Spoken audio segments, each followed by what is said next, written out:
എല്ലാവർക്കും ഇന്നത്തെ ഈ വീഡിയോയിലേക്ക് സ്വാഗതം. ഇന്നത്തെ ഈ വീഡിയോയിൽ സെബി സംഘടിപ്പിച്ച സൗജന്യ ഓൺലൈൻ ഓഹരി വിപണി ക്ലാസിന്റെ രണ്ടാം ഭാഗമാണ് ഉൾപ്പെടുത്തിയിരിക്കുന്നത്. ക്ലാസ് നയിക്കുന്നത് ഡോക്ടർ സനീഷ് ചോലക്കാടാണ്. ഗവൺമെന്റ് ക്രമേണ വളരെ സ്ട്രാറ്റജിക് ആയിട്ടുള്ള ഏരിയാസിൽ മാത്രം കോൺസെൻട്രേറ്റ് ചെയ്യുക, ബാക്കിയുള്ളതൊക്കെ സ്വകാര്യ വ്യക്തികൾ കൂടെ കൊടുക്കുക എന്നുള്ള തീരുമാനമെടുത്തത്. അതിന് 91 തുടങ്ങിയിട്ട് 2021 എത്തുമ്പോൾ നമുക്ക് മനസ്സിലാവുന്ന കാര്യമാണ് ഗവൺമെന്റ് അത് ചെയ്തുകൊണ്ടേയിരിക്കുകയാണ്. അവരുടെ പ്രധാനപ്പെട്ട കമ്പനികളുടെ എല്ലാം ഷെയർ സ്വകാര്യ വ്യക്തികൾക്ക് കൊടുത്തു. സ്വകാര്യ വ്യക്തി എന്ന് പറഞ്ഞാൽ നമ്മളൊക്കെ അതിൽ പെടുന്ന ആൾക്കാരാണ്. സ്വകാര്യ വ്യക്തികൾ കൂടുതൽ പൊതുജനങ്ങൾക്ക് കൊടുക്കുന്ന ഒരു സംവിധാനം ഇപ്പോൾ എല്ലായിടത്തും. സ്വകാര്യ വ്യക്തി എന്ന് പറഞ്ഞാൽ പൊതുജനങ്ങൾക്ക് തന്നെയാണ്. അവർക്കൊക്കെ ഷെയർ പർച്ചേസ് ചെയ്യാനുള്ള ഒരു പെർമിഷൻ കൂടെ അതിനകത്ത് കിട്ടുന്നുണ്ടെന്നുള്ള മനസ്സിലാക്കുക. അപ്പൊ ഇനി ഏതെങ്കിലും ഗവൺമെന്റ് കമ്പനികൾക്ക് ഫണ്ട് റൈസ് ചെയ്യണമെങ്കിൽ IPO റൂട്ടിനകത്ത് ഫണ്ട് റൈസ് ചെയ്യാൻ അനുമതി കൊടുക്കാറുണ്ട്. പല കമ്പനികളും അങ്ങനെ ഫണ്ട് റൈസ് ചെയ്യാറുണ്ട്. ഉദാഹരണമായിട്ട് ഏറ്റവും അടുത്തൊരു വലിയ കമ്പനി വരുന്നുണ്ട്, നിങ്ങൾ എല്ലാവരും അറിയാവുന്ന കമ്പനി തന്നെയാണ്, ഇന്ത്യയിലെ ഏറ്റവും വലിയ ഇൻഷുറൻസ് ഭീമനായിട്ടുള്ള LIC. അവർക്ക് വളരാൻ ഈ പൈസയുടെ ആവശ്യമൊന്നും കൂടുതലുണ്ടെന്ന് എനിക്ക് തോന്നുന്നില്ല. പക്ഷെ ഗവൺമെന്റ് കണ്ടിട്ടുള്ള ഒരു മാർഗം എന്ന് പറഞ്ഞു കഴിഞ്ഞാൽ അവരെ സംബന്ധിച്ചിടത്തോളം LICയുടെ സ്റ്റേക്സ് സെയിൽ ചെയ്ത് കഴിഞ്ഞാൽ ഗവൺമെന്റിന്റെ സാമ്പത്തിക ബുദ്ധിമുട്ടുകൾക്ക് 100% ഷെയറും ഗവൺമെന്റിന്റെ കയ്യിലാണ് LICയുടെ. ഇപ്പൊ ഗവൺമെന്റിന് ഒരുപാട് സാമ്പത്തിക ബുദ്ധിമുട്ടുകളുണ്ട്, പ്രയാസങ്ങളുണ്ട്, ബഡ്ജറ്റ് ഡെഫിസിറ്റ് ഉണ്ടാവാറുണ്ട്. അപ്പൊ അവര് ടാർഗറ്റ് വെക്കും 1 ലക്ഷം കോടി, 1.5 ലക്ഷം കോടി, 2 ലക്ഷം കോടി ഓരോ വർഷം ഷെയർ സെയിലൂടെ ഉണ്ടാക്കണം എന്ന് തീരുമാനമെടുത്തിട്ടുണ്ടാവും. അപ്പൊ അതിന്റെ ഭാഗമായിട്ട് അവർ LICയുടെ ഷെയർ എടുത്ത് വിൽക്കാൻ പോവുകയാണ്. എനിവേ ഓപ്പർച്യൂണിറ്റീസ് ആണ്. ഇത്തരം ഓപ്പർച്യൂണിറ്റീസ് നല്ലതാണെങ്കിൽ നമ്മൾ ടാപ്പ് ചെയ്യണം എന്നാണ് നമുക്ക് പറയാനുള്ള കാര്യം. അപ്പോൾ ഗവൺമെന്റ് സ്ഥാപനങ്ങളോ സ്വകാര്യ സ്ഥാപനങ്ങളോ IPO മാർക്കറ്റിലൂടെ ഷെയർ ഇഷ്യൂ ചെയ്യാറുണ്ട്. അത് തന്നെ 4 പ്രധാന രീതിയാണുള്ളത്. പബ്ലിക് ഇഷ്യൂ ആവാം, പ്രിഫറൻസ് ഇഷ്യൂ ആവാം, റൈറ്റ് ഇഷ്യൂ ആവാം, ബോണസ് ഇഷ്യൂ ആവാം. അപ്പൊ അതില് പ്രൈമറി മാർക്കറ്റിൽ പ്രധാനമായിട്ടും ക്യാപിറ്റൽ റൈസ് ചെയ്യുന്നതിൽ ഒബ്ജക്ട് ഓഫ് ദ ഇഷ്യൂ എന്ന് പറയുന്ന ഒരു കാര്യമാണ് നമ്മൾ ഏറ്റവും ഫസ്റ്റ് ആൻഡ് ഫോർമോസ്റ്റ് ശ്രദ്ധിക്കേണ്ട കാര്യം. എന്തിനാണ് ഈ IPO അവർ നടത്തുന്നത്? അതിൽ പ്രധാനമായിട്ടും കമ്പനികളിൽ 4 കാര്യങ്ങളെ പറയാറ്. ഈ 4 കാര്യങ്ങൾ റെലവെന്റ് ആകും നമ്മൾ ആലോചിക്കും. ഒന്ന്, പുതിയ പ്രോജക്റ്റ് വേണ്ടിയായിരിക്കണം. ഒരു പുതിയ പ്രോജക്റ്റ് കമ്പനി അനൗൺസ് ചെയ്ത് കഴിഞ്ഞാൽ സ്വാഭാവികമായിട്ടും കമ്പനിക്ക് ഫണ്ട് അത്യാവശ്യം. അപ്പൊ അവരുടെ കയ്യിൽ പൈസ ഇല്ലാത്തതുകൊണ്ടാണ് അവർ എന്ത് ചെയ്യുന്നത്, അവരുടെ കമ്പനിയുടെ ഷെയർ വിറ്റിട്ട് പൈസ റൈസ് ചെയ്യാൻ പോകുന്നത്. അപ്പൊ നമ്മളാണ് പൈസ കൊടുക്കാൻ പോകുന്നുണ്ടെങ്കിൽ നമ്മൾ ആലോചിക്കണം അവർ ഈ പറയുന്ന പ്രോജക്റ്റിന് വല്ല വയബിലിറ്റി ഉണ്ടോ, സാധ്യതയുണ്ടോ, വല്ല ഫ്യൂച്ചറും ഉണ്ടോ. അല്ലാണ്ട് കമ്പനി അങ്ങ് പറയുമ്പോഴേക്ക് എടുത്തു ചാടി നമ്മുടെ കയ്യിലിരിക്കുന്ന കാശ് കൊണ്ടുപോയി കമ്പനി കൊണ്ടുപോയി ഇൻവെസ്റ്റ് ചെയ്യാൻ നമ്മൾ അത്ര വേണ്ടികളാവാൻ പാടില്ല. പുതിയ പ്രോജക്റ്റിന് സാധ്യതയുണ്ടോ നമുക്കൂടെ ബോധ്യമാണ്. അവർ പറയുന്ന ആ ഒരു സാധ്യതകൾ അവർ പറയുന്നത് മാത്രം വിശ്വസിക്കാൻ നിൽക്കരുത്. നമുക്കും കൂടെ ഒന്നൊരു വാല്യുവേഷൻ വേണം. നമ്മളും ലോകം കാണുന്ന ആൾക്കാർ തന്നെയാണ്. നമുക്ക് ഓരോരോ മേഖലയിൽ പ്രവർത്തിക്കുന്ന ആൾക്കാരാണെങ്കിലും നമുക്കൊക്കെ തന്നെ കൃത്യമായിട്ടൊരു കോമൺ സെൻസും ഐഡിയ ഒക്കെ നമുക്ക് എല്ലാ കാര്യങ്ങളും ഉണ്ട്.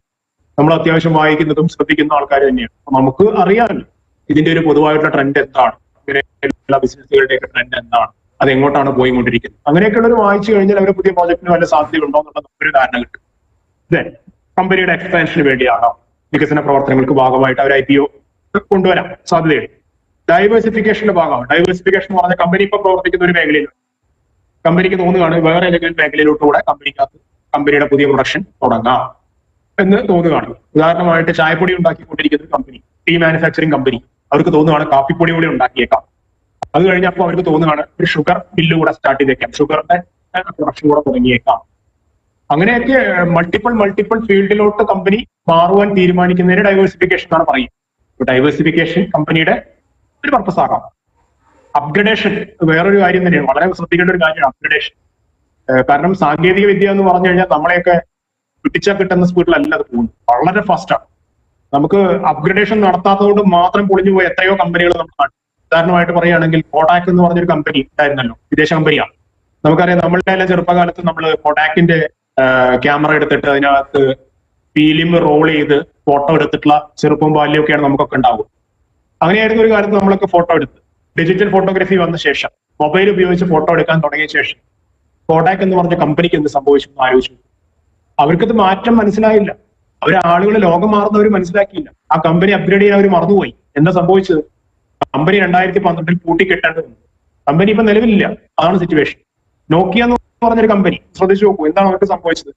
സ്മാർട്ട് ഫോണുകളുടെ കുതിച്ചുകയറ്റത്തിനിടയിൽ അവർ വിചാരിച്ചു എന്ത്, പഴയ പ്രസ് ഫോണുകൾക്ക് മാത്രമേ എല്ലാ കാലത്തും മൊബൈൽ ആളുകൾ ഉപയോഗിക്കുള്ളൂ എന്ന് വിചാരിച്ചു. പെട്ടെന്ന് സ്മാർട്ട് ഫോണുകളുടെ ഒരു വൻ ഡെവലപ്മെന്റ് വന്ന സമയത്ത് അവർക്ക് ഇത് പെട്ടെന്ന് മാറാൻ പറ്റിയില്ല. എന്താ ഉണ്ടായത്? നോക്കിയ മാർക്കറ്റിൽ നിന്ന് പുറത്ത് കിട്ടും. ഇപ്പൊ അവർ മാർക്കറ്റിൽ തിരിച്ചു കയറാൻ നോക്കുമ്പോഴേക്ക് സാധിക്കുന്നുണ്ടോ? ഇല്ല. അതാണ് എപ്പോഴും ശ്രദ്ധിക്കേണ്ട കാര്യം. അപ്ഗ്രേഡ് ചെയ്യേണ്ട സമയത്ത് കമ്പനി റൈറ്റ് ടൈമിൽ അപ്ഗ്രേഡ് ചെയ്യണം. അതിനവർക്ക് ഫണ്ട് അത്യാവശ്യമാണ്. അത് എപ്പോഴാണ് റൈറ്റ് ടൈം എന്നുള്ളത് അവർക്ക് തന്നെയാണ് അറിയുന്നത്. അപ്പൊ ആ സമയം നോക്കി അവർക്ക് അപ്ഗ്രേഡ് ചെയ്യാൻ ഫണ്ട് റൈസ് ചെയ്യുന്നതിനൊക്കെ IPO കൊണ്ടുവരുന്നുണ്ടെങ്കിൽ നല്ല കാര്യമാണ്. അതൊക്കെ നമ്മൾ ശ്രദ്ധിക്കണം. ബിസിനസ് ഇൻസൈറ്റിലൂടെ നമുക്ക് ശ്രദ്ധിച്ചു കഴിഞ്ഞാൽ നമുക്ക് മനസ്സിലാക്കാൻ പറ്റുന്ന കാര്യം. അങ്ങനെ ഏത് ഇൻഡസ്ട്രിയിലും അങ്ങനെയുള്ള ചില സാധ്യതകളൊക്കെ. അപ്പൊ ഈ 4 കാര്യങ്ങൾക്കാണ് പൊതുവെ IPO കൊണ്ടുവരാറ്, ഇപ്പോഴും മനസ്സിലാക്കാം. ഇനി പ്രൈമറി മാർക്കറ്റ് എന്ന് പറഞ്ഞ മാർക്കറ്റ് എവിടെയാ കിടക്കുന്നത് ചോദിച്ചാൽ, നമ്മുടെ ഈ സ്റ്റോക്ക് മാർക്കറ്റിന്റെ കാര്യങ്ങൾ പറയുമ്പോൾ ഇന്ത്യയുടെ മൊത്തം സാമ്പത്തിക രംഗത്ത് ഫിനാൻഷ്യൽ മാർക്കറ്റുകൾ, മണി മാർക്കറ്റ്, ക്യാപിറ്റൽ മാർക്കറ്റ് 2 ഭാഗമായി തിരിച്ചു. മണി മാർക്കറ്റ് എന്ന് പറഞ്ഞു കഴിഞ്ഞാൽ 1 വർഷത്തെ കാലാവധിയുള്ള ഇൻസ്ട്രുമെന്റ്, പരമാവധി 1 വർഷം കാലാവധിയുള്ള ഇൻസ്ട്രുമെന്റ്സ് മാത്രം കൈകാര്യം ചെയ്യുന്ന മാർക്കറ്റാണ് മണി മാർക്കറ്റ്. അതിപ്പോൾ ഉദാഹരണമായിട്ട് പറയാം, treasury bill, money at call, short notice, certificate of deposits, അല്ലെങ്കിൽ കൊമേഴ്സ്യൽ പേപ്പർ, ഇങ്ങനെയൊക്കെയുള്ള കുറെ instruments, short time liquidity management use ചെയ്യുന്ന ഇൻസ്ട്രുമെന്റ്സ്, അത് കൈകാര്യം ചെയ്യുന്ന മാർക്കറ്റാണ് മണി മാർക്കറ്റ്. അതേസമയത്ത് ക്യാപിറ്റൽ മാർക്കറ്റ് എന്ന് പറഞ്ഞാൽ 1 വർഷത്തിന് അപ്പുറത്തുള്ള ഇൻസ്ട്രുമെന്റ്സ് എല്ലാം കൈകാര്യം ചെയ്യുന്ന മാർക്കറ്റാണ് ഈ പറയുന്ന ക്യാപിറ്റൽ മാർക്കറ്റ്. അവിടെയാണ് ഇപ്പൊ നമ്മൾ ഈ കാര്യങ്ങളെല്ലാം പഠിച്ചുകൊണ്ടിരിക്കുന്നത്. 1 വർഷത്തിന് അപ്പുറമാണ്. അപ്പൊ ഇതിന്റെ അവസാനം എപ്പോഴാണെന്ന് ചോദിച്ചു കഴിഞ്ഞാൽ, ഇല്ല, ഒരു കമ്പനിക്ക് അവസാനം എപ്പോഴാണെന്ന് ചോദിച്ചു കഴിഞ്ഞാൽ ആ കമ്പനി ഇല്ലാണ്ടാവുന്നവരുണ്ട് എന്നാണ്. അപ്പൊ നമ്മൾ ആ കമ്പനിയുടെ ഷെയർ വാങ്ങിയെന്നോ നമ്മളുടെ കാലശേഷം ആ കമ്പനി ഉണ്ടാകുമെന്ന് ചോദിച്ചു കഴിഞ്ഞാൽ ഉണ്ടാവാം, ഉണ്ടാവാതിരിക്കാം. ആ കമ്പനി എത്രത്തോളം കാലം നിലനിൽക്കുന്നു അത്രത്തോളം കാലം ആ കമ്പനിയുടെ ഷെയറിന് വാലിഡിറ്റി ഉണ്ട് എന്നുള്ളത് തന്നെയാണ് നമ്മൾ മനസ്സിലാക്കേണ്ട കാര്യം. അപ്പോൾ കമ്പനിയുടെ ലൈഫ് അൺലിമിറ്റഡ് ലൈഫാണ്. നമുക്ക് അറിയില്ല, ചിലപ്പോൾ 100 ആണ്ടുകളോളം പഴക്കമുള്ള കമ്പനികൾ ഉണ്ടാവാം, ചില കമ്പനികൾ ഉണ്ടാവുന്നതിനെക്കാട്ട് സ്പീഡിൽ പൊട്ടിപ്പോകാറും. അതൊക്കെ സാർവത്രികമാണ് ഈ മേഖലയിൽ. അപ്പൊ ക്യാപിറ്റൽ മാർക്കറ്റ് 1 വർഷത്തിനപ്പുറത്തേക്കുള്ള സാമ്പത്തിക സെക്യൂരിറ്റീസ് കൈകാര്യം ചെയ്യുന്ന മാർക്കറ്റാണ്. അതിന് ക്യാപിറ്റൽ മാർക്കറ്റിനെ സെക്യൂരിറ്റി മാർക്കറ്റ് എന്ന് തരംതിരിക്കാറുണ്ട്. സെക്യൂരിറ്റി മാർക്കറ്റിന് പ്രൈമറി മാർക്കറ്റും സെക്കൻഡറി മാർക്കറ്റ്. ഈ പ്രൈമറി മാർക്കറ്റാണ് ന്യൂ ഇഷ്യൂ മാർക്കറ്റ് എന്ന് വിളിക്കാറ്. ഇനി പബ്ലിക് ഇഷ്യൂ ഏതൊക്കെ രീതിയിൽ നടത്താം എന്നുള്ളതാണ്. ലോഡ് ഓഫ് പബ്ലിക് ഇഷ്യൂ, അത് public issue, right issue, bonus issue, private placement, 4 രീതിയിലാണ്. അതിൽ നമ്മളിപ്പം എടുക്കുന്ന പബ്ലിക് ഇഷ്യൂ മാത്രമാണ്. അടുത്ത ദിവസങ്ങളിൽ നമുക്ക് റൈറ്റ് ഇഷ്യൂ, ബോണസ് ഇഷ്യൂ മാത്രം എക്സ്ക്ലൂസീവ് ക്ലാസ് ഉണ്ട്. റൈറ്റ് ഇഷ്യൂവിനെ കുറിച്ചും ബോണസ് ഇഷ്യൂവിനെ കുറിച്ചും എക്സ്ക്ലൂസീവ് ക്ലാസ് തന്നെ ചെയ്യേണ്ടതിന്റെ ആവശ്യം എന്ന് പറഞ്ഞു കഴിഞ്ഞാൽ, നമ്മുടെ ആളുകൾക്ക് അറിയില്ല പലപ്പോഴും റൈറ്റ് ഇഷ്യൂവിനകത്ത് എങ്ങനെയാണ് പേയ്മെന്റ് കൊടുത്താൽ റൈറ്റ് ഇഷ്യൂ കിട്ടണോ, ബോണസ് ഇഷ്യൂ ഫ്രീ ആണോ, അത് എപ്പോഴാണ്, അത് കൃത്യമായ സമയത്ത് ചെയ്തിട്ട് പ്രയാസങ്ങൾ ഉണ്ടാവുക, അതിന്റെ സാങ്കേതികപരമായിട്ടുള്ള കുറെ നിയമപരമായിട്ടുള്ള കുറെ കാര്യങ്ങൾ. അപ്പൊ അതൊക്കെ ഒരു എക്സ്ക്ലൂസീവ് ടോപ്പിക് ആയിട്ട് തന്നെയാണ് നമ്മൾ ചെയ്യുന്നത്. അപ്പൊ ഇന്ന് നമ്മൾ കോൺസെൻട്രേറ്റ് ചെയ്യുന്നത് പബ്ലിക് ഇഷ്യൂലാണ്. പബ്ലിക് ഇഷ്യൂ IPO എന്നും FPO എന്ന് പറഞ്ഞ 2 കാറ്റഗറി. IPO എന്ന് പറഞ്ഞാൽ ആദ്യമായിട്ട് ഒരു കമ്പനി ഷെയർ കൊടുക്കുന്നതാണ് IPO. ഉദാഹരണമായിട്ട് പറഞ്ഞാൽ, ഒരു കമ്പനിയുടെ 100% ഷെയറും ആദ്യമായിട്ട് കയ്യിലായിരിക്കും. ആ കമ്പനി ഞാൻ നേരത്തെ പറഞ്ഞ ഒരു ഉദാഹരണം ഓർക്കുന്നു. ആ കമ്പനിയുടെ 100% ഷെയറും അതിന്റെ പ്രൊമോട്ടർമാരെ കയ്യിലായിരിക്കും. ആ പ്രൊമോട്ടർമാർ തീരുമാനിക്കുകയാണ് കമ്പനി വളരാൻ വേണ്ടിയിട്ട് കുറച്ച് ഷെയർ വിൽക്കാം. അപ്പോൾ അവർ പുതിയ ഷെയർ ഉണ്ടാക്കാം, അല്ലെങ്കിൽ അവർക്ക് എന്ത് ചെയ്യണം, അവരുടെ കയ്യിൽ നിലവിലുള്ള ഷെയറുകൾ അവർക്ക് ഓഫ്ലോഡ് ചെയ്യും, അവർക്ക് സെല് ചെയ്യാം. അപ്പോ കമ്പനിക്ക് ഉദാഹരണമായിട്ട് ഒരു കമ്പനിക്ക് 4 പ്രൊമോട്ടർമാരുണ്ട്. Promoter A, B, C, D, 4 ആളുടെ കയ്യിലും 25% ഷെയർ ഉണ്ടായിരുന്നു വെക്കുക. എന്നിട്ട് ഇപ്പൊ കമ്പനിയുടെ പ്രൊമോട്ടർമാർ കൂടി ചേർന്ന് തീരുമാനിച്ചു കമ്പനിയുടെ 20% ഷെയറുകൾ പൊതുജനത്തിന് കൊടുക്കാൻ തീരുമാനിച്ചു. അതിന് വേണ്ടിയിട്ട് ഓരോ പ്രൊമോട്ടർമാരും 5% അവരുടെ ഷെയർ പൊതുജനത്തിന് കൊടുക്കാനുള്ള സന്നദ്ധത പ്രകടിപ്പിച്ചു. അങ്ങനെയാണെങ്കിൽ 25% ഷെയർ ഉണ്ടായിരുന്ന അവരുടെ ഷെയർ ഈ ഭാവിയിൽ 20% കുറയും. അപ്പോ ഇങ്ങനെ കൊടുക്കാൻ തീരുമാനിച്ചു കഴിഞ്ഞാൽ 4 ആളുടെ കയ്യിൽ നിന്ന് 5% വെച്ചിട്ട് അവരുടെ കയ്യിൽ 20% ഷെയർ, 4 × 5 20% ഷെയർ പബ്ലിക്കിന് കൊടുക്കാൻ തീരുമാനിച്ചു. അങ്ങനെയാണെങ്കിൽ അതിനെ വിളിക്കുന്ന പേര് IPO എന്നാണ്. അപ്പോഴും നമ്മൾ ശ്രദ്ധിക്കേണ്ട കാര്യം, ബാക്കി 20% മാത്രമേ പബ്ലിക്കിന് കൊടുത്തിട്ടുള്ളൂ. ബാക്കി 80% ആരുടെ കയ്യിൽ തന്നെ കിടപ്പുണ്ട്, പ്രൊമോട്ടർമാരുടെ കയ്യിൽ കിടപ്പുണ്ട്. അവർക്ക് യാതൊരു പ്രശ്നവുമില്ല. കാരണം കമ്പനിക്ക് ആവശ്യമുള്ള ഫണ്ട് റേസ് ചെയ്യാൻ പറ്റി. ഇനി കൂടാതെ അവരെ സംബന്ധിച്ചിടത്തോളം ഫ്യൂച്ചറില് അവരെടുക്കുന്ന തീരുമാനങ്ങൾക്ക് ഒരു ഭീഷണി ഉണ്ടാവില്ല. കാരണം എന്ന് പറഞ്ഞാൽ ഇവർ 4 പേരും കൂടെ തീരുമാനിച്ചാൽ തന്നെയാണ് തീരുമാനം. കാരണം വോട്ടിംഗ് വന്നു കഴിഞ്ഞാൽ മെജോറിറ്റി 80% ഷെയർ ആരെയും കിടക്കും, അപ്പൊ അവർ തീരുമാനിക്കുന്നതേ നടപ്പാവുള്ളൂ. അപ്പൊ അതുകൊണ്ട് അങ്ങനെയുള്ള പേടിയൊന്നും ഇല്ലാണ്ട് തന്നെ അവർക്ക് എന്ത് ചെയ്യാം, കമ്പനിയുടെ ഷെയർ ധൈര്യമായിട്ട് കൊടുക്കാം എന്നാണ് മനസ്സിലാക്കുന്നത്. പക്ഷേ കുറച്ചു കാലങ്ങൾക്ക് ശേഷം, ഇങ്ങനെ കൊടുത്ത ശേഷം ഇതേ ആൾക്കാർക്ക് തോന്നി കുറച്ചുകൂടെ പൈസ വേണമെന്ന്. അപ്പൊ ഇനി വീണ്ടും സ്റ്റോക്ക് മാർക്കറ്റിനെ, സെക്യൂരിറ്റി മാർക്കറ്റിനെ അപ്രോച്ച് ചെയ്യുമ്പോൾ ഇനി IPO ആയിട്ട് നടത്താൻ പറ്റില്ല. കാരണം IPO ആദ്യം നടത്തി കഴിഞ്ഞു. IPO എന്ന് പറഞ്ഞാൽ ഇനിഷ്യൽ പബ്ലിക് ഓഫർ നടത്തി. ഇനി നടത്തുന്നതിനെ വിളിക്കുന്ന പേര് FPO എന്നാണ്, ഫോളോ ഓൺ പബ്ലിക് ഓഫർ. IPOക്ക് ശേഷം നടത്തുന്നത് follow on public offer. For example, അവർ പിന്നീട് തീരുമാനിച്ച് 10% കൂടെ പബ്ലിക്കിന് കൊടുക്കാൻ. അപ്പൊ നേരത്തെ 80% ഇവരുടെ കയ്യിലുണ്ട്, അതിൽ 10% പബ്ലിക്കിന് കൊടുക്കാൻ തീരുമാനിച്ചാൽ അവരുടെ ഹോൾഡിംഗ് 80 താഴത്ത് 10 കുറഞ്ഞ് 70 പബ്ലിക്കിന്റെ 20 കൂടി 10 കൂടി 10 അപ്പൊ രണ്ടാമത് പറഞ്ഞ് ഫോളോ ഓൺ പബ്ലിക് ഓഫറാണ്. ആദ്യം ചെയ്യുമ്പോൾ ആദ്യത്തെ 20% കൊടുത്തത് ഇനീഷ്യൽ പബ്ലിക് ഓഫർ. ഇതാണ് അതിന്റെ വ്യത്യാസം. അപ്പൊ ഇങ്ങനെയൊക്കെ 2 രീതികളിലൊക്കെ നമ്മൾ കേൾക്കാറുണ്ട്, അത് നമ്മൾ ശ്രദ്ധിക്കണം. പിന്നെ പ്രൈവറ്റ് പ്ലേസ്മെന്റ് രീതി ഉണ്ട്, അത് നമുക്ക് വലിയ റോൾ ഇല്ല അതിനകത്ത്. പ്രിഫറൻഷ്യൽ ഇഷ്യൂ, അത് ചില പ്രാഥമിക പരിഗണന കൊടുത്തിട്ട് ചില വ്യക്തികൾക്ക് കൊടുക്കുന്ന കാര്യമാണ്. അല്ലെങ്കിൽ ഇൻസ്റ്റിറ്റ്യൂഷൻസിനൊക്കെ ഷെയർ അലോട്ട് ചെയ്യുന്ന രീതിയാണ്. അതിനകത്ത് റീറ്റെയിൽ ഇൻവെസ്റ്റേഴ്സിന് റോൾ ഇല്ല. അതുകൊണ്ട് കൂടുതൽ അതിനെക്കുറിച്ച് വിശദമാക്കുന്നില്ല. ഇനി IPO രണ്ട് രീതിയിലാവാം. ഫ്രഷ് ഇഷ്യൂ ആവാം. ഫ്രഷ് ഇഷ്യൂ എന്ന് പറഞ്ഞാൽ പുതിയ ഷെയർ ക്രിയേറ്റ് ചെയ്തിട്ട് കമ്പനിയുടെ ഷെയർസ് പുതുതായിട്ട് ആളുകൾക്ക് ഇഷ്യൂ ചെയ്യാം. ഓഫർ ഫോർ സെയിൽ ആവും. ഓഫർ ഫോർ സെയിൽ റൂട്ടും വേറെയുണ്ട്. കമ്പനി അത് എന്ത് ചെയ്യാൻ പോവാന്ന് വെച്ച് കഴിഞ്ഞാല് കമ്പനിയുടെ ഷെയർസ് പബ്ലിക്കിന് ഓഫർ ഫോർ സെയിൽ റൂട്ട് എന്ന് പറയുന്ന റൂട്ടിലൂടെ, അപ്പൊ എന്താണെന്ന് വെച്ച് കഴിഞ്ഞാൽ കുറെ ഓൾറെഡി ഉള്ള നിക്ഷേപകർക്കോ അല്ലെങ്കിൽ അതിനകത്ത് എന്തെങ്കിലും ഒരു പ്രയോറിറ്റി കൊടുത്തിട്ട് അതിനകത്ത് അവർക്ക് ആദ്യം വേണമെങ്കിൽ വാങ്ങാം എന്നുള്ള ഒരു രീതിയിലൊക്കെ വരും. അപ്പൊ എന്ന് പറഞ്ഞു കഴിഞ്ഞാൽ ആദ്യം കമ്പനി IPO വരും, ഫ്രഷ് ഇഷ്യൂ നടക്കും. അപ്പൊ അതിന് കുറെ ഷെയർ ഹോൾഡേഴ്സ് ഉണ്ടാവുമല്ലോ. എന്നിട്ടൊരു സ്പെസിഫിക് ഡേ വരെ വെക്കും. For example May 24 offer for sale നടക്കുന്നു. അപ്പൊ ആ ദിവസം വേണമെങ്കിൽ ഇപ്പൊ വേണമെങ്കിൽ നിലവിലുള്ള ഷെയർ ഹോൾഡേഴ്സിനോ അല്ലെങ്കിൽ വേറെയുള്ള ഷെയർ ഹോൾഡേഴ്സിനൊക്കെ വേണമെങ്കിൽ കമ്പനിയുടെ ഷെയർ പർച്ചേസ് ചെയ്യാനുള്ള ഓർഡറുകൾ പ്ലേസ് ചെയ്യാം എന്ന് പറഞ്ഞിട്ട് ഒരു പ്രത്യേക സ്പെസിഫിക് ഡേയിൽ ഒരു വിൻഡോ കൊടുക്കും. അങ്ങനെ ചെയ്യുന്ന രീതിയിലും ഫണ്ട് റേസ് ചെയ്യാറുള്ള രീതികൾ കമ്പനികൾ കാണാറുണ്ട്. അപ്പോ IPOയിലും FPOയിലും അതൊക്കെ ചെയ്യാറുണ്ട്. അടുത്തായിട്ട് നമുക്ക് ശ്രദ്ധിക്കേണ്ട കാര്യം എന്ന് പറഞ്ഞു കഴിഞ്ഞാൽ IPOന്റെ പ്രോസസ്സ് എന്താണ്. ഒരു കമ്പനി ക്യാപിറ്റൽ മാർക്കറ്റ് ടാപ്പ് ചെയ്യാൻ തീരുമാനിച്ചു കഴിഞ്ഞാൽ പെട്ടെന്ന് കമ്പനിയുടെ ബോർഡ് കൂടി തീരുമാനം എടുത്ത് നാളെ തൊട്ട് ക്യാപിറ്റൽ മാർക്കറ്റിലോട്ട് നമുക്ക് ഇറങ്ങാം, അതിനുവേണ്ടി കമ്പനിയുടെ ഷെയർ അടിച്ചോളൂ, ഉടനെ നമുക്ക് നാട്ടുകാർക്ക് കൊടുത്തേക്കാം എന്ന് തീരുമാനിക്കാൻ പറ്റില്ല. അതിന് ചില നിയമ നടപടിക്രമങ്ങൾ അവർ പാലിച്ചിരിക്കണം. അതിൽ ഏറ്റവും പ്രധാനപ്പെട്ട നിയമ നടപടിക്രമങ്ങൾ എന്ന് പറഞ്ഞു കഴിഞ്ഞാൽ ഇങ്ങനെ ഒരു തീരുമാനം കമ്പനിയുടെ ബോർഡ് കൂടി തീരുമാനിച്ചു കഴിഞ്ഞാൽ ഇതിന്റെ പ്രധാനപ്പെട്ട ആധികാരികമായിട്ടുള്ള ഒരു രേഖ തയ്യാറാക്കി അതിനുവേണ്ടിയുള്ള അപേക്ഷ തയ്യാറാക്കി ഇന്ത്യയിലെ സ്റ്റോക്ക് മാർക്കറ്റ് റെഗുലേറ്റർ ആയിട്ടുള്ള സെബിയെയും രാജ്യത്തെ വ്യത്യസ്ത സ്റ്റോക്ക് എക്സ്ചേഞ്ചുകളെയും കമ്പനി രജിസ്റ്റർ ഓഫ് കമ്പനീസിനെയും അറിയിക്കേണ്ടതുണ്ട്. കൃത്യമായിട്ട് അവരുടെ മുമ്പിൽ അപേക്ഷ വെക്കേണ്ടതുണ്ട്. അപ്പൊ അങ്ങനെ അപേക്ഷ വെച്ച് കഴിഞ്ഞാൽ സെബിയും രജിസ്റ്റർ ഓഫ് കമ്പനീസും ഒക്കെ കൃത്യമായിട്ട് അതിനെക്കുറിച്ച് ആ അപേക്ഷ പഠിക്കും. എന്നിട്ട് അവർക്ക് എന്തെങ്കിലും ഷോർട്ട് കമ്മിങ്സ് അതിനകത്ത് പോയി കഴിഞ്ഞാൽ അവരോട് പറയും, ആ അപേക്ഷ വെച്ചവരോട് നിങ്ങൾ അത് തിരുത്തേണ്ട ഭാഗങ്ങൾ നിങ്ങൾ തിരുത്തിയാൽ മാത്രമേ ഞങ്ങൾക്ക് പരിഗണിക്കാൻ പറ്റുള്ളൂ. അപ്പൊ അവർ വേണ്ട ഭേദഗതികൾ അപ്പൊ വരുത്തി കൊടുത്തു കഴിഞ്ഞാൽ അതിന് സെബിയുടെ ഭാഗത്തുനിന്ന് അനുമതി കിട്ടും. അതോടൊപ്പം രജിസ്റ്റർ ഓഫ് കമ്പനീസിന്റെ ഭാഗത്തുനിന്ന് അനുമതി കിട്ടും. അങ്ങനെ അനുമതി ഉണ്ടെങ്കിൽ മാത്രമേ എന്ത് ചെയ്യാൻ പറ്റുള്ളൂ, ക്യാപിറ്റൽ മാർക്കറ്റിലോട്ട് അവർ ഷെയർ ഇറക്കാൻ പറ്റും. ഇത് പെട്ടെന്ന് തീരുമാനിച്ച് ചെയ്യാൻ പറ്റുന്ന ഒരു കാര്യമല്ല എന്നാണ് പറയുന്നത്. അപ്പൊ അതിന് പിറകിലൊക്കെ കുറച്ച് ബാക്ക് വർക്ക് ഉണ്ട്. നല്ല രീതിയിൽ കമ്പനി തീരുമാനിച്ച് അറ്റ്ലീസ്റ്റ് 6-7 മാസം ഒക്കെ പിടിക്കും ഇതിനകത്തൊരു തീരുമാനം എടുത്തത് നടപ്പിലാക്കി കൊണ്ടുവരും. കമ്പനിയുടെ ഷെയർ പുറത്തിറക്കുക എന്ന് പറഞ്ഞു കഴിഞ്ഞാൽ ഇതിൻ്റെതായിട്ടുള്ള ചില പ്രയാസങ്ങളൊക്കെ ഉണ്ട്. ഈ അപേക്ഷ കൊടുത്ത അനുമതിയൊക്കെ നേടിയെടുത്തിട്ടേ പറ്റും. അപ്പൊ അതാണ് അതിനകത്ത് അത്രയും ശ്രദ്ധാപൂർവമായിട്ടുള്ള ഇടപെടലുകൾ നടക്കുന്നുണ്ടെന്നുള്ളത് നമ്മൾ മനസ്സിലാക്കും.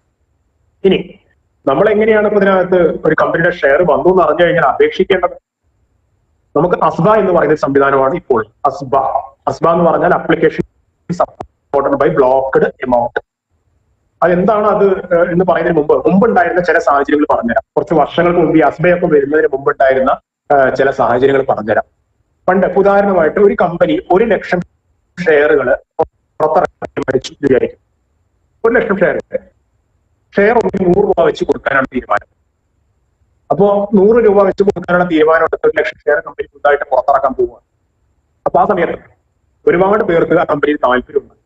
ഇപ്പൊ പഴയ കാലത്തൊക്കെ ആണെങ്കിൽ അങ്ങനെ താല്പര്യം ഉണ്ടെങ്കിൽ അവര് ഇതിനൊരു അപേക്ഷ ഫോറം കിട്ടും. സ്റ്റോക്ക് ബ്രോക്കർമാരെടുത്തും അല്ലെങ്കിൽ ബാങ്കുകളുടെ അടുത്തും പത്രങ്ങളിലൊക്കെ അതിന്റെ പരസ്യം പബ്ലിഷ് ചെയ്തിട്ടുണ്ടാവും. അതിന്റെ ഫോമൊക്കെ വേണമെങ്കിൽ പബ്ലിഷ് ചെയ്തിട്ടുണ്ടാവും. അപ്പൊ അങ്ങനെ ആ ഫോമൊക്കെ തപ്പിപ്പിടിച്ച് ആൾക്കാർ അത് ഫില്ല് ചെയ്ത് അപേക്ഷ അയക്കുമ്പോൾ, ഉദാഹരണമായിട്ട് ഒരാൾക്ക് 100 ഷെയർ വാങ്ങാൻ താല്പര്യം ഉണ്ടെങ്കിൽ 100 × 100 10,000 രൂപയാണ് അയാൾ കൊടുക്കേണ്ടി വരും. അപേക്ഷയോടൊപ്പം അയക്കേണ്ടി വരും.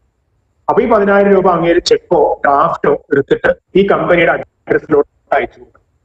അങ്ങനെ 1 ലക്ഷം ഷെയറുകൾക്കുള്ള അപേക്ഷ എന്ന് പറഞ്ഞാൽ ചിലപ്പോൾ 10 ലക്ഷമോ 20 ലക്ഷമോ കമ്പനി നല്ലതാണെങ്കിൽ 40 ലക്ഷം അപേക്ഷകൾ വരും. ഈ 40 ലക്ഷം അപേക്ഷയുടെ കൂടി അപേക്ഷിക്കാനുള്ള തുകയും ഉണ്ടാവും. എന്ന് പറഞ്ഞു കഴിഞ്ഞാൽ 1 ലക്ഷം × 100 1 കോടി രൂപ റേസ് ചെയ്യാൻ ഉദ്ദേശിച്ച കമ്പനിക്ക് ചിലപ്പോ 40 കോടി 50 കോടിയോ ഒക്കെ ഇവിടുന്ന് വരും. അപേക്ഷകരുടെ കയ്യിൽ നിന്ന് പൈസയായിട്ടും വരും. അപ്പോ കമ്പനിക്ക് അത് കൊടുക്കാൻ പറ്റുമോ? കാരണം കമ്പനിയുടെ കയ്യിൽ കൊടുക്കാൻ 1 ലക്ഷം ഷെയറേ ഉള്ളൂ. പക്ഷെ അപേക്ഷകൾ 40 ലക്ഷം 50 ലക്ഷം അപേക്ഷ വന്നു എന്ന് വെച്ചിട്ട് കമ്പനിക്ക് ഇഷ്ടം പോലെ കൊടുക്കാൻ പറ്റില്ല. ഇതിനൊക്കെ കൃത്യമായിട്ടുള്ള ചില നിബന്ധനകളും മാനദണ്ഡങ്ങളൊക്കെ ഉണ്ടെന്ന് പറഞ്ഞു. അപ്പൊ അങ്ങനെയാണെങ്കിൽ അതിനുള്ള അനുമതി വാങ്ങിയെടുത്തത് പ്രകാരം അവർക്ക് ചെയ്യാൻ പറ്റും. കുറെ കാശ് കണ്ടാൽ അത് പെട്ടെന്ന് എല്ലാം കൂടി നമുക്ക് കിട്ടണം എന്നുള്ള വാശി പിടിച്ച് അവർക്ക് ചെയ്യാൻ പറ്റില്ല. അപ്പൊ കമ്പനി എന്ത് ചെയ്യേണ്ടി വരും? 1 ലക്ഷം ഷെയറേ കൊടുക്കാനുള്ളൂ. അതുകൊണ്ട് 50 ലക്ഷം അപേക്ഷകൾ വന്നു കഴിഞ്ഞാൽ ബാക്കി 49 ലക്ഷം അപേക്ഷകളെയും അവർക്ക് തള്ളേണ്ടി വരും. അതാണ് സാഹചര്യം. 1 ലക്ഷമേ അവർക്ക് എടുക്കാൻ പറ്റുള്ളൂ, ബാക്കി 49 ലക്ഷം അവർക്ക് തള്ളേണ്ടി വരും. അതൊരു സാഹചര്യമാണ്. പക്ഷേ പഴയ കാലത്ത് അവർ എന്ത് ചെയ്തു വെച്ച് കഴിഞ്ഞാല് ഈ അപേക്ഷയുടെ ഈ സമയമുണ്ട്, അപേക്ഷിച്ചു കഴിഞ്ഞാൽ ഒരു മാസം ഒരു 1-2 മാസമൊക്കെ പിടിക്കും ഇതിന്റെ തീരുമാനങ്ങളൊക്കെ ആയി വരാനുള്ള. പണ്ട് നല്ല ഡിലേ ഉണ്ടായിരുന്നു. ഈ 2 മാസവും ഈ അപേക്ഷയുടെ പൈസ ആരുടെ കയ്യിലാണ്? കമ്പനിയുടെ കയ്യിലാണ്. അപ്പൊ 1 കോടി രൂപ അർഹതപ്പെട്ട കമ്പനിയുടെ കയ്യിൽ 50 കോടി രൂപ അപേക്ഷയുടെ പണം ഇവരുടെ കയ്യിലിരിക്കുന്ന സാഹചര്യമാണ്. അപ്പൊ ഇവരെന്ത് ചെയ്യാൻ സാധ്യതയുണ്ട്? അത് ഡൈവേർട്ട് ചെയ്യാനുള്ള സാധ്യത. ഡൈവേർട്ട് ചെയ്യാന്ന് പറഞ്ഞു കഴിഞ്ഞാൽ അവര് വേണ്ട അവരുടെ ആവശ്യങ്ങൾക്ക് പലപ്പോഴും ക്യാഷ് അഡ്ജസ്റ്റ് ചെയ്യും. ബിസിനസ്സുകാരെ സംബന്ധിച്ചിടത്തോളം നിങ്ങൾക്ക് അറിയാമല്ലോ, അവരിങ്ങനെ കയ്യിൽ എപ്പോഴും കാശ് വെച്ചോണ്ടല്ല കാര്യങ്ങൾ ചെയ്യും.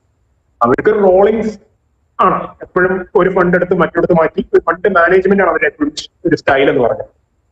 അപ്പൊ വലിയ കമ്പനികളൊക്കെ വലിയ തോതിൽ ഫണ്ട് മാനേജ്മെന്റ് സ്റ്റൈലുകൾ നോക്കും. കുറെ കാശ് അവരുടെ അക്കൗണ്ടിൽ കിടക്കുന്നത് കാണുമ്പോൾ അത് ചെയ്യാൻ തോന്നും. അവർ വേണ്ടാത്ത രീതിയിലൊക്കെ പ്രവർത്തിക്കാൻ തോന്നുന്ന സാഹചര്യങ്ങളൊക്കെ മുമ്പ് ഉണ്ടായിട്ടുണ്ട്. പല കമ്പനികളും അങ്ങനെ ഇൻവെസ്റ്റേഴ്സിന്റെ ഫണ്ട് എടുത്തിട്ട് മിസ്അപ്രോപ്രിയേറ്റ് ചെയ്തിട്ടുള്ള പല കാര്യങ്ങളും ഉണ്ടായിട്ടുണ്ട്. അപ്പൊ സ്റ്റോക്ക് മാർക്കറ്റ് റെഗുലേറ്റർ ആയിട്ടുള്ള സെബി തീരുമാനിച്ചു അങ്ങനെ ഇൻവെസ്റ്ററുടെ ചെലവില് കമ്പനി നന്നാവണ്ട. അതായത് ഇൻവെസ്റ്റർമാർ കഷ്ടപ്പെട്ട് സമ്പാദിച്ച കാശ് അവർക്ക് ഷെയറും കൊടുക്കില്ല, എന്നാൽ അവരെ കാശ് എടുത്തിട്ട് കമ്പനികൾ ഡൈവേർട്ട് ചെയ്യുന്ന കാര്യം ഉണ്ടാവും എന്ന് സെബി മനസ്സിലാക്കിയപ്പോൾ പുതിയ സാങ്കേതികവിദ്യ കൊണ്ടുവന്നു. അതിന്റെ പേരാണ് ASBA, application supported by blocked amount. ഇതിൽ എങ്ങനെയാണ് ഈ സംവിധാനം എന്ന് ചോദിച്ചാൽ, നമുക്കിപ്പോ ഷെയറിന് അപേക്ഷിക്കണമെങ്കിൽ, ഇപ്പൊ 100 ഷെയറിന് അപേക്ഷിക്കണമെങ്കിൽ അതിന്റെ പ്രൈസ് ആദ്യമേ ഫിക്സ് ആയിട്ടുണ്ടാവില്ല. അപ്പൊ ഒരു പ്രൈസ് ബാൻഡ് ഉണ്ടാവും. ഫോർ എക്സാമ്പിൾ 95 രൂപ ടു 100, 95, 100 എന്നൊരു ബാൻഡ് ഉണ്ടെങ്കിൽ ഇപ്പൊ 100 രൂപയിലാണ് നമ്മൾ അപേക്ഷിക്കാൻ തീരുമാനിച്ചത്. ബാക്കി വാങ്ങാൻ നമ്മൾ സന്നദ്ധനാണെങ്കിൽ ഇപ്പൊ 100 ഷെയർ ആണ് നമ്മൾ അപേക്ഷിക്കാൻ പോകുന്നതെങ്കിൽ 100 രൂപ നമ്മൾ എവിടെ നമ്മുടെ സേവിങ്സ് ബാങ്ക് അക്കൗണ്ടിൽ ബ്ലോക്ക് ചെയ്തിടണം. അതിനുള്ളൊരു ഫെസിലിറ്റി ഉണ്ട്. നമ്മളുടെ ബാങ്ക് അക്കൗണ്ടിൽ ബ്ലോക്ക് ചെയ്തിടാനുള്ള ഒരു ഫെസിലിറ്റി ഉണ്ട്. എന്നിട്ട് ആ ഫണ്ട് ബ്ലോക്ക് ചെയ്തിട്ട് നമുക്ക് എന്ത് ചെയ്യാം, ഈ ഷെയറിന്റെ അപേക്ഷയിൽ അത് കാര്യം കാണിച്ചാൽ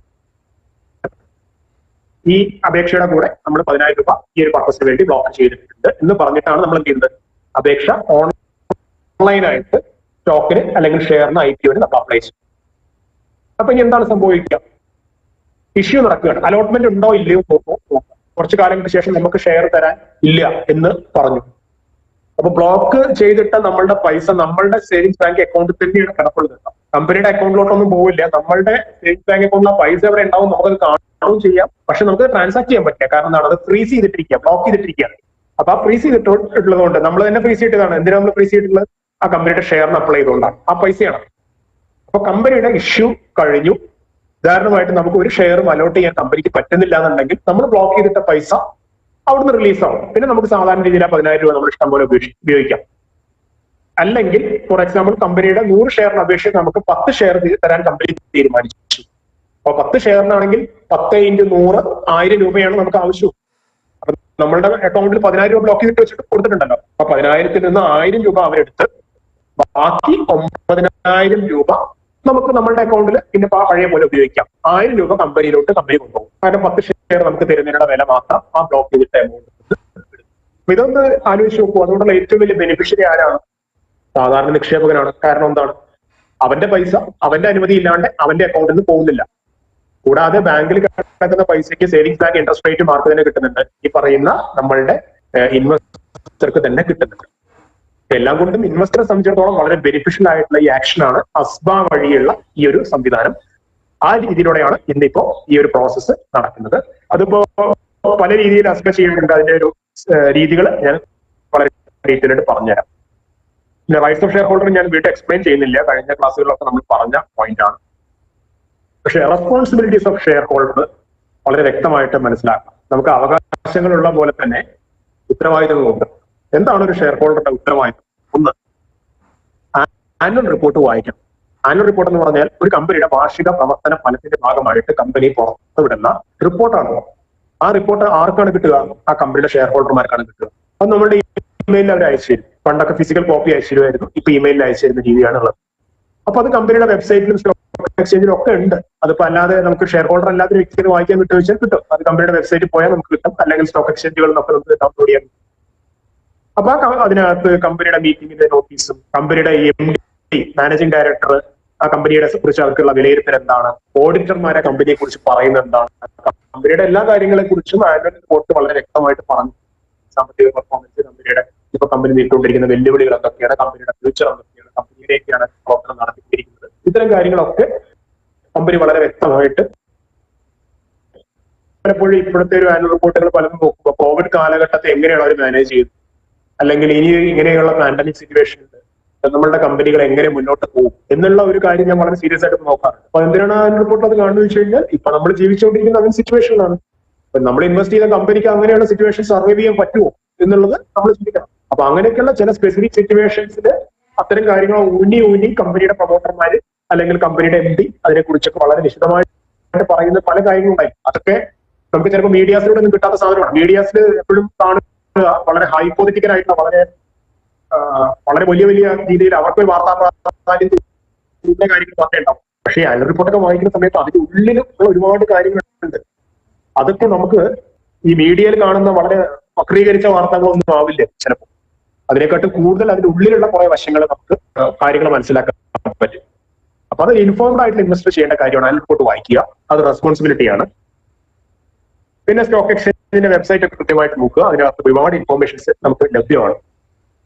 ഇനി IPO അപേക്ഷിക്കുന്നതിന് മുമ്പ് നമ്മൾ ചെയ്യേണ്ടതായിട്ടുള്ള ഒരു പ്രീ ആപ്ലിക്കേഷൻ അനാലിസിസ് നടത്തണം. പ്രീ ആപ്ലിക്കേഷൻ അനാലിസിസ് ഇല്ലാണ്ട് പോയതിന്റെ അനുഭവങ്ങളൊക്കെ പല നിക്ഷേപകർക്കും ഉണ്ടായിട്ടുണ്ട്. ഞാനിപ്പോ ഒരു കഴിഞ്ഞ 5-6 മാസമായിട്ട് ഈ സെബിയുടെ ട്രാൻസാക്ഷൻ ചെയ്യുന്നു അറിയാം. ഒരുപാട് നിക്ഷേപകർ അവർ IPO വരുന്ന സമയത്ത് പലപ്പോഴും പല സംശയങ്ങളും ചോദിച്ചിട്ട് കോണ്ടാക്ട് ചെയ്യാറുണ്ട്.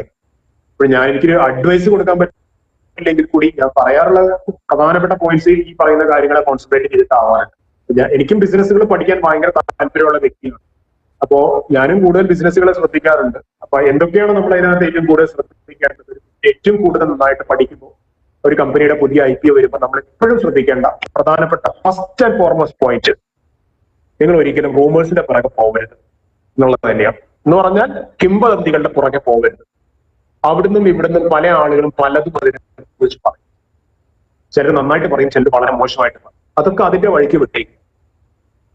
അവർക്ക് പറയാനുള്ളത് അവർ പറയട്ടെ. അവർ നന്നായിട്ടോ ചീത്തയായിട്ടോ അതിനെക്കുറിച്ച് പറയട്ടെ. അതല്ല നമ്മളുടെ തീരുമാനങ്ങൾ. നമ്മളുടെ തീരുമാനം എടുക്കുന്നത് നമ്മൾ തന്നെയാണ്. അപ്പൊ നമ്മൾ ഡിസിഷൻ മേക്കർ ആവുമ്പോൾ നമ്മൾ ഈ റൂമേഴ്സിനെ ഒന്നും വലിയ തോതിൽ വക വെക്കേണ്ട എന്നുള്ളതാണ് എന്റെ ഒരു വ്യക്തിപരമായിട്ടുള്ള അഭിപ്രായം. പിന്നെ നമുക്ക് എത്രത്തോളം റിസ്ക് എടുക്കാൻ പറ്റും, നമ്മളുടെ ഇൻവെസ്റ്റ്മെന്റ് ലക്ഷ്യം എന്താണ്, ഇത് ആർക്കാണ് ഏറ്റവും നന്നായിട്ട് അറിയാൻ ചോദിച്ചു കഴിഞ്ഞാൽ അത് നമുക്ക് മാത്രമാണ്. ആ പറയുന്ന വ്യക്തി അദ്ദേഹത്തിന്റെ ഒരു പാരാമീറ്റേഴ്സ് വെച്ചിട്ടായിരിക്കും സംസാരിക്കുന്നുണ്ടാവുക. ആ പാരാമീറ്റേഴ്സ് വെച്ച് നമ്മൾ അളക്കാൻ പോയി കഴിഞ്ഞാൽ നമ്മളും അയാൾ തുല്യരല്ല. അദ്ദേഹത്തിന്റെ കയ്യിൽ ഇഷ്ടം പോലെ പൈസ ഉണ്ടാവും. ചിലപ്പോൾ അദ്ദേഹത്തിന് വളരെ ലോങ് ടൈം ഫ്രെയിമുള്ള ഒരു മാർക്കറ്റ് വ്യൂ ആയിരിക്കും ചിലപ്പോൾ ഉണ്ടാവുക. നമുക്ക് ചിലപ്പോൾ ഒരു ഷോർട്ട് ടൈം ഫ്രെയിമുള്ള വ്യൂ ആണ്, വളരെ കുറച്ചൊരു ക്യാപിറ്റൽ മാത്രമേ നമ്മളുടെ കയ്യിൽ. അപ്പൊ അങ്ങനെ വരുമ്പോൾ നമ്മൾ അദ്ദേഹം ചെയ്യുന്ന പോലെ കാര്യങ്ങൾ ചെയ്തു കഴിഞ്ഞാൽ പ്രശ്നമാണ്. അപ്പൊ നമ്മൾ അങ്ങനെ ചെയ്യണ്ട. നമുക്ക് മനസ്സിലാക്കാൻ പറ്റുന്ന കുറെ കാര്യങ്ങൾ അതെന്തൊക്കെയാണ്? ഒന്നാമത്തത് പ്രോഡക്റ്റ്. ഈ കമ്പനി ഇപ്പൊ IPO കൊണ്ടുവരാൻ പോണ കമ്പനിയുടെ പ്രോഡക്റ്റ് എന്താ, അല്ലെങ്കിൽ അവരുടെ പ്ലാന്റ് എവിടെയാണ്, എന്താണ് അവർക്ക് ആ കമ്പനിയുടെ പ്രൈസ് ഫിക്സ് ചെയ്യുമ്പോൾ അവർക്ക് വേണ്ടത്ര ശക്തി ഉണ്ടോ എന്നുള്ളത്.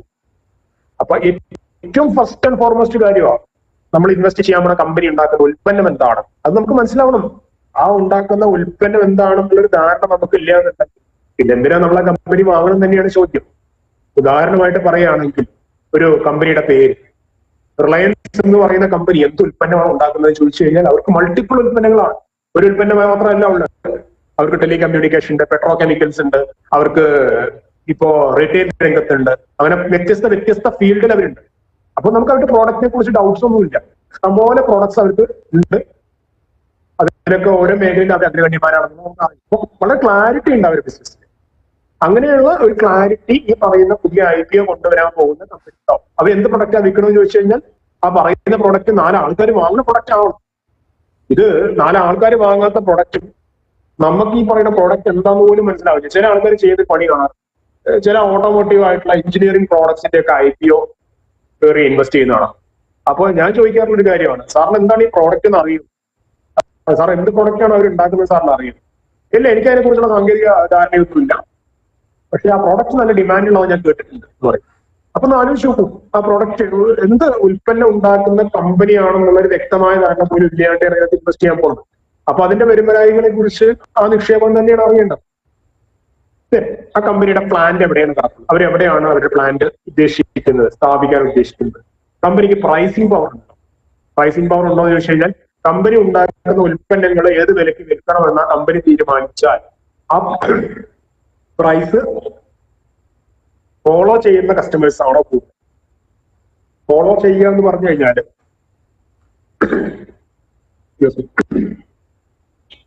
പ്രൈസ് ഫോളോ ചെയ്യുന്ന രീതിയുണ്ട്, പ്രൈസ് ഫോളോ ചെയ്യാത്ത രീതിയുണ്ട്. പ്രൈസ് ഫോളോ ചെയ്യുന്ന രീതി എന്ന് പറഞ്ഞു കഴിഞ്ഞാൽ കസ്റ്റമേഴ്സ് ആ പ്രോഡക്റ്റ് എന്ത് ചെയ്യുന്ന വെച്ച് കഴിഞ്ഞാൽ കമ്പനി പറയുന്ന പ്രൈസിന് വാങ്ങാൻ അവർ സന്നദ്ധരാകും. ആ പ്രൈസ് ഫോളോ ചെയ്യുന്ന ആൾക്കാരാണ് കസ്റ്റമേഴ്സ്. കുറച്ച് ചില സിറ്റുവേഷൻസിൽ എങ്ങനെയാണെന്ന് വെച്ച് കഴിഞ്ഞാൽ കമ്പനിക്ക് പ്രൈസ് ഫിക്സേഷൻ പവർ ഉണ്ടാവില്ല, കസ്റ്റമേഴ്സ് ആഗ്രഹിക്കുന്ന പ്രൈസിനൊക്കെ കൊടുക്കേണ്ടി വരും. ഭയങ്കര കോമ്പറ്റീവ് ഫീൽഡിലൊക്കെ അങ്ങനെയാണ് ചെയ്യേണ്ടി വരും. അപ്പൊ അങ്ങനെ പ്രൈസിംഗ് പവർ ഉള്ള കമ്പനിയാണ്. ഒരു എന്ത് വില കിട്ടാനും ആ സാധനം വാങ്ങി വിറ്റ് ചൂടൊപ്പം പോലെ മാർക്കറ്റിൽ വിറ്റ് പോകും. അങ്ങനെയൊക്കെയുള്ള ബേസിക് ആയിട്ടുള്ള ഒരു ചോദ്യം നമുക്ക് ആദ്യം ഉത്തരം കിട്ടണം. രണ്ടാമത്തത് സസ്റ്റൈനബിലിറ്റിയും ഗ്രോത്തും ഉണ്ടോ? അതാണല്ലോ മാർക്കറ്റിൽ ഒരു കമ്പനി മുന്നോട്ട് നയിക്കാൻ പോകുന്നത്. കമ്പനിക്ക് നിലനിൽപ്പുണ്ടോ? കമ്പനിക്ക് വളർച്ചാ സാധ്യതയുണ്ടോ? നമുക്ക് ഫ്യൂച്ചറിലാണ് ഈ സ്റ്റോക്ക് പ്രൈസ് എല്ലാം മൂവ് ചെയ്യാം. ഭാവി ഇല്ലാത്ത ഒരു കമ്പനിക്ക് ബോധവും വർത്തമാനവും ഉണ്ടാകുന്ന ഒരു കാര്യമില്ല. ഭാവി ഇല്ലാത്ത ഒരു കമ്പനിക്ക് നമുക്ക് ഇൻവെസ്റ്റ് ചെയ്തിട്ട് കാര്യമൊന്നുമില്ല. അപ്പൊ അതിന്റെ ഭാവി എന്താണെന്നുള്ളത് നമ്മൾ അറിയാം. ആ ഭാവിയുള്ള കമ്പനികൾ മാത്രമേ നമുക്ക് ഇൻവെസ്റ്റ് ചെയ്യാനായിട്ട് നമ്മൾ എടുക്കാൻ പാടുള്ളൂ. അപ്പൊ നമ്മൾ ഇൻവെസ്റ്റ് ചെയ്യാൻ പോണ ഈ ഐഡിയ നമ്മുടെ കമ്പനിക്ക് ഫ്യൂച്ചർ ഉണ്ടോ എന്നുള്ളത് നമ്മൾ ആലോചിക്കണം. മൂന്നാമത്തെ കാര്യം എന്ന് പറഞ്ഞു കഴിഞ്ഞാൽ അവരുടെ സ്കേലബിലിറ്റി, അഡ്രസബിൾ മാർക്കറ്റ് എത്രത്തോളം. സ്കേലബിലിറ്റി എന്ന് പറഞ്ഞാൽ അവർക്ക് എത്രത്തോളം വളരാൻ പറ്റും, അവർക്ക് ഈ മാർക്കറ്റിനെ മുഴുവൻ അഡ്രസ് ചെയ്യാൻ പറ്റുന്നുണ്ടോ. ഫോർ എക്സാമ്പിൾ ഒരു FMCG കമ്പനി എടുത്തോ, ഒരു ഫാസ്റ്റ് മൂവിംഗ് കൺസ്യൂമർ ഗുഡ്സ്. ഒരു ഫാസ്റ്റ് മൂവിംഗ് കൺസ്യൂമർ ഗുഡ്സ് എന്ന് പറയുന്ന സെക്ടർ എന്ന് പറഞ്ഞാൽ, ഫാസ്റ്റ് മൂവിംഗ് കൺസ്യൂമർ ഗുഡ്സ് എന്ന് പറഞ്ഞാൽ നമുക്ക് നിത്യോപയോഗ സാധനങ്ങൾ തരുന്ന ഒരു സെഗ്മെന്റ് ആണ് ഫാസ്റ്റ് മൂവിംഗ് കൺസ്യൂമർ ഗുഡ്സ്. അപ്പൊ നമ്മൾ ആഗ്രഹിക്കുന്നത്, കസ്റ്റമർ എന്താണ് ആഗ്രഹിക്കുന്നത്, ആ പറയുന്ന കമ്പനിയുടെ പ്രോഡക്റ്റ് നമ്മളുടെ ഏറ്റവും തൊട്ടടുത്ത ഷോപ്പിൽ പോലും കിട്ടുന്ന സാഹചര്യം ഉണ്ടോ ഇത് ചെക്ക് ചെയ്യാം. ഫോർ എക്സാമ്പിൾ ഹിന്ദുസ്ഥാൻ യൂണിലിവർ എന്ന് പറയുന്ന കമ്പനി എന്നാലോചിച്ച് നോക്കും, പ്രധാനപ്പെട്ട സോപ്പും ബ്രാൻഡും ഒക്കെ അവരുടേതാണ്. സോപ്പ് ബ്രാൻഡുകളും അതേപോലെ പല FMCG പ്രോഡക്റ്റുകളും അവരുടേതാണ്. അവരുടെ പ്രോഡക്റ്റ് ഏത് ചെറിയ പെട്ടിക്കടയിൽ പോലും കിട്ടും. അത് ഇവിടെ മാത്രമാണോ? നമ്മൾ ഈ ഇന്ത്യ മഹാരാജ്യത്ത് എവിടെ പോയി കഴിഞ്ഞാൽ അങ്ങനെ തന്നെയല്ലേ ആണ്. അപ്പൊ അവരുടെ ഒരു റീച്ച് നോക്കൂ, കസ്റ്റമർ റീച്ച് നോക്കൂ, അല്ലെങ്കിൽ ഡിസ്ട്രിബ്യൂഷൻ റീച്ച് നോക്കൂ.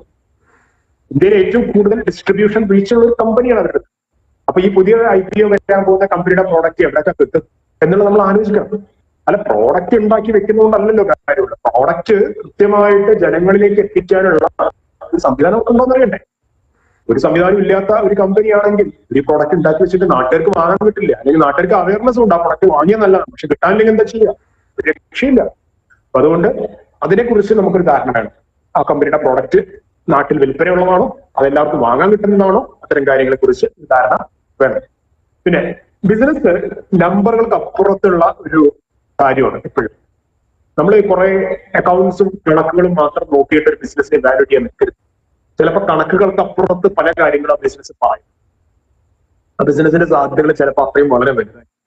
ചിലപ്പോൾ 1-2 വർഷത്തിലെ കമ്പനിയുടെ ബിസിനസ്സിൽ ഒരു അക്കൗണ്ടിങ് ബേസ് ചെയ്യപ്പെട്ടുള്ള പ്രോഫിറ്റ്സ് ഒക്കെ ചിലപ്പോൾ താഴെ വന്നിട്ടുണ്ടാവാം. പക്ഷെ അതിനപ്പുറത്ത് ആ സിറ്റുവേഷൻ അവർക്ക് മാനേജ് ചെയ്യാൻ പറ്റും, അതിനപ്പുറത്തൊക്കെ മുന്നോട്ട് വരാൻ പറ്റും എന്ന് നമുക്ക് തോന്നുന്നുണ്ടെങ്കിൽ കുറച്ച് റിസ്ക് എടുക്കുന്നതിന് തെറ്റില്ലെന്നുള്ള അഭിപ്രായക്കാരനാണ്. കമ്പനി നല്ലവരാണ്, പ്രൊമോട്ടേഴ്സ് നല്ലവരാണ്, മാനേജ്മെന്റ് നല്ലതാണ്, ധൈര്യമായിട്ട് അതിനകത്ത് ഇൻവെസ്റ്റ് ചെയ്യാം. 1-2 ക്വാർട്ടറിലുള്ള പെർഫോമൻസ് അല്ലെങ്കിൽ 1-2 വർഷത്തിൽ അവരുടെ പെർഫോമൻസ് വീക്ക് ആണെങ്കിൽ നമുക്ക് അങ്ങനെ പേടിക്കേണ്ടി വരില്ല. അപ്പൊ എപ്പോഴും ബിസിനസ് ഒരു നമ്പേഴ്സിനപ്പുറത്തുള്ള ഒരു കാര്യമാണ്. അതുകൊണ്ട് ആ ബിസിനസ്സിൽ നമ്മൾ നന്നായിട്ട് പഠിച്ചിട്ട് നമുക്ക് ഇൻവെസ്റ്റ് ചെയ്യുന്നതാണ് ഒരു IPOക്ക് മുമ്പ് നമ്മൾ പഠിക്കണം. പിന്നെ മാനേജ്മെന്റ് ക്വാളിറ്റി വളരെ ഇമ്പോർട്ടന്റ് ആണ്. ആരാണ് ഈ കമ്പനി മാനേജ് ചെയ്യുന്നത്, അവർക്ക് ഈ മേഖലയിലുള്ള പരിജ്ഞാനം എത്രയാണ്, എത്ര കാലമായിട്ട് ഇത്തരം ഫീൽഡിലുണ്ട്, അവർ ഈ നയിച്ച കമ്പനി ഏത് ലെവലിൽ നിന്നാണ് അവർ തുടങ്ങിയത്, അവർ എവിടെയാണ് എത്തുന്നത്. അപ്പോൾ അവർക്ക് കഴിവുണ്ടോ ഇല്ലയോ എന്ന് നമുക്ക് അറിയാം. കഴിവുള്ള മാനേജർമാർ നയിക്കുന്ന കമ്പനിയാണെങ്കിൽ, നല്ല കഴിവുള്ള ഒരു മാനേജ്മെന്റ് നയിക്കുന്ന കമ്പനിയാണെങ്കിൽ അതിന്റെ ഫ്യൂച്ചറിൽ നമ്മൾ പേടിക്കേണ്ട കാര്യമില്ല. അവർ ആ മേഖലയിൽ പ്രാവീണ്യം തെളിയിച്ച ആൾക്കാരാണ്. അവർ നന്നായിട്ട് കാര്യങ്ങൾ നടത്തിക്കൊണ്ടോ നമുക്ക് ചെയ്യാൻ പറ്റും. മറിച്ച് മാനേജ്മെന്റ് ഒരു ക്വാളിറ്റി ഇല്ല, അവർ മഹാകള്ളന്മാരാണ്, മഹാഫ്രോഡുകളാണ്. അവരുണ്ടാക്കിയ കമ്പനി എല്ലാം 8-10 കൊല്ലം കൊണ്ട് കൂട്ടിപ്പോയിട്ടുള്ള കമ്പനിയാണ്. അവരുടെ ട്രാക്ക് റെക്കോർഡ് നോക്കുമ്പോഴൊക്കെ തരികടയാണ് നമുക്ക് മനസ്സിലാവുന്നുണ്ടെങ്കിൽ എന്ത് തരാമെന്ന് പറഞ്ഞാൽ പോലും നിങ്ങൾ അവിടെ കൊണ്ട് invest. Management quality is very important. Then margin ഉണ്ടോ, സസ്റ്റൈനബിൾ മാർജിൻ ഉണ്ടോ, അബ്സല്യൂട്ട് ആയിട്ട് റിലേറ്റീവ് ആയിട്ട് മാർജിൻ. ചില കമ്പനികളുടെ പ്രോഡക്റ്റിന്റെ പ്രത്യേകത എന്ന് വെച്ചാൽ പ്രോഡക്റ്റ് ഒക്കെ നല്ലതായിരിക്കും, നല്ല വിൽപ്പന ഉണ്ടാവും, പക്ഷെ പ്രോഫിറ്റ് ഉണ്ടാവില്ല. അതിന്റെ കാരണം എന്താണ്? അവർക്ക് മാർജിൻ ഇല്ല. അവരെ കോസ്റ്റ് എപ്പോഴും കൂടി വരികയാണ്. കോസ്റ്റിനെ അവർക്ക് കറക്റ്റ്ലി മാനേജ് ചെയ്യാൻ പറ്റുന്നില്ല. അതിപ്പോ പല രീതിയിൽ ഈ കോസ്റ്റിനെ അവർ മാനേജ് ചെയ്യുന്ന രീതിയിൽ കമ്പനികൾ. ഫോർ എക്സാമ്പിൾ നമുക്ക് പറയുകയാണെങ്കിൽ ഈ പാർലയുടെ ബിസ്ക്കറ്റ് 10 രൂപയാണ് ഇപ്പോഴും. ആ ഗ്ലൂക്കോസ് ബിസ്ക്കറ്റിന്റെ ബേസിക് ആയിട്ടുള്ള പ്രോഡക്റ്റ് 10 രൂപയാണ് ഇപ്പോഴും ഉള്ളത്. പണ്ടും 10 രൂപ, നമ്മുടെ ചെറുപ്പക്കാലത്തും 10 രൂപ, ഇപ്പോഴും 10 രൂപ. എനിക്ക് തോന്നുന്നു നാളെയും 10 രൂപയാണ്. അപ്പൊ ആ പ്രോഡക്റ്റ് അങ്ങനെയാണ് സെഗ്മെന്റ് ചെയ്തിരിക്കുക. 10 രൂപയ്ക്ക് അവർ കൊടുക്കുന്നത്. അപ്പൊ 10 രൂപയ്ക്ക് കൊടുക്കാൻ അവർക്ക് എങ്ങനെയാണ് പറ്റുന്നത്? ഇത്രയും കാലത്തിനിടയ്ക്ക് അതിന്റെ ഇന്റർജൻസിനൊന്നും വില കൂടിയിട്ടില്ലേ, റോ മെറ്റീരിയൽസിനൊന്നും വില കൂടിയിട്ടില്ലേ, ഗോതമ്പ് വില കൂടിയിട്ടില്ലേ, അല്ലെങ്കിൽ ഷുഗറിന് വില കൂടിയിട്ടില്ലേ, അതിന്റെ ഇന്റർജൻസിനൊക്കെ വില കൂടിയിട്ടുണ്ട്. പക്ഷെ ഇവർ എന്തിനാണ് അഡ്ജസ്റ്റ് ചെയ്യുന്നത്? ആ പ്രൈസ് ടാഗ് 10 രൂപ എന്ന് പറഞ്ഞ സംഗതിയിൽ അവരെപ്പോഴും കോൺസെൻട്രേറ്റ് ചെയ്യുന്നത്. അവരെന്ത് ചെയ്യും? വോളിയത്തിൽ കുറയ്ക്കും. 1-2 ബിസ്ക്കറ്റ് ഇങ്ങനെ ക്രമേണ കുറഞ്ഞു വരുന്നതായിട്ട് നമുക്ക് കാണാം. അതിന്റെ കനത്തിൽ അവർ കുറവ് വരുന്നുണ്ട്. ഇതാണ് അവർ ചെയ്തുകൊണ്ടിരിക്കുന്ന രീതി. അപ്പൊ 10 രൂപയ്ക്ക് അവർ കൊടുക്കുന്നത്. അപ്പൊ അവര് എന്ത് ചെയ്യുന്ന വെച്ച് കഴിഞ്ഞാല് ഒരു കമ്പനിയുടെ ഉൽപ്പന്നത്തിന് അവർക്ക് വിറ്റ് കഴിയുമ്പോൾ എത്ര പ്രോഫിറ്റ് ജനറേറ്റ് ചെയ്യാൻ പറ്റും. ഞാൻ പറയുന്നത് ഒരു കമ്പനിയുടെ ഉൽപ്പന്നത്തിന് 10 രൂപയുടെ ഒരു പ്രോഡക്റ്റ് എന്ന് പറഞ്ഞു കഴിഞ്ഞാൽ അത് ഉണ്ടാക്കാൻ ചിലപ്പോൾ 5 രൂപ ചെലവ് വരും. 5 രൂപ ചെലവ്, അത് വിൽക്കുന്ന സെല്ലേഴ്സിനൊക്കെ കൂടെ ചിലപ്പോൾ 2 രൂപ കമ്മീഷൻ കൊടുത്തു. ബാക്കി ടാക്സ് ഒരു 1.5 രൂപ ടാക്സ് കൊടുത്തു കഴിഞ്ഞാൽ ബാക്കി 1 രൂപ 1.5 രൂപയായിരിക്കും അത് ഉണ്ടാക്കുന്ന പ്രൊഡ്യൂസർക്ക് കിട്ടാൻ പോകുന്നത്. ഈ 1.5 രൂപയിൽ നിന്ന് പിന്നെയും പ്രൊഡ്യൂസർ വേറെ ആൾക്കാർക്ക് എന്തെങ്കിലും കൊടുക്കണം എന്ന് പറഞ്ഞു കഴിഞ്ഞാൽ കുറെ ഇൻസെന്റീവ് ഡിസ്കൗണ്ടും വേറെ പല രീതിയിൽ അവർക്ക് ചെലവാണെന്നുണ്ടെങ്കിൽ പിന്നെ എന്താണ് ഈ പ്രോഡക്റ്റ് ഉണ്ടാക്കി വിൽക്കുന്നത് അവർക്ക് കിട്ടുന്നത് എന്ന് ചോദിക്കുക തന്നെ. അപ്പൊ എപ്പോഴും ആലോചിക്കുക, കമ്പനിക്ക് മാർജിൻ ഇല്ല, കമ്പനിക്ക് പ്രോഫിറ്റ് ഉണ്ടാക്കാനോ പ്രോഡക്റ്റിലോട്ട് പറ്റില്ല എന്നുണ്ടെങ്കിൽ അതുകൊണ്ട് വലിയ കാര്യം ഉണ്ടാവില്ല എന്നാണ് മനസ്സിലാക്കുന്നത്. പിന്നെ സ്റ്റേക്ക് ഹോൾഡേഴ്സിന്റെ ബിഹേവിയറൽ പാറ്റേൺ ശ്രദ്ധിക്കണം. സ്റ്റേക്ക് ഹോൾഡേഴ്സ് എന്ന് പറഞ്ഞാൽ കമ്പനിയെ ചുറ്റിപ്പറ്റി നിൽക്കുന്ന ആൾക്കാരുടെ ഒക്കെ സ്വഭാവം എന്താണെന്നുള്ളത് നല്ലതാണ്. എന്ന് പറഞ്ഞാൽ സ്റ്റേക്ക് ഹോൾഡർ എന്ന് പറഞ്ഞാൽ കമ്പനിയുടെ പ്രധാനപ്പെട്ട സ്റ്റേക്ക് ഹോൾഡേഴ്സ് അവരുടെ അഭിനയാകാംക്ഷികളായിട്ടുള്ള കുറച്ച് ആൾക്കാർ. ഒന്ന് കമ്പനിയുടെ ബയേഴ്സ്, അവരുടെ സ്വഭാവം എന്താണ്? ബയേഴ്സ് എങ്ങനെയാണ്? കമ്പനിയുടെ പ്രൊഡക്റ്റിനൊക്കെ കാത്തു നിൽക്കുന്ന ബയേഴ്സ് ആണ്. കമ്പനിക്ക് സാധനങ്ങൾ സപ്ലൈ ചെയ്യുന്ന സപ്ലയേഴ്സ്, റോ മെറ്റീരിയൽ സപ്ലൈ ചെയ്യുന്ന സപ്ലയേഴ്സ്. ഈ സപ്ലയേഴ്സ് എപ്പോഴും സപ്ലൈ ചെയ്യുന്ന ആൾക്കാരാണോ അതോ ഈ സപ്ലയേഴ്സ് ഇടയ്ക്കിടയ്ക്ക് മെറ്റീരിയൽസിന്റെ പ്രൈസ് കുത്തനെ കൂട്ടുന്ന രീതിയാണോ ഉള്ളത്? അല്ലെങ്കിൽ കമ്പനിയുടെ ഡിസ്ട്രിബ്യൂട്ടേഴ്സിന്റെ സ്വഭാവം എന്താണ്? ഗവൺമെന്റ് ശ്രദ്ധിക്കേണ്ട കാര്യം, ഗവൺമെന്റ് ആക്ഷൻസ് ഈ കമ്പനിക്ക് അനുകൂലമായിട്ടാണോ പ്രതികൂലമായിട്ടാണോ വരാറുള്ളത്? അങ്ങനെയൊക്കെയുള്ള കുറെ അതിനുമായി ചുറ്റിപ്പറ്റി നിൽക്കുന്ന അതിന്റെ സ്റ്റേക്ക് ഹോൾഡേഴ്സുമായിട്ട് അല്ലെങ്കിൽ കമ്പനിക്കകത്തുള്ള എംപ്ലോയീസിന്റെ രീതി എന്താണ്? ആ എംപ്ലോയീസ് കമ്പനിയുടെ പ്രവർത്തനത്തിൽ സാറ്റിസ്ഫൈഡ് ആണോ? അവരെ എപ്പോഴും പ്രശ്നങ്ങൾ ഉണ്ടാക്കുന്നുണ്ടോ? ഇത്തരം കാര്യങ്ങളെ കുറിച്ച് ശ്രദ്ധിക്കണം. അപ്പൊ ഇവരുടെയൊക്കെ സ്വഭാവ രീതി ആ കമ്പനിയുടെ ഭാവി വളർച്ചയൊക്കെ ബന്ധപ്പെട്ട് കിടക്കുന്നുണ്ട്. അപ്പൊ അത് ശ്രദ്ധിക്കണം. പിന്നെ കോർപ്പറേറ്റ് ഗവേണൻസ് നല്ലതല്ലാന്നുണ്ടെങ്കിൽ ഒരു കോർപ്പറേറ്റ് സ്ഥാപനം സുതാര്യമായിട്ട് എങ്ങനെ നടത്തി കോർപ്പറേറ്റ് ഗവേണൻസ് പാലിക്കാൻ. അത് ട്രാൻസ്പെറന്റ് അല്ലെങ്കിൽ കോർപ്പറേറ്റ് രംഗത്ത് ഭരണവീഴ്ച ഉണ്ടായി കഴിഞ്ഞാൽ കമ്പനിയിൽ വലിയ ഒരു ഷെയർ പ്രൈസ് താഴെ പോകാനുള്ള സാധ്യതയുണ്ട്. അതുകൊണ്ട് അത് ശ്രദ്ധിക്കണം. പിന്നെ കമ്പനിയുടെ ഘടന എന്താണ്? കോർപ്പറേറ്റ് സ്ട്രക്ചർ എന്താണ്? കോർപ്പറേറ്റ് സ്ട്രക്ചർ എന്ന് പറഞ്ഞാൽ ആ കമ്പനിയിൽ ആരൊക്കെയാണ് അതിന്റെ ടോപ്പിൽ വരുന്നത്, ആ കമ്പനിയിലെ മിഡിൽ ലെവലിൽ ആരൊക്കെയാണ് വരുന്നത്, അതിന്റെ ലോവർ ലെവലിൽ ആരൊക്കെയാണ് വരുന്നത്. ഇതിനൊരു ഘടനയുണ്ട്. ആ ഘടനയുടെ സവിശേഷത എന്താണെന്നുള്ളത് നമ്മൾ ശ്രദ്ധിക്കണം. ലാസ്റ്റ് ബിസിനസ് സക്സഷൻ നോക്കിയാണ്. ബിസിനസ് സക്സഷൻ എന്ന് പറഞ്ഞു കഴിഞ്ഞാൽ ഇപ്പൊ കമ്പനി നയിച്ചുകൊണ്ട് നടക്കുന്ന പ്രൊമോട്ടറിൽ ആരെങ്കിലും മരണപ്പെട്ടു പോയി കഴിഞ്ഞാൽ അടുത്തത് ആരാണ് അതിന്റെ ടോപ്പിൽ വരാൻ സാധ്യത? ആ വരാൻ പോകുന്ന ആൾക്ക് ഇതിനെ കുറിച്ചൊക്കെ വല്ല ധാരണയുള്ള ആളാണ്. ഇപ്പൊ ഞാൻ ചെറിയൊരു ഉദാഹരണം പറഞ്ഞാൽ മുകേഷ് അംബാനി എന്ന് പറയുന്ന വ്യക്തിയുടെ ജീവിതം എന്ന് പറഞ്ഞു കഴിഞ്ഞാൽ ഇവിടുത്തെ ലക്ഷക്കണക്കിന് ആളുകൾക്ക് അദ്ദേഹം നന്നായിട്ട് ജീവിച്ചു പോകണമെന്ന് ആഗ്രഹിക്കുന്ന ആൾക്കാരുണ്ട്. കുറെ പേര് അതിന് അങ്ങനെ എങ്ങനെയെങ്കിലും ആയിക്കോട്ടെ എന്ന് വിചാരിക്കുന്ന ആൾക്കാരുണ്ട്. ഒരു കമ്പനി റിലയൻസ് എന്ന് പറയുന്ന കമ്പനിയുടെ ഷെയർ മുകേഷ് അംബാനി ദീർഘായുസോടുകൂടി ജീവിക്കണം എന്ന് ആഗ്രഹിക്കുന്ന ആളായിരിക്കും. കാരണം എന്താണ്? അത്രയും നല്ല രീതിയിൽ അവർക്ക് ആ കമ്പനി മാനേജ് ചെയ്ത് അദ്ദേഹം കൊണ്ട് നടത്തിയിട്ടുള്ളതുകൊണ്ടാണ്. അപ്പോ ഇനി അദ്ദേഹം എന്താ ചെയ്യണം? അദ്ദേഹത്തിന് അറിയാം അത്ര കാശുകാരനാണ്, ഇത്രയും സമ്പന്നനാണെങ്കിലും അദ്ദേഹത്തിന് ഒരു സാധാരണ മനുഷ്യന്റെ ആയുസ് തന്നെ അദ്ദേഹത്തിന് ഉണ്ടാവുള്ളൂ. അദ്ദേഹത്തിന്റെ കാലശേഷം എന്തായിരിക്കണം ആ കമ്പനി എന്നുള്ള ഒരു പ്ലാൻ അദ്ദേഹത്തിന് ഇപ്പൊ വളരെ വ്യക്തമായിട്ട് അദ്ദേഹം കമ്പനി മൾട്ടിപ്പിൾ ഡിവിഷൻസ് ആക്കി മാറ്റുന്നു. കമ്പനി വ്യത്യസ്ത മേഖലകളിലോട്ട് കമ്പനി പ്രവേശിക്കുന്നു. അതിനകത്തൊക്കെ തന്നെ ഓരോരോ മക്കളെ അതിന്റെ ചുമതലകൾ ഏൽപ്പിക്കുന്നു. അവരെ കൊണ്ട് തന്നെ കാര്യങ്ങൾ ചെയ്യിപ്പിക്കുന്നു. മുകേഷ് അംബാനി അതിന്റെ ഒരു മുകളിലിരിക്കുന്ന ഒരു മോഡറേറ്റർ എന്നുള്ള സ്റ്റൈലിൽ മാത്രം മക്കളെ കൊണ്ട് കാര്യങ്ങൾ ചെയ്യിപ്പിക്കുന്ന രീതി അദ്ദേഹം കൊണ്ടുവരുന്നുണ്ട്. അപ്പോൾ അത് കറക്റ്റാണ്. ഒരു സക്സഷൻ പ്ലാൻ ഉണ്ടാവണം. കാരണം അദ്ദേഹത്തിന്റെ ഒരു മരണം സംഭവിച്ചു കഴിഞ്ഞാൽ പോലും മക്കൾക്ക് ആ സ്ഥാപനം നടത്തിക്കൊണ്ടുപോകാൻ പിന്നീട് പ്രയാസം വരില്ല എന്നുള്ള രീതി അവിടെ ഉണ്ടാക്കുന്നത്. ഒരു സക്സഷൻ പ്ലാനിങ് വളരെ കറക്റ്റ് ആയിട്ട് വേണം. അതാണ് നമ്മൾ കമ്പനികൾ. ഇല്ലെങ്കിൽ എന്താ ഉണ്ടാവുക വെച്ചാൽ തമ്മിലല്ല. ഈ പറയുന്ന റിലയൻസിൽ തന്നെ തമ്മിൽ ഉണ്ടായിട്ടുണ്ട്. ഒന്ന് ആലോചിച്ച് നോക്കൂ. മുകേഷ് അംബാനിയുടെ അനിൽ അംബാനിയുടെ അച്ഛനായിട്ടുള്ള ധീരുഭായ് അംബാനി മരണപ്പെട്ട ശേഷം കറക്റ്റ് സക്സഷൻ പ്ലാൻ ഉണ്ടാക്കാത്തത് തമ്മിലുണ്ടായി. ആ കമ്പനി 2 ഭാഗമായിട്ട് വേർതിരിക്കപ്പെട്ടതാണ്. ഇപ്പൊ മുകേഷ് അംബാനിയുടെ ഗ്രൂപ്പാണ് ഏറ്റവും നന്നായി വന്നത്. അനിൽ അംബാനി പൊളിഞ്ഞടങ്ങി പോയിച്ചു. മുകേഷ് അംബാനി വളരെ കൃത്യമായിട്ട് ചടുലമായിട്ട് നീക്കങ്ങൾ നടത്തുന്ന ആളും വളരെ വ്യക്തമായിട്ട് അനാലിസിസ് നടത്തുന്ന. അപ്പൊ അതിനനുസരിച്ച് അദ്ദേഹം കാര്യങ്ങൾ സക്സഷൻ പ്ലാൻ ഉണ്ടാക്കുന്നുണ്ട്. അപ്പൊ ഇതൊക്കെ നമ്മൾ ശ്രദ്ധിക്കേണ്ട പോയിന്റാണ്. ഒരു IPO വരുമ്പോൾ ഇത്രയും പോയിന്റ്സ് നമുക്ക് ചെക്ക് ചെയ്യാം, എന്നിട്ടേ നമുക്ക് തീരുമാനിക്കാൻ പറ്റുള്ളൂ whether it is good or bad എന്നുള്ളത് നമുക്ക് തീരുമാനിക്കാൻ പറ്റുള്ളൂ. അപ്പൊ ഇതൊക്കെ എവിടെയാണ് കിട്ടുക എന്നുള്ളതായിരിക്കും നിങ്ങൾ ആലോചിച്ചുകൊണ്ടിരിക്കുക. ഒരു പേടിയും പേടിക്കേണ്ട. ഈ പറയുന്ന എല്ലാ കാര്യങ്ങളും കമ്പനി തന്നെ നമുക്ക് ഒരു രേഖയിൽ നിന്ന് തരുന്നുണ്ട്. അതിനെയാണ് ആ കമ്പനിയുടെ ഓഫർ ഡോക്യുമെന്റ് അല്ലെങ്കിൽ പ്രോസ്പെക്ടസ് എന്ന് പറയുക. ഇങ്ങനെ ഇരിക്കും ആ ഡോക്യുമെന്റ്. അപ്പൊ അതിനകത്ത് ഇങ്ങനെ ഉണ്ടായിരിക്കും. അവര് വളരെ ഡീറ്റെയിൽ ആയിട്ട് അതിന്റെ ഡിഫറെന്റ് സെക്ഷൻസ് ആയിട്ട് അവർ കൊടുക്കും. കമ്പനിയുടെ ഫൈനാൻഷ്യൽ സ്റ്റേറ്റ്മെന്റ്സും കമ്പനിയെ കുറിച്ചും കമ്പനിയുടെ ലീഗൽ മറ്റ് ഇൻഫോർമേഷൻസ്, കമ്പനിയുടെ ഇഷ്യൂ എന്തിനാണ്, അങ്ങനെ എല്ലാ കാര്യങ്ങളും വളരെ ഡീറ്റെയിൽ ആയിട്ട് അവർ പറഞ്ഞിട്ടായിരിക്കും ഓഫർ ഡോക്യുമെന്റ് കമ്പനിയെ കുറിച്ച്. കമ്പനിയുടെ മാനേജ്മെന്റ് ആരാണ്, പ്രൊമോട്ടേഴ്സ് എന്തൊക്കെയാണ്, അതിന്റെ ഫൈനാൻഷ്യൽ സൈഡ് എന്തൊക്കെയാണ്, അതിന്റെ പ്രയാസം റിസ്ക് ഫാക്ടേഴ്സ് അവർ ഫേസ് ചെയ്യുന്ന റിസ്കുകൾ എന്തൊക്കെയാണ്, കമ്പനിയെ സംബന്ധിച്ചിടത്തോളം എന്തെങ്കിലും കേസുകളോ മറ്റു കാര്യങ്ങളോ ഉണ്ടോ, ഇതൊക്കെ വളരെ വ്യക്തമായിട്ട് അവർ വെളിവാക്കും. കാരണം ഇങ്ങനെയൊക്കെ വെളിവാക്കിയാൽ മാത്രമേ ഈ പ്രോസ്പെക്ടസിന് അനുമതിയുടെ ഭാഗത്ത് കിട്ടൂ. അപ്പൊ അതുകൊണ്ട് ഇൻവെസ്റ്റേഴ്സിന് അങ്ങനെ പേടിക്കേണ്ട കാര്യമൊന്നുമില്ല. വളരെ വ്യക്തമായിട്ട് ഒരു ധാരണ വന്നിട്ടുള്ള ഒരു പ്രോസ്പെക്ടസ് നമ്മുടെ മുമ്പിലുണ്ട്. അത് വായിച്ച് പഠിക്കാൻ സമയം എടുക്കണം എന്നുള്ളൊരു കാര്യമുണ്ട്. അതിനൊരു വർക്കുണ്ട്. ആരെങ്കിലും പറഞ്ഞു കേട്ടിട്ട് നമ്മൾ IPO ചാടി വീഴരുത്. നമ്മളൊന്ന് പ്ലാൻ ചെയ്യണം. അപ്പൊ കേരളത്തിലെ നിക്ഷേപകർക്ക് ഇപ്പൊ കൃത്യമായിട്ട് കാര്യം ഇപ്പൊ ഒരു പാഠം പഠിച്ചിട്ടുള്ള സമയം. കാരണം നമ്മുടെ നാട്ടിലൊരു പ്രമുഖ സ്ഥാപനം ഈ അടുത്ത കാലത്ത് ലിസ്റ്റ് ചെയ്തപ്പോഴും ആ സ്ഥാപനത്തിന്റെ ഷെയറിൽ വളരെ ചാടി വീണ് നിക്ഷേപിച്ച ആൾക്കാരുണ്ട്. അതെന്താണെന്ന് പോലും പഠിക്കാൻ പോവാണ്ട് നിക്ഷേപം നടത്തി. ഇപ്പൊ അവരിൽ പലരും അതിനകത്ത് നിരാശ കൊണ്ടുന്ന സമയമാണ്. കാരണം എന്ന് പറഞ്ഞാൽ ആ കമ്പനിക്ക് അതിൻ്റെതായിട്ടുള്ള ചില സാങ്കേതികപരമായിട്ടുള്ള ചില പ്രശ്നങ്ങളുണ്ട്. അതിന്റെ വാല്യുവേഷൻ കുറച്ച് ഹൈ ആയിരുന്നു. വാല്യുവേഷൻ ഒന്നും നോക്കാണ്ട് എടുത്തു ചാടി ഉള്ള പൈസ നമുക്ക് അറിയാവുന്ന കമ്പനിയാണ് ചാടി കയറി. അതിന്റെ പ്രൈസ് ഫെയർ അല്ല എന്നുണ്ടെങ്കിൽ അത് നമ്മൾ വാങ്ങാൻ ചിലപ്പോൾ എത്രയും നല്ല കമ്പനിയാണെങ്കിൽ പ്രൈസ് ഫെയർ അല്ല എന്നുണ്ടെങ്കിൽ നമ്മൾ വാങ്ങുന്നതിന് അർത്ഥം ഉണ്ടാവില്ല. അപ്പൊ അങ്ങനെയൊക്കെയുള്ള ഘടകങ്ങൾ നമ്മൾ നോക്കിയിട്ട് തീരുമാനിക്കാൻ പാടുള്ളൂ എന്നുള്ളതാണ് പറഞ്ഞത്. ഇതിനകത്ത് ഓഫർ ഡോക്യുമെന്റിൽ പറയുന്ന കാര്യങ്ങളൊക്കെ ഉണ്ട്.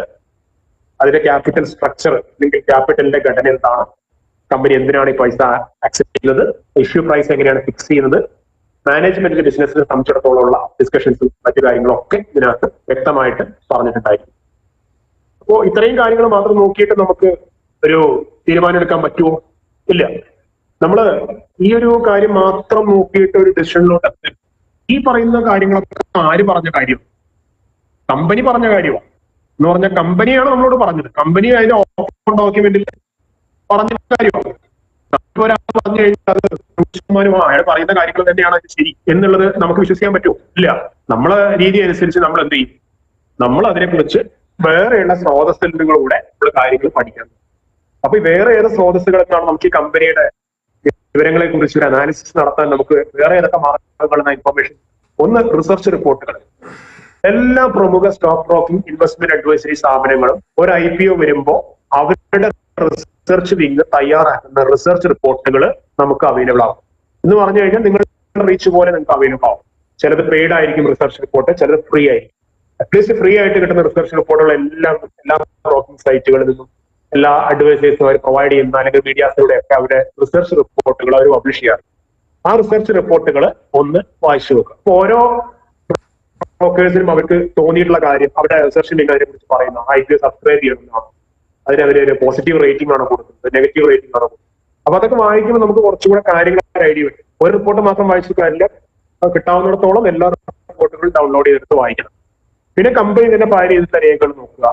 കമ്പനിയുടെ മിനിറ്റ്സ്, മീറ്റിങ്ങുകളുടെ മിനിറ്റ്സ്, അതൊക്കെ പലതും വെബ്സൈറ്റിൽ അവൈലബിൾ ആണ്. അത്തരം കാര്യങ്ങൾ എടുത്ത് നോക്കുക. ഇൻഡസ്ട്രി സംബന്ധമായിട്ട് റിപ്പോർട്ട്, നമ്മൾ ഈ പഠിക്കാൻ പോകുന്ന ഇൻഡസ്ട്രി, വാങ്ങാൻ പോകുന്ന കമ്പനി ഈ പ്രവർത്തിക്കുന്ന ഒരു ഇൻഡസ്ട്രി ഉണ്ടാവുമല്ലോ, ആ ഇൻഡസ്ട്രിയെ സംബന്ധിച്ചിടത്തോളം ഉള്ള റിപ്പോർട്ടുകൾ ഇൻഡസ്ട്രിയൽ ബോഡിയിൽ സബ്മിറ്റ് ചെയ്യും. പല ഇൻഡസ്ട്രിയൽ ബോഡികൾ ആ വ്യവസായ സ്ഥാപനത്തിന്റെ സംഘടനകളുടെ കൂട്ടായ്മയുടെ ഭാഗമായിട്ട് പല റിപ്പോർട്ടുകളും ഉണ്ടാവും. അപ്പൊ അതൊന്ന് ശ്രദ്ധിക്കുക. എന്തെങ്കിലും തരത്തിലുള്ള കൊളാബറേഷൻ എഗ്രിമെന്റ്സ്, ചിലപ്പോൾ ഒരു കമ്പനി മറ്റൊരു കമ്പനിയുമായിട്ട് ജോയിന്റ് ചെയ്തിട്ട് എന്തെങ്കിലും ഭക്ഷണമോ മറ്റു കാര്യങ്ങളോ ചെയ്യാനുള്ള പ്ലാനായിരിക്കും. അത്തരത്തിലുള്ള എഗ്രിമെന്റ് വല്ലതും ഉണ്ടായിരുന്നോ?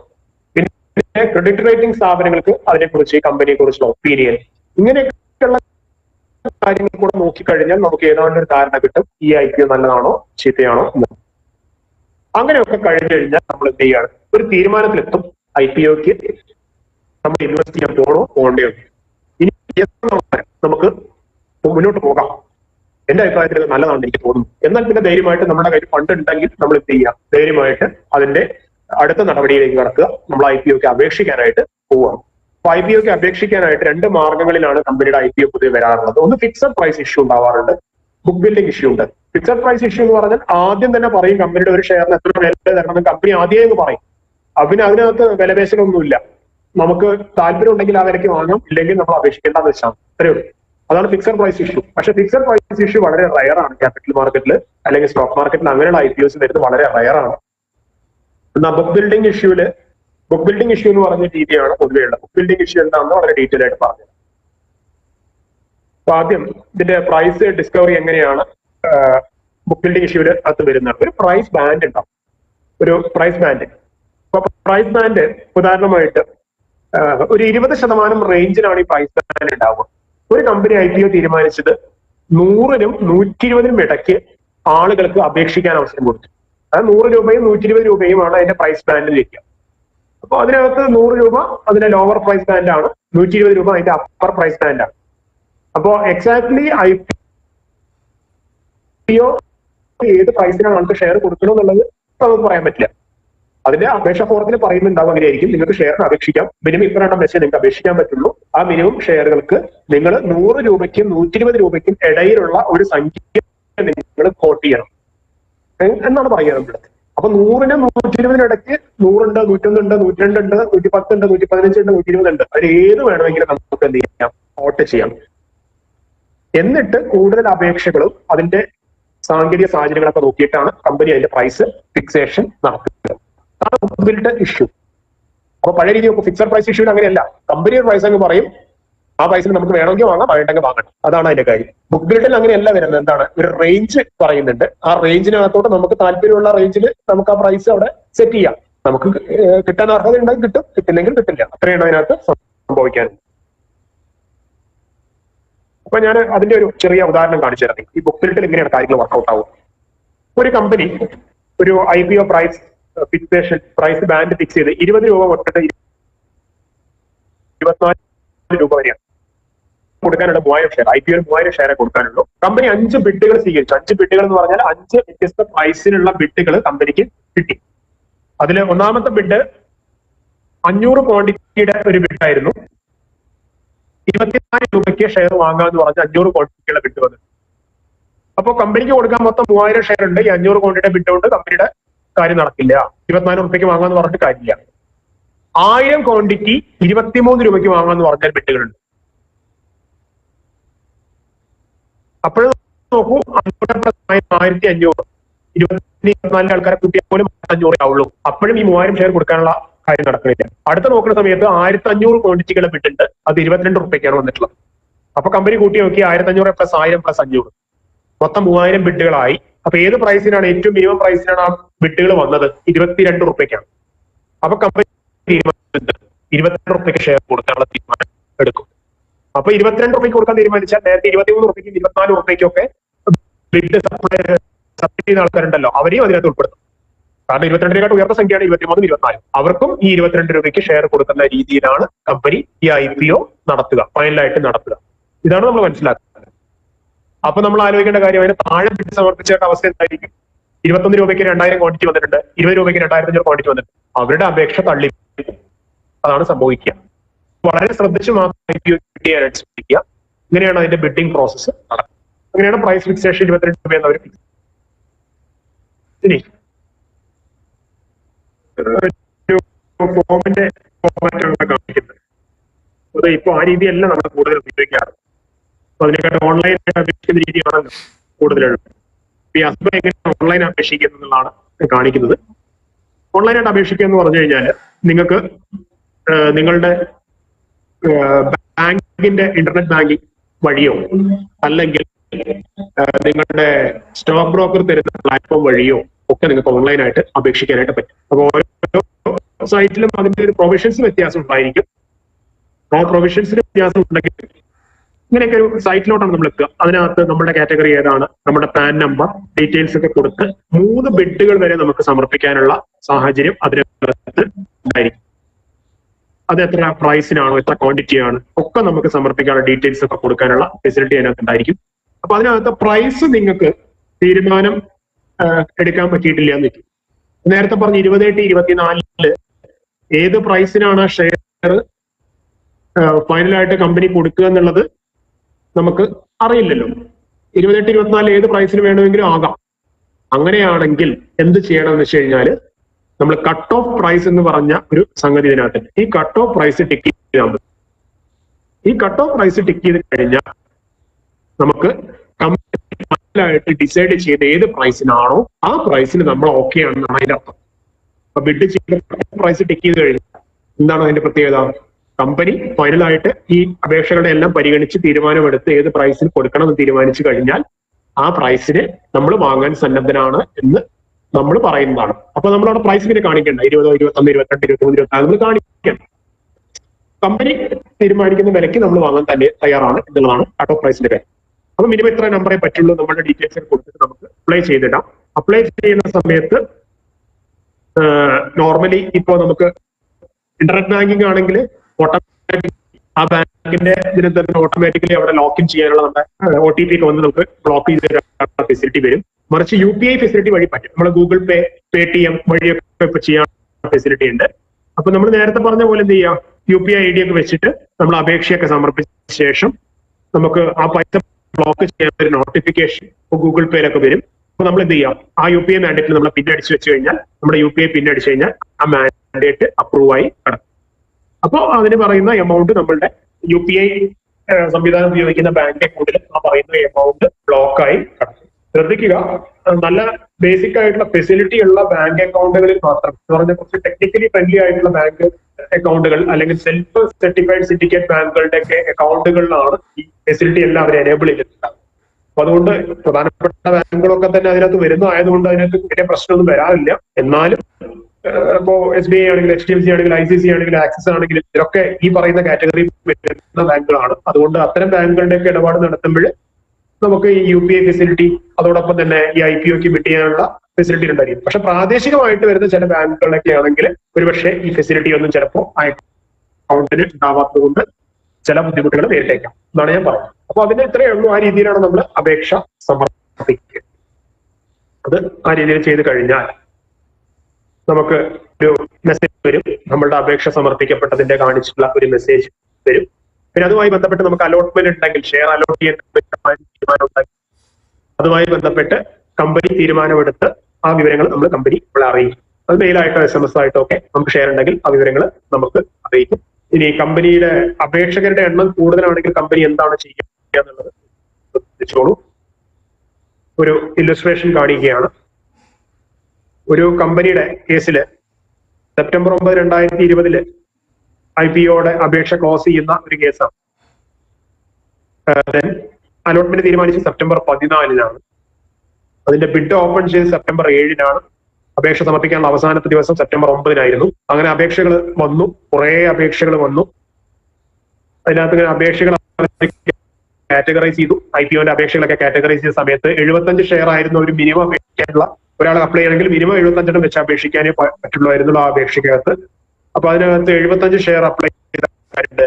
പിന്നെ അതിന്റെ മൾട്ടിപ്പിൾസിൽ അപേക്ഷിക്കാൻ പറ്റുള്ളൂ. 150 ഷെയർ അപ്ലൈ ചെയ്യാനുള്ള അപേക്ഷകരുണ്ട്, 225 ഉണ്ട്, 300 ഉണ്ട്, 375 ഉണ്ട്. ഇങ്ങനെ വ്യത്യസ്ത കാറ്റഗറി ആയിട്ട് വന്ന അപേക്ഷകളെ അവർ തരംതിരിക്കും. അപ്പൊ 75 ഷെയറിന് അപേക്ഷിച്ച ആളുകളുടെ എണ്ണം നോക്കുമ്പോൾ 8.5 ലക്ഷം അപേക്ഷകൾ വന്നു. അപ്പൊ ടോട്ടൽ അപേക്ഷകളുടെ പെർസെന്റേജ് നോക്കുമ്പോൾ 92% ആ അപേക്ഷകരാണ്. അതേപോലെ 150 ഷെയർ അപേക്ഷകരുടെ എണ്ണം നോക്കുമ്പോൾ 34,000 ചില ആൾക്കാർ. അപ്പൊ ടോട്ടൽ അപേക്ഷകരുടെ എണ്ണം 3.79%. അങ്ങനെ അപേക്ഷകളെ കാറ്റഗറൈസ് ചെയ്ത് തരംതിരിച്ച് അതിൽ നിന്ന് കമ്പനിക്ക് കൊടുക്കാനുള്ള എത്ര ഷെയർ ഉണ്ട് എന്ന് മനസ്സിലാക്കി, എല്ലാവർക്കും ഷെയർ കൊടുക്കാൻ കമ്പനിക്ക് ഇല്ലെങ്കിൽ ഒരു പ്രൊപ്പോർഷനേറ്റ് റേഷ്യോ ഫിക്സ് ചെയ്തിട്ട് ആ റേഷ്യോ അടിസ്ഥാനത്തിലാണ് ഷെയർ അലോട്ട്മെന്റ് തീരുമാനിക്കുന്നത്. അതാണ് നമ്മൾ മനസ്സിലാക്കുന്നത്. അപ്പൊ ഇനി റേഷ്യോ പ്രകാരം ഷെയർ തരാനായിട്ട് തീരുമാനിച്ചാൽ പോലും ചിലപ്പോൾ ഒരു കമ്പനിയുടെ അപേക്ഷ, അപ്പൊ ഇവിടുത്തെ കേസിൽ തന്നെ പറയും 75 ഷെയർ ആണ് മിനിമം അപേക്ഷിച്ചാലാണ് IPOക്ക് അപേക്ഷിക്കാൻ പറ്റുള്ളൂ എന്ന് പറഞ്ഞു കഴിഞ്ഞാൽ നമ്മൾ 75 അപേക്ഷിക്കാൻ നിർബന്ധിതരാണ്, നമ്മൾ ചെയ്തേ പറ്റും. ഇനി പറയുന്ന പോലെ നമ്മൾ 75 ഷെയറിന് അപേക്ഷിച്ചു. എന്താണ് അവസാനം സംഭവിച്ചത്?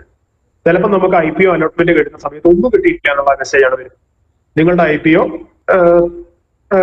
അപേക്ഷകരുടെ ബാഹുല്യം കാരണം നിങ്ങൾക്ക് അലോട്ട്മെന്റ് തരാൻ പറ്റുന്നില്ല എന്ന് പറഞ്ഞിട്ട് ചിലപ്പോൾ റിജക്ട് ആവുന്നത് കാണാം, അല്ലെങ്കിൽ നമ്മുടെ അപേക്ഷ തള്ളി പോകുന്ന സാഹചര്യം കാണാം. അത് എന്തുകൊണ്ടാണ് സംഭവിക്കുന്നത്? കാരണം ഇത് തന്നെയാണ്, അപേക്ഷകരുടെ ബാഹുല്യം ഒന്ന്. രണ്ടാമത്തെ കാര്യം എന്ന് പറഞ്ഞു കഴിഞ്ഞാൽ ഈ കമ്പനി ശ്രമിക്കുന്നത് എന്താണെന്ന് വെച്ച് കഴിഞ്ഞാൽ ഇവിടുത്തെ കേസിൽ 75, 150, 250, 300 ഉണ്ടെങ്കിൽ ഇവിടെ 975 ഷെയറിനൊക്കെ അപേക്ഷിച്ച ആൾക്കാരൊക്കെ. ഈ 975 ഷെയറിന് അപേക്ഷിച്ച വ്യക്തിക്കും 75 ഷെയറിന് അപേക്ഷിച്ച വ്യക്തിക്കും അറ്റ്ലീസ്റ്റ് ഒരു ലോട്ടെങ്കിലും കൊടുക്കാനാണ് കമ്പനി ശ്രമിക്കുക. എന്ന് പറഞ്ഞാൽ 75 അപേക്ഷിച്ച ആൾക്ക് ഒരു ലോട്ട് കൊടുക്കുന്നതും 975 ഷെയർസിന് അപേക്ഷിച്ച ആൾക്ക് ഒരു ലോട്ട് 75 ഉണ്ടെങ്കിലും കൊടുക്കാനാണ് കമ്പനി ശ്രമിക്കുക. അപ്പൊ അങ്ങനെ കമ്പനി ശ്രമിച്ചുകൊണ്ടിരിക്കുന്ന സമയത്ത് കുറച്ച് ആളുകളെ കമ്പനി ഒഴിവാക്കേണ്ടതായിട്ട് വരും. ഇതിന്റെ ഫ്രാക്ഷൻ കൊടുക്കാൻ പറ്റില്ല. അതായത് 75 കൊടുക്കണേ പകരം ഒരു 30 വെച്ച് കൊടുത്തുകൂടായിരുന്നോ, അല്ലെങ്കിൽ ഒരു 50 കൊടുത്തുകൂടായിരുന്നു, ഒരു 10 എല്ലാവർക്കും കൊടുത്തുകൂടായിരുന്നു. അങ്ങനെ പറ്റില്ല. ഒരു മിനിമം ലോട്ട് കമ്പനി ആദ്യം തീരുമാനിച്ചിട്ടുണ്ടാവും. ആ ലോട്ട് എല്ലാവർക്കും കൊടുക്കാൻ അവർക്ക് പറ്റുണ്ടാവില്ല. അപ്പോൾ കുറച്ച് പേരെ അതിന് നിർബന്ധമായിട്ട് ഒഴിവാക്കേണ്ടതായിട്ട് വരും. അപ്പൊ ലോട്ടിന് ആരും ഉൾപ്പെടുന്നു ചോദിച്ചു കഴിഞ്ഞാൽ അവിടെ ഒരു ഭാഗ്യ പരീക്ഷണം വരുന്നുണ്ട്. എല്ലാവർക്കും ചിലപ്പോൾ IPO കിട്ടാത്തത് കൊണ്ടാണ്. ആ മിനിമം ലോട്ടിൽ ചിലപ്പോൾ കുറച്ച് പേരെ അവരെന്ത് ചെയ്യേണ്ടി വരുന്നുണ്ട്, ഒരു സെലക്ഷൻ നടത്തുന്നുണ്ട്. ആ സെലക്ഷന്റെ ഭാഗമായിട്ട് ചിലപ്പോൾ കുറച്ച് പേര് പുറത്തോട്ട് പോകേണ്ട കാര്യം ഉണ്ടാവും. കാരണം അവര് രീതിയെല്ലാം അപേക്ഷിച്ചിട്ട് അവരുടെ ഭാഗത്ത് യാതൊരു തെറ്റുകളില്ല. പക്ഷെ എന്താണെന്ന് വെച്ച് കഴിഞ്ഞാൽ എല്ലാവർക്കും കൊടുക്കാൻ കമ്പനിക്ക് പറ്റാത്ത വരുമ്പോൾ കമ്പനി എന്ത് ചെയ്യും, അതിനകത്തൊരു ഭാഗ്യം നോക്കിയിട്ട് കുറച്ച് പേര് കൊടുക്കേണ്ടി വരും, കുറച്ച് പേരെ ഒഴിവാക്കേണ്ടതായിട്ട് വരുന്ന സാഹചര്യം ഉണ്ടാവും എന്നുള്ളതാണ് നമ്മൾ മനസ്സിലാക്കുന്നത്. ഇനി അലോട്ട്മെന്റ് കിട്ടിയോ ഇല്ല എന്ന് നമ്മൾ എങ്ങനെ മനസ്സിലാക്കുന്നത്? നമുക്ക് അതിന്റെ കൃത്യമായിട്ടുള്ള SMS ഇമെയിലും ഒക്കെ വരും. ഇനി അതല്ലാന്നുണ്ടെങ്കിൽ അതിന്റെ ഈ രജിസ്ട്രാർ ആൻഡ് ട്രാൻസ്ഫർ ഏജന്റിന്റെ വെബ്സൈറ്റ്, കമ്പനിയുടെ RTA വെബ്സൈറ്റ് നോക്കിയാൽ നമ്മുടെ കമ്പനി അതിന്റെ പാൻ നമ്പർ ഡീറ്റെയിൽസ് ഒക്കെ കൊടുത്തു കഴിഞ്ഞാൽ നമുക്ക് ഷെയർ കിട്ടിയോ ഇല്ല എന്നുള്ളത് നമുക്ക് അറിയാനായിട്ട് പറ്റും. അപ്പൊ അതുമായി ബന്ധപ്പെട്ട മെസ്സേജുകളൊക്കെ വരും. പിന്നെ അടുത്ത ഒരു IPO അപേക്ഷിക്കുന്ന IPO കിട്ടാനുള്ള സാധ്യത കൂട്ടാനുള്ള കുറച്ച് ഐഡിയാസ് ഞാൻ പറയാം. അതൊന്ന് എല്ലാവരും നോട്ട് ചെയ്തേക്കുന്നത്. അത് ശ്രദ്ധിച്ചാൽ നല്ല കാര്യമാണ്. ഒന്ന് കൊണ്ടുപോയി വെച്ച് കൊടുത്തു കഴിഞ്ഞാൽ നമുക്ക് IPO അപേക്ഷ എക്സിക്യൂട്ട് ആവുമെന്ന് വെച്ച് കളയരുത്. അതായത് നിങ്ങളിപ്പോ നേരത്തെ കേസിൽ കണ്ടു 975 ഷെയർ അപേക്ഷിച്ച ആൾക്കും 75 ഷെയറിന് അപേക്ഷിച്ച ആളെയും ഒരേപോലെ പരിഗണിക്കാനാണ് കമ്പനി ശ്രമിക്കുന്നത്. അപ്പൊ 975 അപേക്ഷിച്ച ആൾക്കാർക്ക് മുഴുവൻ 975 കൊടുക്കാൻ കമ്പനി ശ്രമിക്കുന്ന സാഹചര്യം ഉണ്ടാവണമെന്നുണ്ടെങ്കിൽ കമ്പനിക്ക് കൊടുക്കാൻ ഉദ്ദേശിച്ച അത്രയും ഷെയറിന് കമ്പനിയുടെ കയ്യിൽ വേണം. അതില്ലാന്നുണ്ടെങ്കിൽ 975 ചോദിച്ച ആൾക്ക് ഒരു ലോട്ട് കൊടുക്കാൻ, ആ 75 കൊടുക്കാനേ കമ്പനി വലിയ അപേക്ഷ കൊടുത്തുകൊണ്ട് കൂടുതൽ ഷെയർ കിട്ടുമെന്ന് വിചാരിക്കുന്നത് തെറ്റാണ്. അത് ഒന്നാമത്തെ കാര്യം മനസ്സിലാക്കുക. രണ്ടാമത്, ഒരാളുടെ ഡിമാറ്റ് അക്കൗണ്ടിൽ ഒരാൾക്ക് ചിലപ്പോൾ ഒന്നിലേറെ ഡിമാറ്റ് അക്കൗണ്ട് ആയിരിക്കും. അപ്പൊ ഓരോരോ ഡിമാറ്റ് അക്കൗണ്ട് വഴിയും നമുക്ക് അപേക്ഷ സമർപ്പിച്ചേക്കാം എന്ന് വിചാരിച്ചു കഴിഞ്ഞാൽ ഒന്നിലില്ലെങ്കിൽ മറ്റേതിൽ കിട്ടുമല്ലോ എന്ന് വിചാരിക്കുന്നത് അബദ്ധമാണ്. അങ്ങനെയല്ല അതിന്റെ കാൽക്കുലേഷൻ വരുന്നത്. എല്ലാവർക്കും ഒരൊറ്റ പാൻ നമ്പറേ ഉള്ളൂ. പാൻ ബേസ് ചെയ്തിട്ടാണ് അതിന്റെ കാൽക്കുലേഷൻ വരുന്നത്. നിങ്ങൾക്ക് മൾട്ടിപ്പിൾ ഡിമാറ്റ് അക്കൗണ്ട്സ് ഉണ്ടായിരിക്കാം, ഒന്നിലേറെ ഡിമാറ്റ് അക്കൗണ്ട്സ് ഉണ്ടായിരിക്കാം, പക്ഷെ പാൻ നമ്പർ ഒന്നേ ഉണ്ടാവും. ഈ പാൻ നമ്പർ ബേസ് ചെയ്തിട്ടാണ് അവർ എന്ത് ചെയ്യുന്നത്, ഇതിന്റെ അപേക്ഷകൾ സോർട്ട് ഔട്ട് ചെയ്യുന്നത്. അപ്പോൾ ഒരു പാനിന് ഒരു ലോട്ടെങ്കിലും കൊടുക്കാനാണ് കമ്പനി ശ്രമിച്ചുകൊണ്ടിരിക്കുന്നത്. അപ്പൊ അങ്ങനെ വരുമ്പോൾ ആ ഒരു ഒന്നിലേറെ ഡിമാറ്റ് അക്കൗണ്ട് വഴി അപേക്ഷിക്കുന്നത് അത്ര ബുദ്ധിപരമല്ല. എന്നാൽ നിങ്ങൾക്ക് നിങ്ങളുടെ റിലേറ്റീവ്സിന്റെയോ ഭാര്യ, മക്കൾ, അച്ഛൻ, അമ്മ അവരുടെയൊക്കെ പേരിൽ ഡിമാറ്റ് അക്കൗണ്ട് ഉണ്ടെങ്കിൽ അവർ കിട്ടാനുള്ള സാധ്യത കൂട്ടാം. അങ്ങനെ ചെയ്യാം. അല്ലെങ്കിൽ നമ്മുടെ പേരിൽ ഡിമാറ്റ് അക്കൗണ്ടിൽ ഒന്നിലേറെ ഡിമാറ്റ് അക്കൗണ്ടിൽ അപേക്ഷിച്ച് ഷെയർ കിട്ടാനുള്ള സാധ്യത കൂട്ടാൻ പറ്റില്ല എന്നാണ് പറഞ്ഞു വെച്ചത്. Then cut off price tick ചെയ്യാനായിട്ട് ശ്രദ്ധിക്കുക. പ്രൈസ് നമ്മൾ പറയാൻ പോകണ്ട. നമുക്ക് അത്രയും താല്പര്യമുള്ള അപേക്ഷയാണെങ്കിൽ നമ്മൾ കട്ട് ഓഫ് പ്രൈസ് മാത്രം ടിക്ക് ചെയ്യുക. അങ്ങനെയാണ് കമ്പനി ഫിക്സ് ചെയ്ത പ്രൈസിൽ നമ്മൾ വാങ്ങാൻ ഓക്കെ എന്നുള്ളതാണ് അതിന്റെ. പിന്നെ ലാസ്റ്റ് മൊമെന്റിൽ പോയിട്ട് അപേക്ഷ സമർപ്പിക്കുന്ന സ്വഭാവം നമുക്ക് എല്ലാവർക്കും ഉണ്ട്. 3 ദിവസം ഡേറ്റ് ഉണ്ടാവും. ആദ്യത്തെ 2 ദിവസം നമുക്ക് ട്രെൻഡ് ഒക്കെ നോക്കാൻ വെക്കും. പിന്നെ 3-ാം ദിവസം അപേക്ഷിക്കുന്ന സമയത്ത് എന്തെങ്കിലും ഒരു ടെക്നിക്കൽ എറർ വരും. എന്നിട്ട് നമുക്ക് കറക്റ്റ് ചെയ്യാൻ സമയം ഉണ്ടാവില്ല. അപ്പോഴേക്കും അപേക്ഷിക്കാൻ സമയം കഴിഞ്ഞ് പോകണ അവസ്ഥ ഉണ്ടാവും. അതുകൊണ്ട് ലാസ്റ്റ് മൊമെന്റ് വീട്ടിലുള്ള റഷ് ഒഴിവാക്കുക. അപേക്ഷിക്കാൻ തീരുമാനിച്ചാൽ വേഗം തന്നെ അപേക്ഷിക്കുക എന്നാണ്. പിന്നെ ടെക്നിക്കൽ ആയിട്ടുള്ള ഇഷ്യൂസ് എപ്പോഴും ഓർക്കുക. അതോടൊപ്പം തന്നെ പാരന്റ് കമ്പനിയുടെ ഷെയർ വാങ്ങിയാൽ ചിലപ്പോൾ അപേക്ഷിക്കുമ്പോൾ നമുക്ക് പരിഗണന കിട്ടുന്ന situation. For example, SBI state bank of India എന്ന് പറയുന്ന ബാങ്കിന്റെ ഷെയർ ഹോൾഡ് ചെയ്യുന്ന ആൾക്കാർക്ക് സ്റ്റേറ്റ് ബാങ്ക് ഓഫ് ഇന്ത്യയുടെ ക്രെഡിറ്റ് കാർഡ് ഡിവിഷന്റെ IPO വന്നിരുന്നു. SBI കാർഡ്സിന്റെ IPO വന്നിരുന്നു. അപ്പൊ ആ സമയത്ത് SBI കാർഡ്സിന്റെ ഷെയർ വാങ്ങുമ്പോൾ അവർക്കൊരു പ്രയോറിറ്റി ഉണ്ട്. കാരണം എന്ന് പറഞ്ഞാൽ പാരന്റ് കമ്പനിയുടെ ഷെയർ ഹോൾഡ് ചെയ്യുന്ന ആൾക്കാരെ വേറൊരു കാറ്റഗറി ആയിട്ടാണ് ട്രീറ്റ് ചെയ്യുന്നത്. റീറ്റെയിൽ ഇൻവെസ്റ്റർ, ഇൻസ്റ്റിറ്റ്യൂഷണൽ ഇൻവെസ്റ്റർ, അതേപോലെ പാരന്റ് കമ്പനിയുടെ ഷെയർ ഹോൾഡേഴ്സ്, ഇതിനൊക്കെ സെപ്പറേറ്റ് കാറ്റഗറി ഉണ്ട്. അപ്പൊ നമ്മൾ റീറ്റെയിൽ ഇൻവെസ്റ്ററും ആണ്, ഒപ്പം പാരന്റ് കമ്പനിയുടെ ഷെയർ ഹോൾഡ് ചെയ്യുന്ന ആൾക്കാരും ആണെങ്കിൽ നമ്മൾ പാരന്റ് കമ്പനിയുടെ ഷെയർ ഹോൾഡേഴ്സ് എന്ന രീതിയിൽ ചിലപ്പോൾ കിട്ടാനുള്ള സാധ്യത കൂടുതലായിരിക്കും. റീറ്റെയിൽ ഇൻവെസ്റ്റേഴ്സിൽ ഒരുപാട് പേരുണ്ടായിരിക്കും, പക്ഷെ പാരന്റ് കമ്പനിയുടെ ഷെയർ ഹോൾഡ് ചെയ്യുന്ന ആൾക്കാർ കുറച്ച് പേരുണ്ടാവും. അപ്പൊ അങ്ങനെ വരുമ്പോൾ അതിൽ നമുക്ക് ചില സാധ്യതകളുണ്ട്. അപ്പൊ അങ്ങനെയുള്ള വ്യത്യസ്തമായിട്ടുള്ള സാധ്യതകൾ ഉപയോഗപ്പെടുത്തി വേണം എപ്പോഴും IPOന് അപേക്ഷിക്കാനായിട്ട് എന്നുള്ളതാണ് ശ്രദ്ധിക്കേണ്ടത്. ഇനി വേറെ കുറച്ച് ഒരു അഡ്വൈസ് കൂടെ ഇൻവെസ്റ്റേഴ്സിന് തരാനുള്ളതായിട്ടുണ്ട്. ഒരിക്കലും IPO ഒക്കെ പോണ സമയത്ത് ഈ ഗ്രേ മാർക്കറ്റ് പ്രീമിയം അങ്ങനത്തെ കാര്യങ്ങളൊന്നും വല്ലാണ്ട് ഓവറായിട്ട് വറി ചെയ്യും. ഗ്രേ മാർക്കറ്റ് എന്നൊക്കെ പറഞ്ഞു കഴിഞ്ഞാൽ ഈ മാർക്കറ്റിന് പുറത്തുള്ള ഒരു സംവിധാനമാണ്. നമ്മുടെ ഒഫീഷ്യൽ സ്റ്റോക്ക് മാർക്കറ്റ് നന്നായിട്ട് റെഗുലേറ്റ് ചെയ്യുന്നതാണ്. കൃത്യമായിട്ട് ചട്ടങ്ങളും നയങ്ങളും അതിനകത്തുണ്ട്. ആ റൂൾസ് തെറ്റിച്ച് ആർക്കും മുന്നോട്ട് പോകാൻ പറ്റില്ല. ഗ്രേ മാർക്കറ്റ് എന്ന് പറഞ്ഞു കഴിഞ്ഞാൽ മാർക്കറ്റിന് പുറത്ത് ഉള്ള കിംവദന്തികളാണ്. പല ബ്രോക്കേഴ്സും വലിയ വലിയ പ്ലെയേഴ്സും തമ്മിൽ ഉണ്ടാക്കുന്ന ചില ഡീലിങ്സ് ആണ്. ഒരു കമ്പനിയുടെ ഷെയർ പ്രൈസ് ഭാവിയിൽ വളർന്നേക്കാം, അതുകൊണ്ട് അതിന്റെ IPOന്റെ പ്രൈസ് ഇത്രയൊക്കെ ആയേക്കാം, IPO ലിസ്റ്റ് ചെയ്യുന്ന ഈ പ്രൈസിനായിരിക്കും, വളരെ ഉയരാൻ സാധ്യതയുണ്ട് എന്നൊക്കെ പറഞ്ഞ് അതിന്റെ ഒരു പ്രീമിയം പുറത്ത്, മാർക്കറ്റിന് പുറത്ത് അതിന്റെ ഒരു പ്രീമിയം വളർത്തുന്ന രീതിയുണ്ട്. അങ്ങനെയുള്ള ഒരു മാർക്കറ്റാണ് ഗ്രേ മാർക്കറ്റ്. ഇതൊരു ഒഫീഷ്യൽ സംവിധാനമല്ല, അത് ഒരു അൺഒഫീഷ്യൽ സംവിധാനമാണ്. നമ്മൾ അവിടുത്തെ ബഹളമൊന്നും വല്ലാണ്ട് ശ്രദ്ധിക്കാതിരിക്കുന്നതാണ് എപ്പോഴും നല്ലത്. ഇത് ഓപ്പറേറ്റേഴ്സ് പ്ലേ ചെയ്യുന്ന സ്ഥലമാണ്. ഇത് നിരോധിക്കപ്പെട്ടിട്ടുള്ളതല്ല, പക്ഷെ അതൊരു മാർക്കറ്റിന്റെ സ്ട്രെങ്ത്തിന് വേണ്ടിയിട്ട് ഇങ്ങനെയൊക്കെയുള്ള ഒരു എല്ലാം വേണമല്ലോ. മാർക്കറ്റിന്റെ എപ്പോഴും ഇൻഫോർമേഷൻ ബേസ്ഡ് ആണല്ലോ ഈ കാര്യം. അതുകൊണ്ട് നിരോധിച്ചിട്ടില്ല, പക്ഷെ ലീഗലൈസ്ഡ് അല്ല എന്നുള്ളതും കൂടെ ഓർക്കുക. ഗ്രേ മാർക്കറ്റിന് അങ്ങനെ വല്ലാണ്ട് നമ്മൾ ശ്രദ്ധിക്കേണ്ട കാര്യമില്ല എന്നാണ് വ്യക്തിപരമായിട്ടുള്ള എന്റെ അഭിപ്രായം. പക്ഷേ നമുക്കൊരു ഓവറോൾ ഐഡിയ കിട്ടാൻ നല്ലതാണ്, ഇത് മാത്രം ശ്രദ്ധിക്കുക. പിന്നെ IPOസിനെ ഇൻവെസ്റ്റ് ചെയ്യുന്നത് ലിസ്റ്റിംഗ് ഡേയിൽ കൊണ്ടുപോയി സെല്ല് ചെയ്ത് പെട്ടെന്ന് കാശെടുക്കാൻ ആവരുത്. നല്ല IPO ആണെങ്കിൽ ഇൻവെസ്റ്റ് ചെയ്ത് ലോങ് ടൈമിൽ സൂക്ഷിച്ചാൽ നല്ലതാണ്. ഈ അടുത്ത കാലത്ത് IPO വന്നതിൽ വളരെ കുറച്ച് കമ്പനികളെ എല്ലാം ലിസ്റ്റിംഗ് കഴിഞ്ഞ് വളരെ പെട്ടെന്ന് താഴോട്ട് പോകുന്ന അവസ്ഥയാണ് ഉണ്ടായിട്ടുള്ളത്. അതുകൊണ്ട് ലോങ് ടൈമിൽ പറ്റാവുന്ന നല്ല കമ്പനികളുടെ IPOസിൽ പാർട്ടിസിപ്പേറ്റ് ചെയ്യുന്നതാണ് നല്ലത് എപ്പോഴും. പിന്നെ പെട്ടെന്ന് പ്രോഫിറ്റ് ഉണ്ടാക്കാനുള്ള ഉദ്ദേശത്തോടുകൂടി വരരുത്. പിന്നെ IPOസിന് എപ്പോഴും സ്വന്തം ഫണ്ട് ഉപയോഗിച്ച് മാത്രം IPOനെ ഇൻവെസ്റ്റ് ചെയ്യാനായിട്ട് ശ്രദ്ധിക്കുക. അവിടുന്ന് ഇവിടുന്ന് കടം വാങ്ങി കൊണ്ടുവന്ന് IPOസിൽ ഇൻവെസ്റ്റ് ചെയ്യാൻ വിചാരിക്കരുത്. പെട്ടെന്ന് മാർക്കറ്റ് ഒന്ന് താഴെ പോയി കഴിഞ്ഞാൽ എത്ര നല്ല കമ്പനിയാണെങ്കിലും അതിന്റെ IPO ലിസ്റ്റ് ചെയ്ത് വരുമ്പോൾ കുറച്ച് മാർക്കറ്റ് പ്രൈസ് താഴെ പോകാനുള്ള സാധ്യതയുണ്ട്. അപ്പൊ നമുക്ക് ലിസ്റ്റിംഗ് ഡേയിൽ സെല് ചെയ്താൽ ഗെയിൻ എടുത്തിട്ട് നമ്മൾ വാങ്ങിയ ലോൺ സെറ്റിൽ ചെയ്യാന്നൊക്കെ നമ്മൾ വിചാരിച്ചിട്ടുണ്ടാവുക. പക്ഷേ അൺഫോർച്ചുനേറ്റ്ലി എന്താ സംഭവിക്കുക എന്ന് വെച്ച് കഴിഞ്ഞാൽ നമ്മൾ ഉദ്ദേശിച്ച പോലെ കാര്യങ്ങൾ നടന്നിട്ടില്ല എന്നുണ്ടെങ്കിൽ നമുക്ക് പെട്ടെന്ന് പൈസ തിരിച്ചു കൊടുക്കാൻ പറ്റാത്ത അവസ്ഥ വരും. ഇങ്ങനെ വരികയാണെങ്കിൽ നമ്മൾ വലിയൊരു പ്രയാസത്തിലോട്ട്, വലിയൊരു സാമ്പത്തിക ബുദ്ധിമുട്ടിലോട്ട് എത്തിപ്പെടാനുള്ള സാധ്യത ഉണ്ട്. അപ്പൊ പ്രധാനമായിട്ട് കാര്യങ്ങളാണ്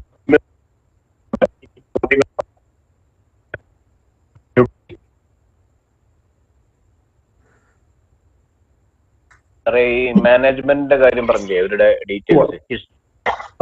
അപ്പൊ നമുക്കിപ്പോ ഒരു കമ്പനിയുടെ പിന്നെ മാനേജ്മെന്റിനെ കുറിച്ച് അവരുടെ പിന്നെ ഡീറ്റെയിൽസ് എല്ലാം ആപ്ലിക്കേഷനകത്ത് കൊടുത്തിട്ടുണ്ടായിരിക്കും. പക്ഷെ അവർ മുൻപ് എവിടെയായിരുന്നു വർക്ക് ചെയ്തിരുന്നു, ഏതൊക്കെ കമ്പനികൾ മാനേജ് ചെയ്തിരുന്നു എന്നുള്ള ഇൻഫർമേഷൻ എവിടെ നിന്ന് കിട്ടും? അങ്ങനെ വളരെ എളുപ്പമായിട്ട് പറഞ്ഞുതരാം. ഈ ഗൂഗിൾ സെർച്ച് ചെയ്താൽ തന്നെ കിട്ടും. ഒരാളുടെ പേര്, അയാളുടെ ഡീറ്റെയിൽസ് വെച്ചിട്ട് നമുക്ക് അടിച്ചു കഴിഞ്ഞാൽ തന്നെ കുറെ കാര്യങ്ങൾ നമുക്ക് അവൈലബിൾ ആവും. കാരണം അദ്ദേഹവുമായിട്ട് ബന്ധപ്പെട്ട് വരുന്ന എല്ലാ നമ്മൾ സെർച്ച് ചെയ്യുന്ന വേർഡിങ്സ് കറക്റ്റ് ആണെങ്കിൽ ഓട്ടോമാറ്റിക്കലി അതുമായിട്ട് കണക്ട് ചെയ്തിട്ടുള്ള കുറെ കാര്യങ്ങൾ അതിനകത്ത് നമുക്ക് കിട്ടാനുള്ള സാധ്യതയുണ്ട്. പിന്നെ അദ്ദേഹം വളരെ ഫെമിലിയർ ആയിട്ടുള്ള ഒരു പേഴ്സൺ ആണെങ്കിൽ അദ്ദേഹം തന്നെ അദ്ദേഹത്തിന്റെ ഒരു പ്രൊഫൈലിൽ പറഞ്ഞിട്ടുണ്ടാവും, ഞാൻ ഇന്ന കമ്പനിയിലായിരുന്നു ആദ്യം, 10 വർഷത്തോളം ആ കമ്പനിയുടെ ഭാഗമായിരുന്നു. അദ്ദേഹത്തിന് പറയാനുണ്ടെങ്കിൽ അദ്ദേഹം തീർച്ചയായിട്ടും പറയും. പക്ഷേ ഒട്ടും അദ്ദേഹത്തിന്റെ പാസ്റ്റ് മറക്കാൻ വെക്കുന്ന ഒരാളാണെങ്കിൽ അയാൾ ഒരിക്കലും പറയാൻ സാധ്യതയില്ല. അപ്പൊ നമ്മൾ അങ്ങനെ ഒരു വ്യക്തിയെ നമ്മൾ വിലയിരുത്തുമ്പോൾ അതൊക്കെ നമ്മൾ ശ്രദ്ധിക്കുന്നല്ലോ, അയാൾ എന്തെങ്കിലും പറയുന്നുണ്ടോ, ആ പറയുന്ന കാര്യം കറക്റ്റ് ആണോ എന്നൊക്കെ.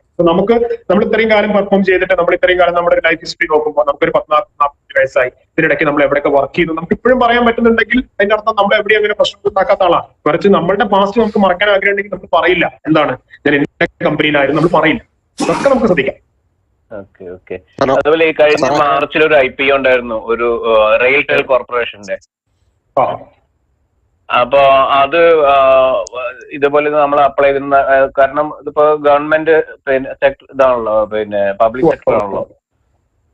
അപ്പൊ അതിന്റെ റിസർച്ചിലെല്ലാം നല്ല പെർഫോമൻസും നല്ല ഒപ്പീനിയൻ ആയിരുന്നു. പക്ഷെ ഇപ്പൊ അതിന്റെ പ്രൈസ് വന്നിട്ട് അത് 185 റുപ്പീസിലായിരുന്നു അത് പിന്നെ IPO ഉണ്ടായിരുന്നത്. പക്ഷെ ഇപ്പൊ അത് 125 ഇങ്ങോട്ട് താഴ്ന്നു പോകുന്നു. അങ്ങനെ നന്നായി പെർഫോം ചെയ്യുന്ന ഇതൊക്കെ ഇങ്ങനെ ഈ രീതിയിൽ പിന്നെ താഴ്ന്നു പോകുന്നത് ഡിപ്പെൻസ് ആണ്. മാർക്കറ്റ് കണ്ടീഷൻ, അവരുടെ ആ ഒരു സെക്ടറിന്റെ ഇപ്പോഴത്തെ ഇഷ്യൂസ് ഒക്കെ നമുക്ക് പറയാൻ പറ്റാത്ത, നമ്മൾ എത്രയൊക്കെ പഠനം നടത്തി ഇൻവെസ്റ്റ് ചെയ്താലും എത്ര എല്ലാവരുടെ ഒപ്പീനിയൻസ് നല്ലതാണെങ്കിലും ചിലപ്പോ നമ്മളുടെ ഒരു ഫ്യൂച്ചർ ചിലപ്പോൾ അങ്ങനെ ആവാം, നമുക്ക് പറയാൻ പറ്റില്ല. എത്ര ശ്രദ്ധിക്കാം, നമുക്ക് കുറെ കാര്യങ്ങൾ ശ്രദ്ധിച്ച് ചെയ്യാം. എല്ലാ റിസർച്ച് റിപ്പോർട്ടും നല്ലതായിരുന്നു അതിനെ കുറിച്ച് ആയിരിക്കാം. ചില കമ്പനികൾ അങ്ങനെയാണ് എപ്പോഴും. ചില കമ്പനികൾ നമ്മളുടെ കൺവിക്ഷന് എതിരായിട്ട് പോകും. ഞാൻ എപ്പോഴും പറയാം, നിങ്ങളൊരു 10 കമ്പനിയിൽ ഇൻവെസ്റ്റ് ചെയ്ത് കഴിഞ്ഞാൽ ആ 10ഉം കറക്റ്റായി വരുന്ന ഒരു സാധ്യത നമുക്ക് പറയാൻ പറ്റില്ല. നിങ്ങൾക്ക് ഏറ്റവും നന്നായിട്ട് 1-2 കമ്പനികൾ നന്നായിട്ട് വർക്ക്ഔട്ട് ചെയ്താൽ പോലും നമുക്ക് ഈ സ്റ്റോക്ക് മാർക്കറ്റിൽ സക്സസ് കിട്ടും. അതാണ് ഒരു പോർട്ട്ഫോളിയോന്റെ കാര്യത്തിലുള്ളത്. കാരണം നമുക്ക് ആർക്കും 100% ഗ്യാരണ്ടി സക്സസ് ഇല്ല ഇതിനകത്ത്. അപ്പൊ നമ്മളുടെ സക്സസ് റേറ്റ് കൂട്ടാൻ നോക്കുക. 10 കമ്പനി ഇൻവെസ്റ്റ് ചെയ്യണമെങ്കിൽ 5-6 കമ്പനി പ്രൊഡക്റ്റീവ് ആവുന്ന നോക്കുക. ഒരു 3-4 പോകുന്നു പോട്ടെ, അതിനകത്ത് ചെയ്യേണ്ടതാണ്. അതിന് ഫ്യൂച്ചർ ഉണ്ടെന്ന് വിചാരിക്കാം അല്ലെ? ഫ്യൂച്ചർ കുഴപ്പമില്ല, കാരണം ഞാനത് ട്രാക്ക് ചെയ്യാറില്ല. ഒന്നാമത്തെ കാര്യം, ഒരു പബ്ലിക് സെക്ടേഴ്സ് ഞാൻ പൊതുവെ അത്രത്തോളം ട്രാക്ക് ചെയ്യാത്ത ഒരാളാണ്. അതുകൊണ്ടാണ് ഞാൻ ട്രാക്ക് ചെയ്യാറില്ല. സാറേ ഞാൻ അബ്ബാസ്. നമുക്കിപ്പോ IPO ഉള്ള കമ്പനികൾ ഏതൊക്കെയാ ഉള്ളത് ഇപ്പോ? അത് ഒരു കാര്യം ചെയ്താൽ സെബിയുടെ വെബ്സൈറ്റില് ഡ്രാഫ്റ്റ് ഈ അപേക്ഷ സമർപ്പിച്ച കമ്പനികളുടെ ഡീറ്റെയിൽസ് ഉണ്ടാവും. ഇനി ഏതൊക്കെ കമ്പനിയാണ് വരുന്നത്, അവര് ആരൊക്കെയാണ് അപേക്ഷ സമർപ്പിച്ചിട്ടുള്ളത്, അവർ എന്തൊക്കെ രേഖകളാണ് കൊടുത്തിട്ടുള്ളത്, അങ്ങനെയുള്ള കാര്യങ്ങൾ സെബിയുടെ വെബ്സൈറ്റിൽ വരുന്നുണ്ട്. അപ്പൊ അതൊന്ന് ശ്രദ്ധിച്ചാൽ മതി. അപ്പൊ അറിയാം ഇനി വരാൻ പോകുന്നത് ഏതൊക്കെയാണ്. എപ്പോഴും IPO കൂടുന്നത് എപ്പോഴും മാർക്കറ്റ് വളരെ സ്പീഡിൽ കയറി പോകുന്ന സമയത്തായിരിക്കും. മാർക്കറ്റ് ഒന്ന് ലാഗായി വരുന്ന സമയത്ത് IPOയുടെ എണ്ണം കുറയും. ഇപ്പോഴത്തെ സിറ്റുവേഷൻ നോക്കുമ്പോൾ IPO കുറവാണ്, ഇപ്പൊ കുറവാണ്. ഇനി വരും. മാർക്കറ്റ് ഒന്ന് സ്റ്റെബിലൈസ് ചെയ്ത് കഴിഞ്ഞാൽ വീണ്ടും വരും. സാറേ എന്റെ പേര് രഞ്ജിത്താണ്. ഹലോ, എന്റെ പേര് രഞ്ജിത്താണ്. പറഞ്ഞോളൂ. ഈ ലിസ്റ്റ് ചെയ്യാത്ത കമ്പനികളെ പറ്റി എങ്ങനെയാണ്? ഉദാഹരണം കൊച്ചി എയർപോർട്ട് അങ്ങനത്തെ ഒക്കെ നമുക്ക് പഠിക്കാൻ നല്ല പ്രയാസമാണ്. കാരണം ലിസ്റ്റ് ചെയ്ത കമ്പനി ആണെങ്കിൽ ഈ പറയുന്ന ഇൻഫോർമേഷൻസ് ഒക്കെ അവര് ഇൻവെസ്റ്റേഴ്സിന് ഇങ്ങനെ പാസ് ചെയ്തുകൊണ്ടിരിക്കണം. എന്ന് പറഞ്ഞു കഴിഞ്ഞാൽ കൃത്യമായിട്ട് സ്റ്റോക്ക് എക്സ്ചേഞ്ച് ലിസ്റ്റ് ആണെങ്കിൽ എക്സ്ചേഞ്ചിലെ ലിസ്റ്റിംഗ് നോംസ് ഉണ്ട്. ആ ലിസ്റ്റിംഗ് നോംസ് അനുസരിച്ച് അവരുടെ കമ്പനിയിൽ നടക്കുന്ന A to Z കാര്യങ്ങൾ അവർ ആരുടെ അറിയിച്ചുകൊണ്ടിരിക്കണം. ഈ പറയുന്ന എക്സ്ചേഞ്ചിനെ അറിയിക്കണം, ഇൻവെസ്റ്റേഴ്സിനെ അറിയിക്കണം. ലിസ്റ്റ് ചെയ്യപ്പെടാത്ത കമ്പനികൾക്കാണ് ഇങ്ങനെ ഇല്ല, അവരെ അറിയിച്ചിട്ടില്ല എന്നുണ്ടെങ്കിലും ഇൻവെസ്റ്റേഴ്സ് പലതരത്തിലുള്ള റൂമേഴ്സ് ആയിട്ട് അത് അവിടെ കേട്ടു ഇവിടെ കേട്ടു എന്ന് പറഞ്ഞിട്ട് ഇൻവെസ്റ്റേഴ്സ് ഇങ്ങനെ ഒരു ഇരിട്ടേണ്ട അവസ്ഥയുണ്ട്. അതുകൊണ്ട് ലിസ്റ്റ് ചെയ്യാത്ത കമ്പനികളെ വല്ലാണ്ട് ആലോചിച്ച് അങ്ങനെയുള്ള കമ്പനികൾ ഒഴിവാക്കുന്നതാണ് എപ്പോഴും നല്ലതാണ് വ്യക്തിപരമായിട്ട് എന്റെ അഭിപ്രായം. നമുക്ക് ഇൻഫർമേഷൻസ് ഉള്ള കമ്പനികളുടെ ധാരാളം വിവരം കിട്ടുന്ന കമ്പനികളെ കുറിച്ച് നമുക്ക് പിറകെ പോകുന്നതാണ് നല്ലത്. കാരണം ഇന്നൊരു വിവരം അല്ലെങ്കിൽ ലോകത്തെ നോളജ് ഷെയർ ചെയ്യുന്ന അല്ലെങ്കിൽ പെട്ടെന്ന് എല്ലാ വാർത്തകളും എല്ലായിടത്തും എത്തുന്ന ഒരു കാലഘട്ടം. ഇങ്ങനെ കുറച്ച് ആൾക്കാർ വിവരമൊന്നും കൊടുക്കാണ്ട് എന്തോ ഒരു തരത്തിൽ എന്തോ ഒരു കിട്ടുക എന്ന് പറഞ്ഞു കഴിഞ്ഞാൽ ഇത് കുറച്ച് പ്രയാസമുള്ള കാര്യം. സാറേ പിന്നെ ഒരു ഡോക്ടർ. ഹലോ, ആരാ സംസാരിക്കുന്നത്? പേര് പറയും. രതീഷ് പറയും. IPL പ്രൈസ് ഫിക്സിംഗ് അത് എങ്ങനെയാണ് നടക്കുന്നത്? ഈ ബാൻഡ് ഉറുപ്പിയിൽ വരുന്നുള്ള ബാൻഡ് അത് എങ്ങനെയാണ് ഫിക്സ് ചെയ്യുന്നത്? ബാൻഡ് ഫിക്സേഷൻ നടക്കുന്നത് ഒരു IPO വരുമ്പോ ഒരു കമ്പനി അതിന്റെ മെർച്ചന്റ് ബാങ്കേഴ്സിനെ അപ്പോയിന്റ് ചെയ്യും. ഈ IPO നടത്തിപ്പിന് വേണ്ടിയിട്ട് മെർച്ചന്റ് ബാങ്കേഴ്സിനെ അപ്പോയിന്റ് ചെയ്യുന്നുണ്ട്. മെർച്ചന്റ് ബാങ്കേഴ്സ് എന്ത് ചെയ്തു കഴിഞ്ഞാൽ ഈ IPO സബ്സ്ക്രൈബ് ചെയ്യാൻ താല്പര്യമുള്ള ഇൻസ്റ്റിറ്റ്യൂഷൻസ് അതിന്റെ പ്രമുഖ നിക്ഷേപകരുമായിട്ട് കൺസൾട്ടേഷൻ നടത്തും. ആ കൺസൾട്ടേഷൻ നടത്തിയിട്ട് ഈ കൺസൾട്ട് ചെയ്യുമ്പോൾ ഈ പാർട്ടീസ് ഒക്കെ ഏത് പ്രൈസിന് കൂടുതൽ വാങ്ങാനും അവരുടെ താല്പര്യം അവർ അറിയിക്കും. അപ്പോ മൊത്തത്തിൽ കമ്പനിയുടെ വാല്യുവേഷൻ എടുത്തിട്ട് നോക്കുന്ന സമയത്ത് ഈ പറയുന്ന ഒരു റേറ്റ് നോക്കുകയാണെങ്കിൽ കമ്പനി അങ്ങനെ ഒരു ബ്രാൻഡ് ഫിക്സ് ചെയ്തിട്ട് കമ്പനികൾ മുന്നോട്ട് കൊണ്ടുപോകും എന്നുള്ളതാണ് അതിന്റെ രീതി. സാർ എന്റെ പേര് സനൽ എന്നാണ്. പറയൂ സാർ, ഇതിൽ പ്രൈസ് ബാൻഡ് ഇപ്പൊ ഒരു പ്രൈസ് ബാൻഡ് ഫിക്സ് ചെയ്ത് അത് ഒരു ഫെയർ ആണോ അല്ലയോ എന്നുള്ളത് എങ്ങനെ ഒരു സാധാരണക്കാരൻ അയാൾ മനസ്സിലാക്കും? ഈ പുറത്തുനിന്നുള്ള റിസർച്ച് ആസ്പെക്ട് സാർ പറഞ്ഞു, അതൊരു പോയിന്റ്. അല്ലാതെ വേറെ എന്തെങ്കിലും കുറച്ചുകൂടെ റിലയബിൾ ആയിട്ടുള്ള ഒരു ഇതുണ്ടോ? ചില പ്രൈസ് ബാൻഡുകളിൽ വന്നത് പിന്നീട് ലിസ്റ്റ് ചെയ്തിട്ട് പിന്നീട് നല്ലൊരു ഡിസ്കൗണ്ടഡ് പ്രൈസിൽ കിട്ടുന്നത് കാണാം. ചിലത് വല്ലാതെ ബൂസ്റ്റ് ചെയ്ത് കയറി പോകുന്നത് കാണാം. അപ്പോ അത് ഒരു ഫെയർ ആണെന്ന് ഒരു സാധാരണക്കാരനായ ഇൻവെസ്റ്ററിന് എങ്ങനെ മനസ്സിലാക്കാൻ പറ്റുക? Price band fair? ഒരു കാര്യം നോക്കുക, ഒന്ന് കമ്പനിയുടെ ആസ്തി ബാധ്യതകളെ കുറിച്ച് നോക്കാം. നമുക്ക് അതിന്റെ ഫിനാൻഷ്യൽ സൈഡ് നോക്കാം. പിന്നെ അവരുടെ ക്യാഷ് ഫ്ലോ സ്റ്റേറ്റ്മെന്റ് നോക്കാം. അവർക്ക് പൈസ എങ്ങനെ വരുന്നുണ്ട്, അവരുടെ പൈസ ഓക്കെ ആണോ, പൈസ മാനേജ് രീതി ശരിയാണോ. അവർ ആസ്തി ബാധ്യതകൾ നോക്കുമ്പോൾ തന്നെ നമുക്ക് അറിയാൻ പറ്റും വെതർ അവർക്ക് എത്ര ആസ്തി ഉണ്ട്, എത്ര ബാധ്യതയുണ്ട്. ഇപ്പൊ അവരുടെ ടോട്ടൽ ഷെയർ ക്യാപിറ്റൽ സ്ട്രക്ചറിൽ നോക്കിയാൽ എത്ര ഷെയർസ് ആണ് കമ്പനി ഇഷ്യൂ ചെയ്തിട്ടുള്ളത്, അത് ഡിവൈഡ് ചെയ്ത് നോക്കിക്കഴിഞ്ഞാൽ ഒരു ഷെയറിന്റെ ബുക്ക് വാല്യൂ ഇപ്പൊ എത്രയുണ്ട് എന്നുള്ളതൊക്കെ നമുക്ക് മനസ്സിലാക്കാൻ പറ്റും. പുസ്തക മൂല്യം എത്രയുണ്ട്, കമ്പനിയുടെ റിസർവ് എത്ര ഇരിപ്പുണ്ട്, കമ്പനിയുടെ കയ്യിൽ എത്ര കാശ് ഇരിക്കുന്നുണ്ട്, ഇതിനൊക്കെയുള്ള കണക്കുകൾ എടുത്ത് നോക്കിക്കഴിഞ്ഞാൽ നമുക്ക് ഏതാണ്ട് ഒരു വ്യൂ കിട്ടും whether it is highly over priced or whether it is highly under priced എന്നൊക്കെ പറയുന്ന ഒരു കാര്യം. ചിലപ്പോൾ നമുക്ക് മനസ്സിലാക്കാൻ പറ്റുന്ന കാര്യമാണ്. നമ്മൾ ഏത് സമയത്തും ചില കമ്പനികളെ വാല്യൂഷൻ നോക്കുന്ന സമയത്ത് 4,000 കോടി 5,000 കോടി രൂപ മാർക്കറ്റ് ക്യാപിറ്റലൈസേഷൻ ഉള്ള കമ്പനി ചിലപ്പോൾ അതിന്റെ ബുക്കിലെ വാല്യൂ തന്നെ ഉണ്ടാവും 3,000-4,000 കോടി. ആ പുസ്തക മൂല്യം തന്നെ ഉണ്ട്. കമ്പനി ഇപ്പൊ വിറ്റ് കഴിഞ്ഞാൽ പോലും 4,000 കോടി രൂപ അതിന്റെ ആസ്തികൾ എടുത്ത് വിറ്റ് കഴിഞ്ഞാൽ പോലും അതിന്റെ ക്യാഷ് കമ്പനിയുടെ ബുക്സിലുള്ള ക്യാഷ് എടുത്ത് പോലും നമുക്ക് അത്രയും കിട്ടുന്നതാണ്. അപ്പൊ നമ്മുടെ ഇൻവെസ്റ്റ്മെന്റ് അത്രയും സേഫ് ആവാണ്. 4,000 കോടി അവിടെ സേഫായി, ബാക്കി മാർജിനൽ സേഫ്റ്റി കൂടി കഴിയും. ഇനി നമ്മുടെ ഇൻവെസ്റ്റ്മെന്റ് എന്ന് പറഞ്ഞ ചെറിയൊരു എമൗണ്ടിന് മാത്രമുള്ള ഇൻവെസ്റ്റ്മെന്റിലൂടെയാണ് നമുക്ക് ആ കമ്പനിയെ ആക്സസ് ചെയ്യാൻ പറ്റുക എന്നുള്ളതാണ്. അതൊരു പോയിന്റ്, അതിന്റെ ഫിനാൻഷ്യൽ ആസ്പെക്ട് നോക്കാം. രണ്ടാമത്തെ പോയിന്റ് എന്ന് പറഞ്ഞാൽ സിമിലർ അതേ ഇൻഡസ്ട്രിയിൽ പ്രവർത്തിക്കുന്ന സിമിലർ കമ്പനികൾ ഇപ്പൊ ഏത് റേഞ്ചിലാണ് ട്രേഡ് ചെയ്തുകൊണ്ടിരിക്കുന്നത്. ഫോർ എക്സാമ്പിൾ IT കമ്പനികളാണെങ്കിൽ IT ഒരു പുതിയ കമ്പനി വരികയാണെങ്കിൽ IT ഇവര് മിഡ് ടയർ കമ്പനിയാണോ ഒരു ലോ ടയർ കമ്പനിയാണോ ഒരു അപ്പർ സൈഡ് വരുന്നത് ഈ TCS ഇൻഫോസിസ് കാറ്റഗറി വരുന്ന ഒരു കമ്പനിയാണോ എന്നൊക്കെ നോക്കുക. എന്നിട്ട് അത്തരം കമ്പനികളുടെ ഒരു പ്രൈസ് റേഞ്ച് ഏത് റേഞ്ചിലാണ്, അപ്പൊ ആ റേഞ്ച് ഒക്കെ വെച്ചിട്ട് നമ്മൾ ഈ കമ്പനി ഒക്കെ വാല്യൂറ്റ് ചെയ്യുന്ന സമയത്ത് നമുക്കൊരു ധാരണ കിട്ടും. ഇവര് വളരെ ചുമ്മാ അടിച്ചുവിട്ട് പറഞ്ഞുകൊണ്ടിരിക്കുകയാണോ, മറിച്ച് നമ്മൾ പറ്റിക്കപ്പെടാൻ സാധ്യത കൂടുതലാണോ എന്നുള്ള നമുക്കൊരു ഐഡിയ കിട്ടും. അതൊക്കെ വെച്ചിട്ട് നമുക്കൊരു വാല്യൂഷൻ എടുക്കുന്നതാണ് അതിന്റെ നല്ലത്. സാർ ഒരു ക്വസ്റ്റ്യൻ ചോദിച്ചോട്ടെ? പിന്നെ നമ്മൾ ഈ പറഞ്ഞല്ലോ റിസർച്ച് അനാലിസിസിന്റെ കാര്യം പറഞ്ഞല്ലോ. ഇപ്പൊ നമ്മൾ പെയ്ഡ് റിസർച്ച് ഏജൻസീസ് ഉണ്ട്, അവർ നമുക്ക് റെക്കമെൻഡേഷൻസ് തരും. ഫോർ എക്സാമ്പിൾ ഇപ്പൊ ഞാൻ പറയാണ്, ഞാനിപ്പോ 2 ലക്ഷം രൂപ ഇൻവെസ്റ്റ് ചെയ്യാൻ പോകുന്നുണ്ടെങ്കിൽ 2 ലക്ഷം രൂപയ്ക്ക് അവർ കുറെ കമ്പനികളുടെ പെർസെന്റേജ് വെച്ചിട്ട് ഒരു ഡീറ്റെയിൽസ് തരും. നമുക്ക് എത്രത്തോളം അതിന് ട്രസ്റ്റ് ചെയ്യാം എന്നുള്ളതാണ് ഞാൻ ചോദിക്കുന്നത്. അതിന് ഈ പറയുന്ന പെയ്ഡ് റിസർച്ച് ഇൻവെസ്റ്റ്മെന്റ് അഡ്വൈസേഴ്സ് തന്നെയാണല്ലോ ഇവരല്ലേ, സെബി രജിസ്റ്റേർഡ് ഇൻവെസ്റ്റ്മെന്റ് അഡ്വൈസേഴ്സ് അല്ലേ? ഞാനീ പറഞ്ഞവരൊക്കെ സെബി രജിസ്റ്റേർഡ് അപ്രൂവ്ഡ് ഏജൻസീസ് ആണ്. ഓക്കെ, അതിനകത്ത് എന്താണെന്ന് വെച്ച് കഴിഞ്ഞാൽ ഇപ്പൊ ഒരു വ്യക്തി ഒരു സംഗതിയെ കാണുന്നത് അദ്ദേഹത്തിന്റെ ഒരു ഒപ്പീനിയൻ ആണ്. ഈ ഇൻവെസ്റ്റ്മെന്റ് അഡ്വൈസുകളാണ്. പക്ഷേ ഇത് കറക്റ്റ്ലി ഇത് തന്നെ നടക്കുമെന്ന് നമുക്ക് ഒരിക്കലും പറയാൻ പറ്റില്ല. എന്ന് പറഞ്ഞാൽ ഇപ്പൊ നാളെ മാർക്കറ്റിൽ പെർഫോം ചെയ്യാൻ പോകുന്ന ഒരു കമ്പനികൾ ഇതാണ് എന്ന് എനിക്ക് എന്റേതായ ഒരു അഭിപ്രായം ഉണ്ടായിരിക്കും, സാറിന്റേതായ ഒരു അഭിപ്രായം ഉണ്ടായിരിക്കും, ഈ പറയുന്ന അഡ്വൈസർക്ക് ഒരു അഡ്വൈസറുടെ അഭിപ്രായം ഉണ്ടായിരിക്കും. അദ്ദേഹത്തിന്റെ അഭിപ്രായം ഒരു പേയ്മെന്റ് സ്വീകരിച്ച് അദ്ദേഹത്തിന് കൃത്യമായിട്ട് ഒരു സെബിയുടെ അംഗീകാരത്തോടു കൂടി അവർ എന്ത് ചെയ്യുന്നുണ്ട്, ഒപ്പീനിയൻ അവർ ഷെയർ ചെയ്യുന്നു, അഡ്വൈസ് ഷെയർ ചെയ്യുന്നു. നമ്മൾ അത് പേയ്മെന്റ് കൊടുത്ത് വാങ്ങുന്നു. മാർക്കറ്റിൽ ഒരു പക്ഷേ ആ അഡ്വൈസ് വർക്കൗട്ട് ആകാം, വർക്കൗട്ട് ആകാതിരിക്കാം, ഇത് പറയാൻ പറ്റില്ല. പിന്നെ ചില ഇൻവെസ്റ്റ്മെന്റ് അഡ്വൈസേഴ്സിന്റെ ഒപ്പീനിയൻസ് കറക്റ്റ് ആയിട്ട് മാർക്കറ്റിൽ വർക്കൗട്ട് ആവാറുണ്ട്. ഇത് എല്ലായ്പ്പോഴും 100% കറക്റ്റ് എന്നല്ല ഞാൻ പറഞ്ഞത്. ചില ആളുകളുടെ വളരെ കറക്റ്റ് ആയിട്ട് വരാറുണ്ട്. അപ്പൊ അങ്ങനെ വളരെ ട്രസ്റ്റഡ് ആയിട്ടുള്ള ഇൻവെസ്റ്റ്മെന്റ് അഡ്വൈസേഴ്സ് മാർക്കറ്റില് ഇൻവെസ്റ്റ്മെന്റ് അഡ്വൈസറി ഫീൽഡിൽ വർഷങ്ങളായിട്ട് നിൽക്കുന്ന ആൾക്കാരുണ്ട്. എന്നാൽ ചില ആൾക്കാർ വരുന്നതിനെക്കാട്ട് സ്പീഡിൽ ഇൻവെസ്റ്റ്മെന്റ് അഡ്വൈസറി രംഗത്ത് പുറത്തോട്ട് പോകുന്ന ആൾക്കാരുണ്ട്. ഇപ്പോ ഈ ഇൻവെസ്റ്റ്മെന്റ് അഡ്വൈസേഴ്സിന്റെ കാറ്റഗറി മൊത്തം എടുത്ത് നോക്കിക്കഴിഞ്ഞാൽ സെബിയുടെ വെബ്സൈറ്റ് പോയി കഴിഞ്ഞാൽ ഒരുപാട് പേരുടെ ഡീറ്റെയിൽ ലിസ്റ്റ് ആണ് ഉണ്ടായിരിക്കുക. പക്ഷെ നിങ്ങൾ ഒന്ന് നോക്കിക്കഴിഞ്ഞാൽ ആക്റ്റീവ് ഇൻവെസ്റ്റ്മെന്റ് അഡ്വൈസറി രംഗത്തോട്ട് വളരെ കുറച്ച് പേരുണ്ടാവും. എന്തുകൊണ്ടാന്ന് വെച്ചാൽ അവരെ ക്ലയന്റ് ബേസ് ശ്രദ്ധിച്ചാൽ മതി, എത്രത്തോളം ക്ലയൻസ് അവരുടെ കൂടെ ഉണ്ട്. എന്താണ് ക്ലയന്റ് അവരെ സെലക്ട് ചെയ്യാൻ കാരണം, അവരെ ഇൻവെസ്റ്റ്മെന്റ് അഡ്വൈസ് പൊതുവെ അവർക്ക് യൂസ്ഫുൾ ആവാറുണ്ട്. അതുകൊണ്ടാണ് കൂടുതൽ ക്ലയൻസ് അവിടേക്ക് പോകുന്നത്. ഈ മറിച്ച് ഒരു ഇൻവെസ്റ്റ്മെന്റ് അഡ്വൈസ് കൊടുത്തിട്ട് ക്ലയന്റിന് യാതൊരു ബെനിഫിറ്റും കിട്ടുന്നുണ്ടെങ്കിൽ ഒരു ക്ലയന്റ് ഒരു ടൈമിൽ ആ അഡ്വൈസ് എടുക്കുള്ളൂ. 2ാം തവണ അത് വീണ്ടും പൈസ കൊടുത്ത് അവർ ഇൻവെസ്റ്റ്മെന്റ് അഡ്വൈസ് വാങ്ങാനായിട്ട് പോകില്ല. അപ്പോ ഇതൊക്കെ മാർക്കറ്റിന്റെ ഫ്യൂച്ചറിൽ ഇവർ പറയുന്നത് ശരിയായി വന്നാൽ ഇവരുടെ ബിസിനസ് നടക്കും, ഇല്ലെങ്കിൽ അതും പ്രയാസപ്പെടുന്നുള്ളതാണ് ഒന്ന് മനസ്സിലാക്കുന്നത്. എന്തായാലും തരുന്ന ഫിനാൻഷ്യൽ റിപ്പോർട്ട് അത് അവരെന്ത് ചെയ്യുന്നതെന്ന് വെച്ചാൽ എനിക്ക് ഞാൻ RRRന്റെ ഒരെണ്ണം എടുത്തില്ല. അപ്പൊ എനിക്ക് വെച്ചാല് അവർ നമ്മൾ എടുത്ത കമ്പനികളും അവർ സജസ്റ്റ് ചെയ്യുന്ന കമ്പനിയുടെയും കംപ്ലീറ്റ് അനാലിസിസ് നമുക്ക് വിട്ടുതരും. ഒരിക്കലും അതൊരിക്കലും മാനിപ്പുലേറ്റഡ് ആവത്തില്ലല്ലോ. ഇല്ല അത് അവര് കൃത്യമായിട്ട് അവർ പറയും. അവരെന്ത് അടിസ്ഥാനത്തിലാണ് ഈ കമ്പനി ഇൻവെസ്റ്റബിൾ ആണെന്ന് അവർക്ക് തോന്നുന്നത് അവർ പറയും. അവർ റിസർച്ച് റിപ്പോർട്ടിൽ അവർ പറയും.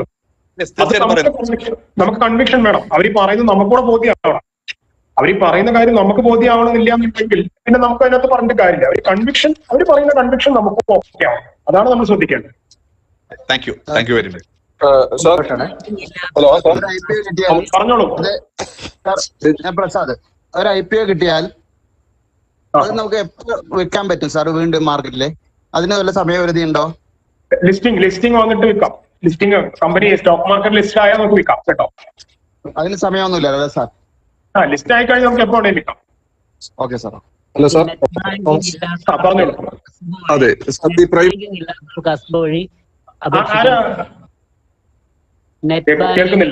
ആളുകൾക്ക് അസ്ബ വഴി അപേക്ഷിക്കാൻ പറ്റുമോ? നമ്മൾ ചെയ്യേണ്ട കാര്യം എന്ന് പറഞ്ഞാൽ ഫോം കളക്ട് ചെയ്യേണ്ടി വരും. സെൽഫ് സർട്ടിഫൈഡ് സിൻഡിക്കേറ്റ് ബാങ്ക്സിൽ പോയിട്ട് ഫോം കളക്ട് ചെയ്യേണ്ടി വരും. എന്നിട്ട് അക്കൗണ്ടിൽ, അതായത് ഇപ്പോ SBI, HDFC, axis bank account must ആണ്. ഈ ബാങ്ക് അക്കൗണ്ടിൽ നമ്മൾ അവിടെ പോയി ഇൻസ്ട്രക്ഷൻ കൊടുത്തിട്ട് അക്കൗണ്ടിൽ പൈസ ബ്ലോക്ക് ചെയ്യാനുള്ള കാര്യങ്ങൾ ചെയ്ത് ഫോം നമ്മൾ ബാങ്കിൽ സബ്മിറ്റ് ചെയ്താൽ മതി. നെറ്റ് ബാങ്കിങ് ഇല്ലാന്ന് വെച്ചിട്ട് നമുക്ക് IPO സബ്മിറ്റ് ചെയ്യാൻ പറ്റിയെന്നുള്ള പ്രശ്നം. പക്ഷെ നമ്മൾ ബാങ്കിൽ പോയിട്ട് ഫിസിക്കലി കൊടുക്കേണ്ടി വരും. നെറ്റ് ബാങ്കിങ് ഉണ്ടെങ്കിൽ നമ്മൾ ആ അക്കൗണ്ടിൽ കൂടെ അസ്ബ ചെയ്യാൻ പറ്റില്ല.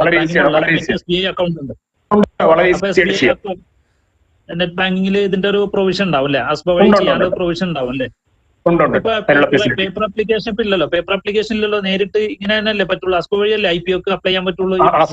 അതെ, അസ്ബ വഴി, അസ്ബ തന്നെ നമുക്ക് എന്ത് ചെയ്യണമെന്ന് വെച്ച് കഴിഞ്ഞാല് ഈ പേപ്പർ ആപ്ലിക്കേഷൻ എന്ന് പറഞ്ഞു കഴിഞ്ഞാൽ ഈ ഫോം സബ്മിറ്റ് ചെയ്യുന്നത് ബാങ്കിൽ കൊണ്ടുപോയി കൊടുക്കാം.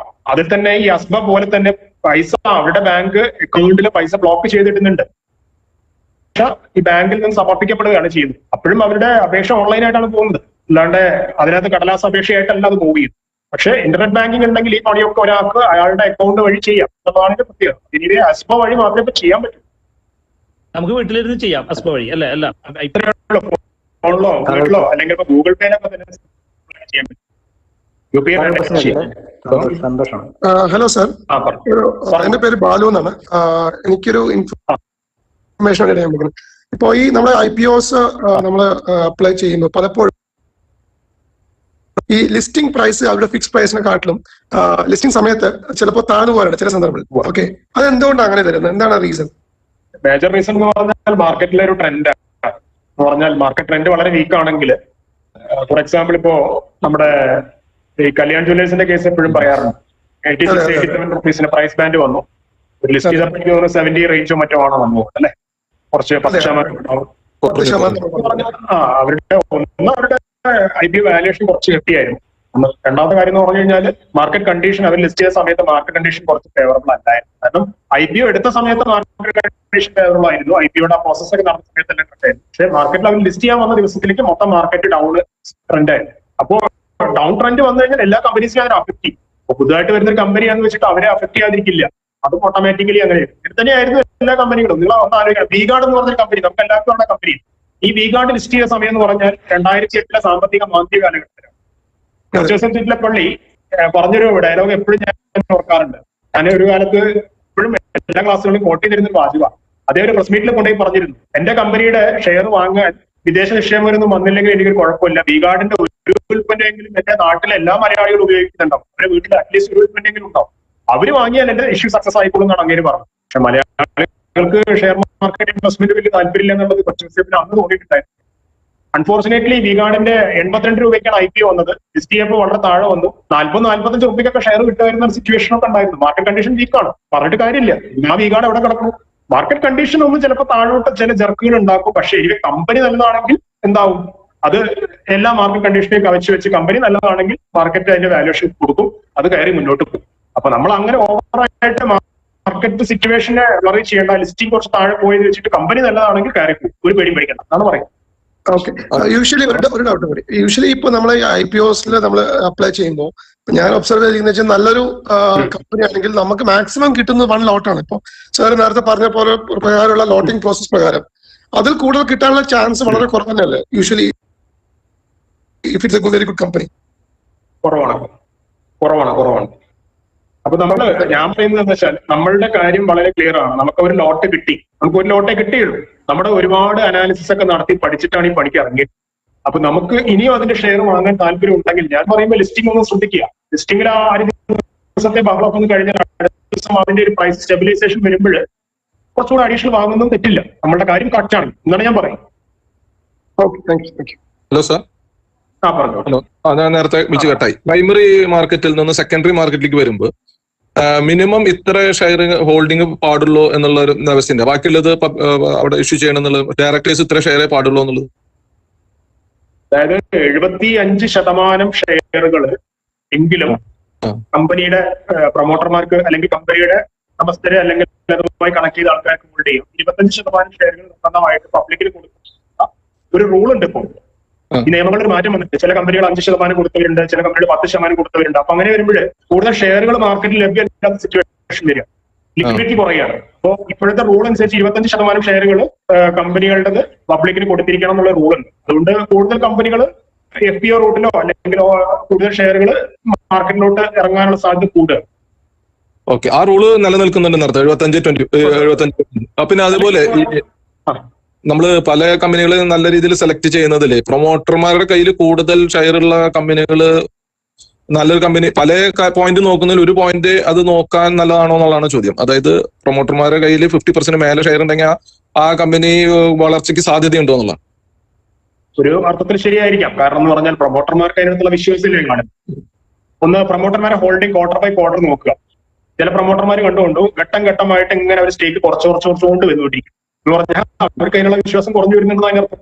എന്നാൽ ചില പ്രൊമോട്ടേഴ്സ് ശ്രദ്ധിച്ചോളൂ, അവരുടെ സ്റ്റേക്ക് ഒരു ചേഞ്ചും വരുത്താണ്ട് ഒരു 50-60% അവർ പിടിച്ചുകൊണ്ടേ നിൽക്കും. ഇൻസ്റ്റിറ്റ്യൂഷണൽ സെല്ലിംഗ് നടത്തില്ല, വേറെ ആർക്കും ഒരു ഷെയർ വിട്ടുകൊടുക്കില്ല, അവരങ്ങനെ പിടിച്ചുകൊണ്ടിരിക്കുന്ന പ്രൊമോട്ടേഴ്സ്. ഇനി പുറത്ത് കുറച്ച് ഷെയർ കിട്ടുന്നുണ്ടെങ്കിൽ അതും കയറി വാങ്ങുന്ന പ്രൊമോട്ടേഴ്സ്. അപ്പൊ ആ ഒരു പ്രൊമോട്ടർക്ക് ആക്ച്വലി ആ കമ്പനിയിലുള്ള വിശ്വാസമാണ് കാണിക്കുന്നത്. അവരുടെ ഹോൾഡിംഗ് ശ്രദ്ധിക്കുന്നത് നല്ലതാണ്, തെറ്റൊന്നുമില്ല. സാർ എന്റെ പേര് പ്രജിത്ത. ഞാൻ സാർ ഈ IPO ശരിക്കും IPO എങ്ങനെ ഇപ്പൊ നമ്മളിപ്പോ ഒരു ഇൻവെസ്റ്ററെ സംബന്ധിച്ചിടത്തോളം ഇത് എങ്ങനെ ഇമ്പോർട്ടന്റ് ആവുന്നത് ഞാൻ ചോദിക്കുന്നത് എന്താ വെച്ചാൽ ഇപ്പൊ ഞാനിപ്പോ അപ്ലൈ ചെയ്തായിരുന്നു, അതായത് ഇപ്പോ ഇൻഡിയോക്ക് അപ്ലൈ ചെയ്തു, IRFC അപ്ലൈ ചെയ്തു, റെയിൽടെൽ അപ്ലൈ ചെയ്തു, ഇതൊന്നും എനിക്ക് കിട്ടിയില്ല. പക്ഷെ നമ്മള് ഇതിലിപ്പോ 3 എണ്ണം എടുത്തു നോക്കിയാലും നമുക്കിത് കിട്ടാൻ നന്നായി എന്നുള്ള തോന്നൽ വരും. കാരണം അത് അന്ന് ആ പ്രൈസിന് കിട്ടിയിട്ടുണ്ടെങ്കിൽ ഇന്ന് ഇതൊന്നും നടക്കുന്ന അന്ന് കോട്ട് ചെയ്ത പൈസയ്ക്കൊന്നും അല്ല ഇന്ന് നടക്കുന്നത്, അതിന്റെ ട്രേഡിംഗ് ഒന്നും നടക്കുന്നത്. അപ്പോ പക്ഷെ ഇങ്ങനെയൊക്കെ ആണെങ്കിലും ഇനി പുതിയൊരു IPO വന്നാലും അതിനും ഭയങ്കര തള്ളാണ്, അതിനും ഭയങ്കര റഷായിട്ട് ആൾക്കാർ നമുക്ക് ലോട്ട് കിട്ടാതെ അങ്ങനെ ഇങ്ങനെയൊക്കെ നിൽക്കുന്നു. അപ്പോൾ ഈ IPOയിൽ വാങ്ങുന്നതുകൊണ്ട് ഈ വേറെ എന്തെങ്കിലും പ്രത്യേകത ഉണ്ടോ? നമുക്ക് സാധാരണ ഇപ്പൊ ഞാൻ ചോദിക്കുന്നത് എന്താ വെച്ചാൽ ഇപ്പൊ നമ്മളൊന്ന് വെയിറ്റ് ചെയ്ത് ഒന്നിരുന്ന് നമുക്ക് മാർക്കറ്റ് സെന്റിമെന്റ്സും മാർക്കറ്റ് റെസ്പോൺസ് ഒക്കെ ഇങ്ങനെ നോക്കിയിട്ട് വാങ്ങുന്ന ആയിരിക്കില്ലേ ഇപ്പൊ നമ്മൾ IPOക്ക് പോയി കഷ്ടപ്പെട്ട് ഇങ്ങനെ വാങ്ങുന്നതിനേക്കാളൊക്കെ നല്ലത്? സത്യമാണ്, താങ്കൾ പറഞ്ഞ പോയിന്റ് വളരെ കറക്റ്റ് ആണ്. ഞാൻ ഒരു ചിന്താതി വെക്കുന്ന ആളാണ്, ഞാൻ കൂടുതൽ IPOക്ക് വളം വെക്കുന്ന ആളല്ല. ഞാൻ IPO ഒക്കെ വായിക്കും, പഠിക്കും, എല്ലാം കണ്ടുവെക്കും. IPO കൊണ്ടുപോയിട്ട് ചിലപ്പോൾ മാത്രമേ അപേക്ഷിക്കുള്ളൂ. എനിക്ക് അത്രയും കൺവിക്ഷൻ ഉണ്ടെങ്കിൽ ഒരു ലോട്ട് കിട്ടുമല്ലോ എന്ന് വെച്ചിട്ട് അപേക്ഷിക്കും. എല്ലാ IPOക്ക് അപേക്ഷിക്കും, വളരെ സെലക്റ്റീവായിട്ട് അപേക്ഷിക്കുള്ളൂ. അത് കിട്ടിയേ ഉള്ളൂ.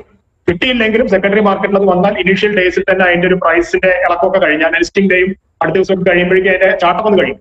എന്നിട്ട് പുള്ളി ഒന്ന് സ്റ്റെബിലൈസ് ചെയ്യുന്ന സമയത്ത് നമ്മൾ എന്ത് ചെയ്യാൻ തുടങ്ങും, നമ്മളുടെ വാങ്ങൽ പാറ്റേൺ തുടങ്ങുകയാണ്. കുറേശ്ശെയായിട്ട് നമ്മളത് വാങ്ങി തുടങ്ങും. ആ രീതിയാണ് ഞാൻ ഫോളോ ചെയ്യാറുള്ളത്. ഞാൻ മനസ്സിലാക്കിയിടത്തോളം ഒരുപാട് നിക്ഷേപകർ ആ രീതി ഫോളോ ചെയ്യുന്ന ആൾക്കാരാണ്. ഈ IPOയിൽ കയറി ചാടി വീഴും. ഈ IPOയ്ക്ക് ഇങ്ങനെ ചാടി വീഴുന്ന ഒരു സ്വഭാവം ആർക്കാണ് കൂടുതൽ കാണുന്നത് ചോദിച്ചു കഴിഞ്ഞാൽ ഈ ഇനീഷ്യൽ ഡേയിൽ കൊണ്ടുപോയി സെല്ല് ചെയ്ത് അതൊന്ന് പെട്ടെന്ന് പ്രോഫിറ്റ് എടുത്ത് ചാടാം എന്ന് വിചാരിക്കുന്ന ഒരു വലിയ വിഭാഗം നിക്ഷേപകരുണ്ട്. ട്രേഡിംഗ് എന്ന് പറയുന്ന ഒരു കാര്യമാണ് അതിനകത്ത് കാണുന്നത്. കാര്യം IPOയിൽ കയറി ഇൻവെസ്റ്റ് ചെയ്യാൻ ലിസ്റ്റിംഗ് സമയത്ത് അതിന്റെ ഇടയിൽ കുറെ പൈസ കയറും, അത് വിറ്റ് കഴിഞ്ഞാൽ വളരെ കുറച്ച് ദിവസം കൊണ്ട് വലിയ പ്രോഫിറ്റ് എന്നൊക്കെ പറയുന്ന ഒരു വിഭാഗം ആലോചിച്ചു കഴിഞ്ഞാൽ അവർക്ക് അവരുടേതായ ന്യായമുണ്ട്. കാരണം അവര് മാർക്കറ്റിൽ ഇങ്ങനെ ക്യാപിറ്റൽ ഇങ്ങനെ റീ അറേഞ്ച് ചെയ്ത് കൊണ്ടു നടക്കുന്ന ആൾക്കാരാണ്. ഈ ലാഭം എടുത്തിട്ട് അടുത്തതിൽ ഇൻവെസ്റ്റ് ചെയ്യും, ആ ലാഭം എടുത്ത് അതിനപ്പുറത്തോട്ട് അങ്ങനെ ചാടി പോകുന്നതാണ്. ഒരു വ്യൂ എനിക്ക് വളരെ ദീർഘകാല വ്യൂ ആണുള്ളത്. നല്ല കമ്പനിയാണെങ്കിൽ ഞാനത് വാങ്ങി കൂട്ടാറാണ് രീതി. ഇതൊക്കെ ഓരോ ആളുകളുടെ ശൈലിയാണ്.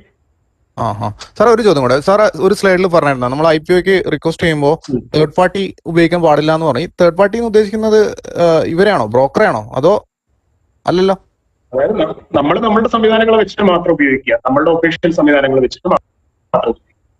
അല്ല നമ്മളിപ്പോ സീറോദ വഴി ചെയ്താലും നമുക്കത് ഈ സാർ ഈ പറഞ്ഞ ബ്ലോക്ക് ചെയ്ത് പൈസ നിൽക്കുന്ന ആ സംഭവം നമ്മളെ ബാങ്കിനകത്ത് തന്നെയാണല്ലോ നടക്കുന്നത്. അപ്പൊ നമ്മൾ സീറോദ വഴി ചെയ്യുന്നതിനേക്കാളും നല്ലത് നമ്മൾ നേരിട്ട് ബാങ്ക് വഴി ചെയ്യുന്നതുകൊണ്ട് എന്തെങ്കിലും ഡിഫറൻസ് ഉണ്ടോ അതില്?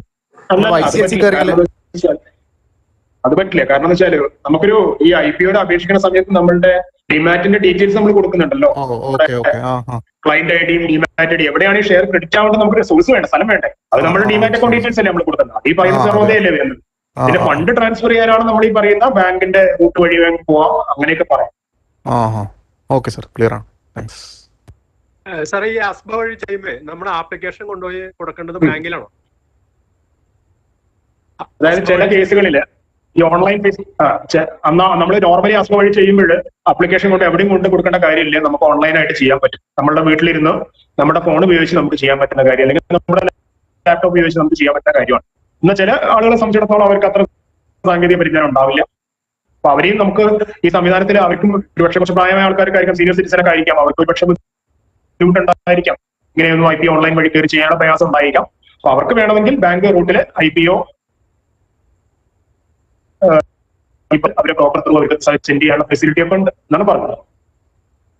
ഓൺലൈൻ ആണെങ്കിൽ ഇവരുടെ സൈറ്റ്, കമ്പനിയുടെ സൈറ്റിൽ കയറി ചെയ്യും. കമ്പനിയുടെ സൈറ്റിൽ കയറണ്ട. നമ്മൾ എന്ത് വെച്ചാൽ ഒന്നുകിൽ കമ്പനി രജിസ്ട്രാർ ഉണ്ട്, അല്ലെങ്കിൽ കമ്പനിയുടെ നമ്മുടെ ബ്രോക്കർമാര് പ്രൊവിഷൻ തരുന്നുണ്ട്. നമ്മുടെ സ്റ്റോക്ക് ബ്രോക്കിംഗ് അവരുടെ വെബ്സൈറ്റിൽ അല്ലെങ്കിൽ അവരുടെ പ്ലാറ്റ്ഫോമിൽ അവരെയുള്ള പ്രൊവിഷൻ ഉണ്ടാക്കിയിട്ടുണ്ട്. പിന്നെ നമ്മളുടെ ബാങ്ക് അക്കൗണ്ട് അല്ലെങ്കിൽ നെറ്റ് ബാങ്കിങ് ID വെച്ചിട്ട് അല്ലെങ്കിൽ UPI മാൻഡേറ്റ് ഉപയോഗിച്ചൊക്കെ നമുക്ക് ചെയ്യാൻ പറ്റും. ഇതൊക്കെ മൾട്ടിപ്പിൾ സോഴ്സ് ഉണ്ട്. Okay thanks. സാർ പിന്നല്ലേ? ഹലോ, പറഞ്ഞോളൂ. ഞാൻ കുറച്ച് ലേറ്റ് ആയിട്ട് അപ്പൊ അത് പറഞ്ഞോ അറിയില്ല. നമ്മളിപ്പോ ഈ IPO ഒക്കെ അപ്ലൈ ചെയ്യുമ്പോ ബിഡ് 1, ബിഡ് 2, ബിഡ് 3 ഇല്ലേ? മൂന്നിൽ നമ്മൾ ടിക്ക് ചെയ്യണോ അല്ലെങ്കിൽ ഫസ്റ്റ് ഒന്നില് മാത്രം കൊടുത്താൽ മതിയോ? കട്ട് ഓഫ് കൊടുത്താൽ പിന്നെ അതിനകത്ത് ബാക്കി രണ്ടിനും റിലവൻസ് ഇല്ല എന്ന് പറഞ്ഞു കഴിഞ്ഞാൽ നമ്മള് ക്ലാസ് ഞാന് 28-24 IPO റീചാർജ് ചെയ്തു. നമ്മളിപ്പോ 24 എന്ന് ടിക്ക് ചെയ്ത് വെച്ചു. 24 എന്ന് പറഞ്ഞു കഴിഞ്ഞാൽ പിന്നെ 23, 22, 21, 20 ഒക്കെ താഴെ വരുന്നു. പിന്നെ അതിനകത്ത് നമ്മൾ പ്രൈസ് എഴുതേണ്ട കാര്യമില്ല. അപ്പൊ പകരം നമ്മൾ കട്ട് ഓഫ് ടിക്ക് ചെയ്തോളൂ. കട്ട് ഓഫ് ടിക്ക് ചെയ്ത് കഴിഞ്ഞാൽ പിന്നെ ബാക്കിയുള്ള റെലവൻസ് ഇല്ല. കാരണം ആ പ്രൈസ് നോക്കിയാണ് നമ്മളതിന്റെ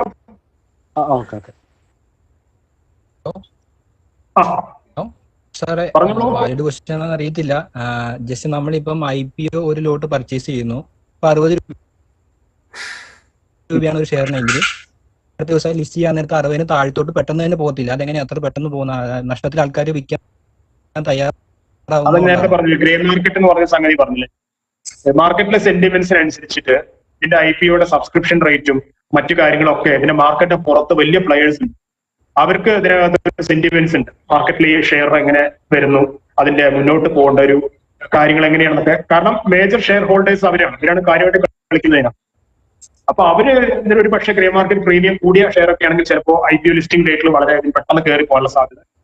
ഇനി ചില ഘട്ടങ്ങളിൽ മാർക്കറ്റ് സെന്റിമെന്റ്സ് വളരെ വീക്ക് ആണെങ്കിൽ ഈ ഗ്രേ മാർക്കറ്റ് പ്രീമിയം പെട്ടെന്ന് താഴെ പോകും.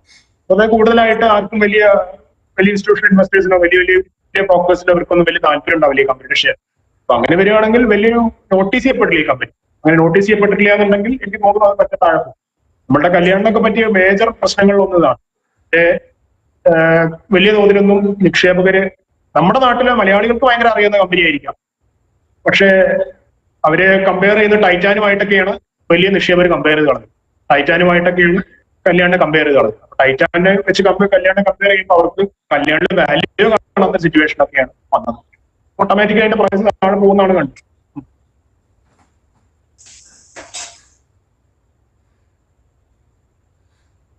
ചോദ്യങ്ങളുണ്ടോ?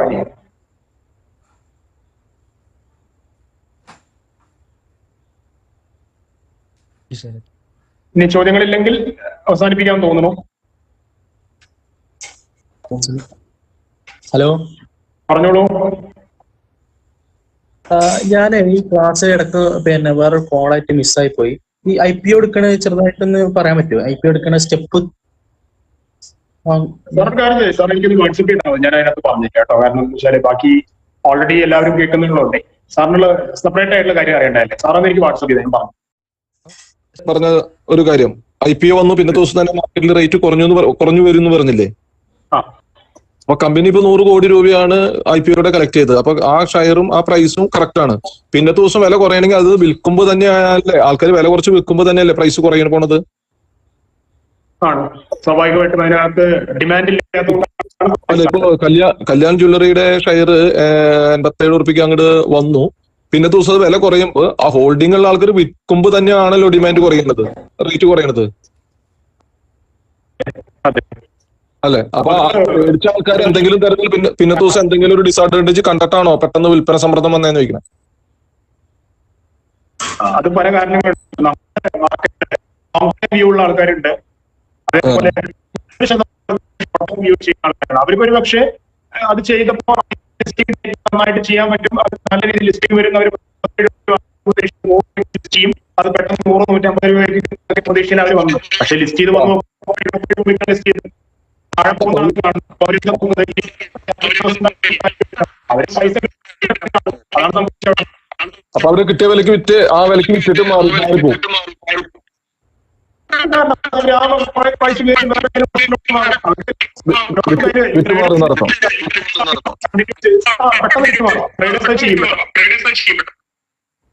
സാറേ, ഈ പ്രോസ്പെക്ടസിന് മുന്നത്തെ ബാലൻസ് ഷീറ്റും ബാക്കി എല്ലാ ഡീറ്റെയിൽസും ഉണ്ടാവില്ലേ? Okay, thank you.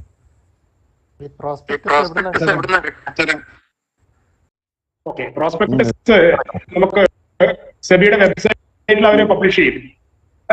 കമ്പനിയുടെ വെബ്സൈറ്റിലൊക്കെ ഉണ്ടാവും. സെബിയുടെ വെബ്സൈറ്റിൽ അവര് ആ പ്രോസ്പെക്ടസിന്റെ കോപ്പി നമുക്ക് അവൈലബിൾ ആണ്. പേര് ജോർജ്. പറയൂ. ഈ കട്ട് ഓഫ് പ്രൈസ് നമ്മൾ ടിക്ക് ചെയ്യുകയാണെന്നുണ്ടെങ്കിൽ നമ്മളെ എമൗണ്ട് എത്ര എന്ത് ബേസിസിലാണ് നമ്മൾ എത്ര എമൗണ്ട് ആണ് ബ്ലോക്ക് ചെയ്യേണ്ടത്? അതായത് നമ്മൾ മിക്കവാറും വരിക സ്വാഭാവികമായിട്ടും അതിന്റെ ഹൈ പ്രൈസ് തന്നെയായിരിക്കും അവര് ബ്ലോക്ക് ചെയ്തിട്ട് ആ പ്രൈസ് ബാൻഡിൽ ഹയർ പ്രൈസ് ആയിരിക്കും അല്ലേ സാറേ? ആയിരിക്കും, മിക്കവാറും തന്നെയാണ് വരിക. Thank you sir. Sir last sir നേരത്തെ പറഞ്ഞല്ലോ ഈ നമ്മള് പല സെബി രജിസ്റ്റേർഡ് ആയിട്ടുള്ള ആൾക്കാരെ സ്റ്റോക്ക് ടേക്കിംഗ് വിത്ത് പേയ്മെന്റോട് കൂടിയിട്ട് നമുക്ക് നല്ല അങ്ങനത്തെ രജിസ്റ്റേർഡ് ആയിട്ടുള്ള ആൾക്കാർ ആരാണെന്ന് ഫൈൻഡ് ഔട്ട് ചെയ്യാൻ വല്ല മാർഗമുണ്ടോ? അവരുടെ ട്രാക്ക് റെക്കോർഡ് നോക്കുക, അവരുടെ ക്ലയന്റ് ബേസ് നോക്കുക, അവര് പൊതുവെ പറയുന്ന അവര് മാർക്കറ്റ് കോൾസിന്റെ ചില സാമ്പിൾസ് ഒക്കെ നോക്കുക, പറയുന്നൊക്കെ നടക്കുന്നതാണോ. പിന്നെ ഒരാൾ ഒരു കാര്യം പ്രസന്റ് ചെയ്യുമ്പോഴോ ഒരാളുടെ ഒരു റിസർച്ച് റിപ്പോർട്ടോ കണ്ടു കഴിഞ്ഞാൽ അയാൾക്ക് അതിനെ കുറിച്ചുള്ള ഒരു ധാരണ എത്രത്തോളം ഉണ്ടെന്ന് നമുക്ക് വളരെ ക്ലിയർ ആയിട്ട് മനസ്സിലാവും. ഞാനെപ്പോഴും പറയാറ്, ഞാൻ ഒരുപാട് റിസർച്ച് റിപ്പോർട്ടുകൾ വായിക്കുന്നു. ബേസിക്കലി എനിക്ക് റിസർച്ച് അനലിസ്റ്റ് ആയിട്ട് വർക്ക് ചെയ്യാനുള്ള ഒരു ക്വാളിഫിക്കേഷൻസ് എനിക്കുണ്ട്. പക്ഷേ എനിക്ക് എന്റെ പ്രൊഫഷൻ കൊണ്ട് ഞാൻ ആക്ച്വലി ഒരു ടീച്ചർ ആയതുകൊണ്ട് ഒരു ഗവൺമെന്റ് സാലറി വാങ്ങുന്ന വ്യക്തിയോട് എനിക്കത് പ്രവർത്തിക്കാൻ പറ്റില്ല. പക്ഷേ പ്രൊഫഷൻ എനിക്കറിയാം.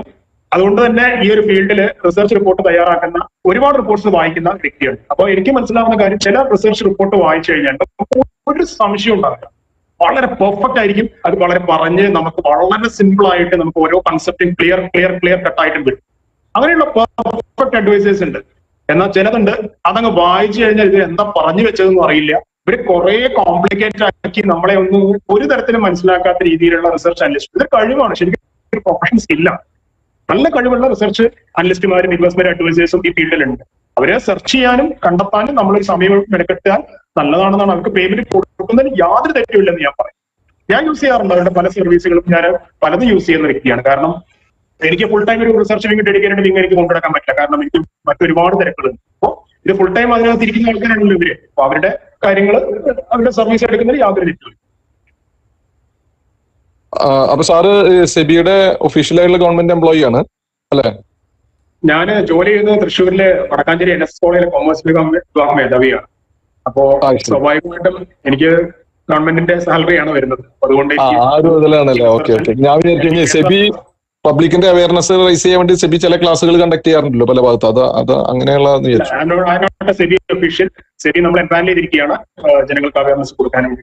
Okay okay. എംപാനൽ ചെയ്തിട്ടുണ്ടായിരിക്കും. ഓക്കെ. ഈ ഗ്രേ മാർക്കറ്റിൽ എങ്ങനെയാണ് നമുക്ക് ഷെയർ വെക്കാൻ നമുക്ക് അലോട്ട്മെന്റ് കിട്ടിയിട്ടുണ്ടെങ്കിൽ IPO-ല്? അത് നിങ്ങൾ ഒഫീഷ്യലി ഡീൽ ചെയ്യേണ്ടി വരും. ഗ്രേ മാർക്കറ്റ് പാർട്ടിസിപ്പൻസിനെ നിങ്ങൾ കോൺടാക്ട് ചെയ്യേണ്ടി വരും. എന്നിട്ട് അവരുമായിട്ട് ഡീൽ ചെയ്യേണ്ടി വരും. അല്ലാതെ ബ്രോക്കർ വഴി ഒന്നും ചെയ്യാനുള്ള ഓപ്ഷൻ ഇല്ല അല്ലേ? ഇല്ല, നമ്മളുടെ അത് എളുപ്പമുള്ള പണിയല്ല. ഒന്നാമത് അത് അൺഒഫീഷ്യൽ എന്ന് പറഞ്ഞാൽ അതിനകത്ത് പല കാര്യങ്ങൾ കിട്ടണം, നമുക്ക് അറിയില്ല. പരമാവധി അത്തരം കാര്യങ്ങളൊന്നും ചെയ്യാതിരിക്കാൻ നല്ലതെന്ന് ഞാൻ പറയും.